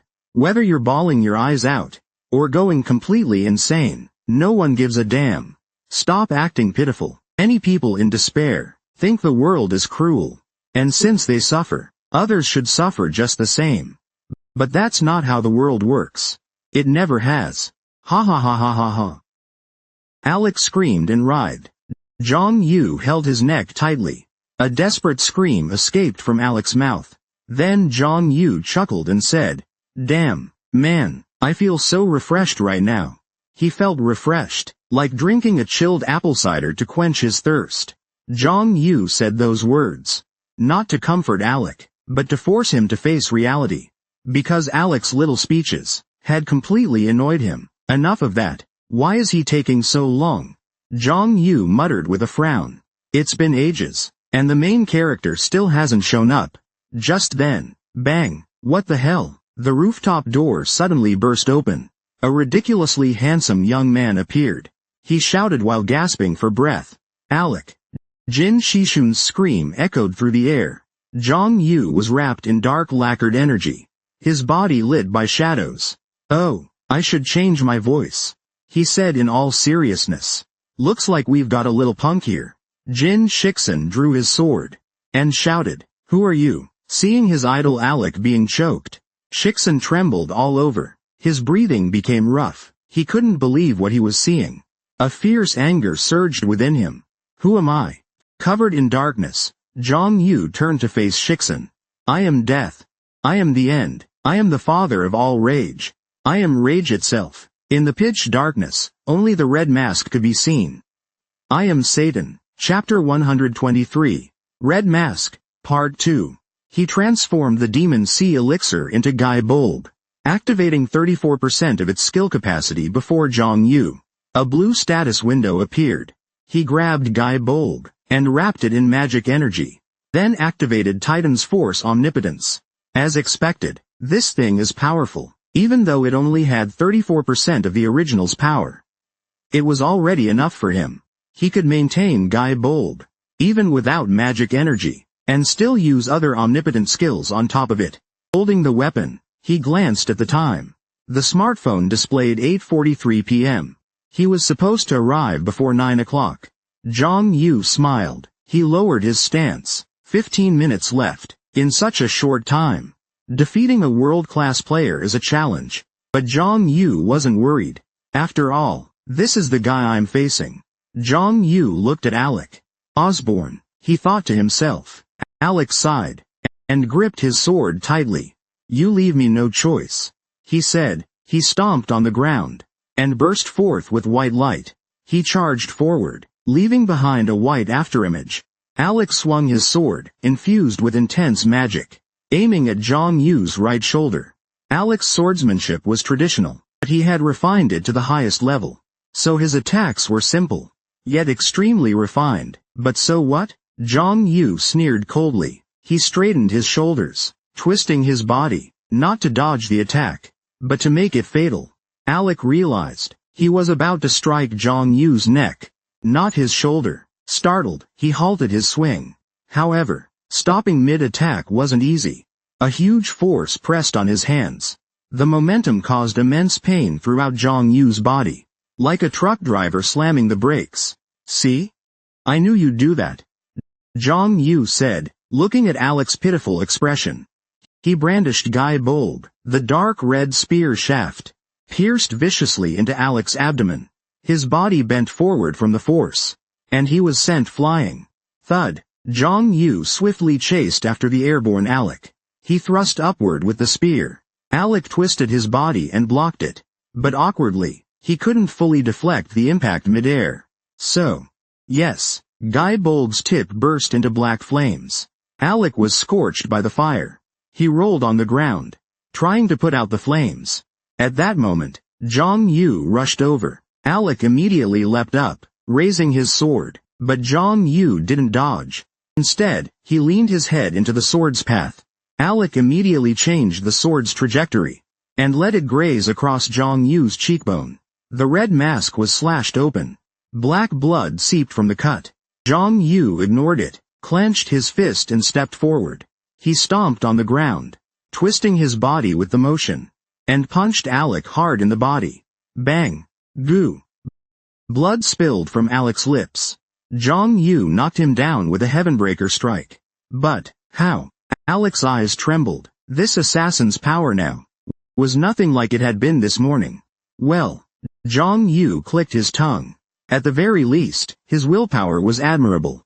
Even now, Alec still refused to kill him. Zhang Yu had no choice but to acknowledge Alec's resolve not to kill. No, at this point, it felt more like hypnosis or brainwashing. Fighting that assassin was way more satisfying. Zhang Yu felt no thrill or tension in this battle. Alec's tactics only worked when he completely outmatched his opponent. And for Zhang Yu, a fighter beyond world class, fighting Alec was dull and troublesome. Forget it. He's not the main target anyway. This fight meant nothing to Zhang Yu. Fighting Alec wasn't important to him. Zhang Yu checked the time again. Taking advantage of Zhang Yu's distraction, Alec dashed forward. He swung his sword. Zhang Yu again leaned his vital points into the strike's path, causing the attack to stop. Direct hit. Forget it. Let's end it here. This is too boring. I can't even be bothered to fight you. Zhang Yu has been fighting in hell for years. Always in life or death battles. He finds this fight utterly annoying. I never expected a fight like this. He doesn't enjoy it at all. Zhang Yu narrows his eyes. However, there's a way to ease his irritation. You. Who are you? Alec mutters. He's not the person I saw earlier today. Alec realizes. Mask aside, the clothes and voice seem identical to the killer he encountered before. Even so, he feels they're not the same person. Compared to the previous killer, this one is on a completely different level of strength. You call yourself a guardian. Yet you can't even figure this out? Zhang Yu mocks Alec. A cultist suddenly becoming stronger. There's only one reason for that, right? Could it be? Alec's eyes widen. He bites his lip. Just as the man said. A cultist suddenly becoming stronger. There's only one reason. You're a demon. Alec roars. Using his sword as a crutch. He stands up. He emits a ferocious killing intent Zhang Yu has never seen before. Zhang Yu nods with satisfaction. Smiling, he says, that's much better. Thinking he can finally experience a real fight. Alec raises his sword. The two superpowered beings face off again on the hotel rooftop. Boom. The entire hotel shakes as if hit by an earthquake. In a short time, they clash countless times. But Zhang Yu still doesn't find it fun. This guy's still the same. Even though Zhang Yu claimed to be a demon, Alec still wouldn't kill him. He was only restraining Zhang Yu. Still, at least Alec didn't say some nonsense about sparing even a demon's life. Maybe it's because of how I look. Zhang Yu still looked human. That was probably the reason Alec didn't dare to kill him. He understood Alec's reason. After all, between a monster-looking person and a human-looking monster, which one is easier to kill? It's obvious. You're not worthy of being a guardian. Zhang Yu lowered his gaze. He didn't know what guardians were for. But one thing was clear. They were supposed to protect Earth from outside invasions. That included Arno continent, where Reinhard was born, and the divine realm where Shu Zuo Nengu lived. If Alec couldn't kill something just because it looked human, then he was useless as a guardian. Crack. Crack. Zhang Yu grabbed Alec by the neck and lifted him off the ground. Alec struggled to break free. Cough. Cough. Let me go. Alec forced the words out. TCH. What a joke. Zhang Yu squeezed Alec's throat tighter. He let out a sigh. Are the global rankings based on stupidity or something? Fighting Alec made him appreciate how great Tian Wuchen was. Zhang Yu checked the time. The fight had ended faster than expected. Not surprising. He was fighting a fool who didn't even kill. There was still time. Realizing how little time was left, Zhang Yu said, "Of course. You probably have your reasons. People don't break that easily. Maybe Alec's sadness is beyond repair. A sadness far beyond what ordinary people can bear." Zhang Yu continued, "I believe if your story were made into a movie, it would bring everyone to tears." That was the only possible reason he could think of. But so what? If you close your eyes, does the world disappear? Do things that already happened vanish just because you look away? Do they? He asked. But, to be honest, Zhang Yu curled his lip. You know, don't you? You must know. That woman who died in the alley today. You saw her, didn't you? Alec stayed silent. He didn't understand what Zhang Yu was saying. He asked, but Alec's vision began to blur. Oh no. He saw himself in agony over a woman's death. It was a scene he had never seen before. A memory he didn't recall. Yet, his mouth opened involuntarily, and he said, "Shut up, damn it. Haha, you're swearing now?" Finally starting to sound like a real human. Zhang Yu burst out laughing. Wake up, Rocket. You're just defending yourself, alright?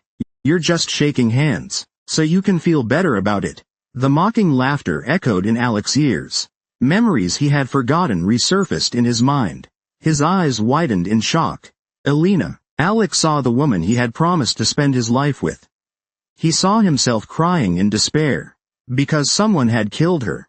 Alec screamed like a madman. You know nothing about me. What? Do you want others to understand your tragic past? Do you want them to hold your hand and pity you? Zhang Yu spat on the ground. Whether you're crying your eyes out, or going completely insane, no one cares. Stop pretending to be pitiful. A lot of people in despair feel the world is too much to bear. They're miserable, so they think everyone else should be just as miserable. But that's not how the world works. It never has. Alex screamed and thrashed around. Jong Yu held tightly onto Alex's neck. Desperate scream came from Alex's mouth. Then Jong Yu chuckled and said, "Damn, bro, I feel so refreshed right now." He felt as refreshed as if he just quenched his thirst with a cold apple cider. The reason Jong Yu said that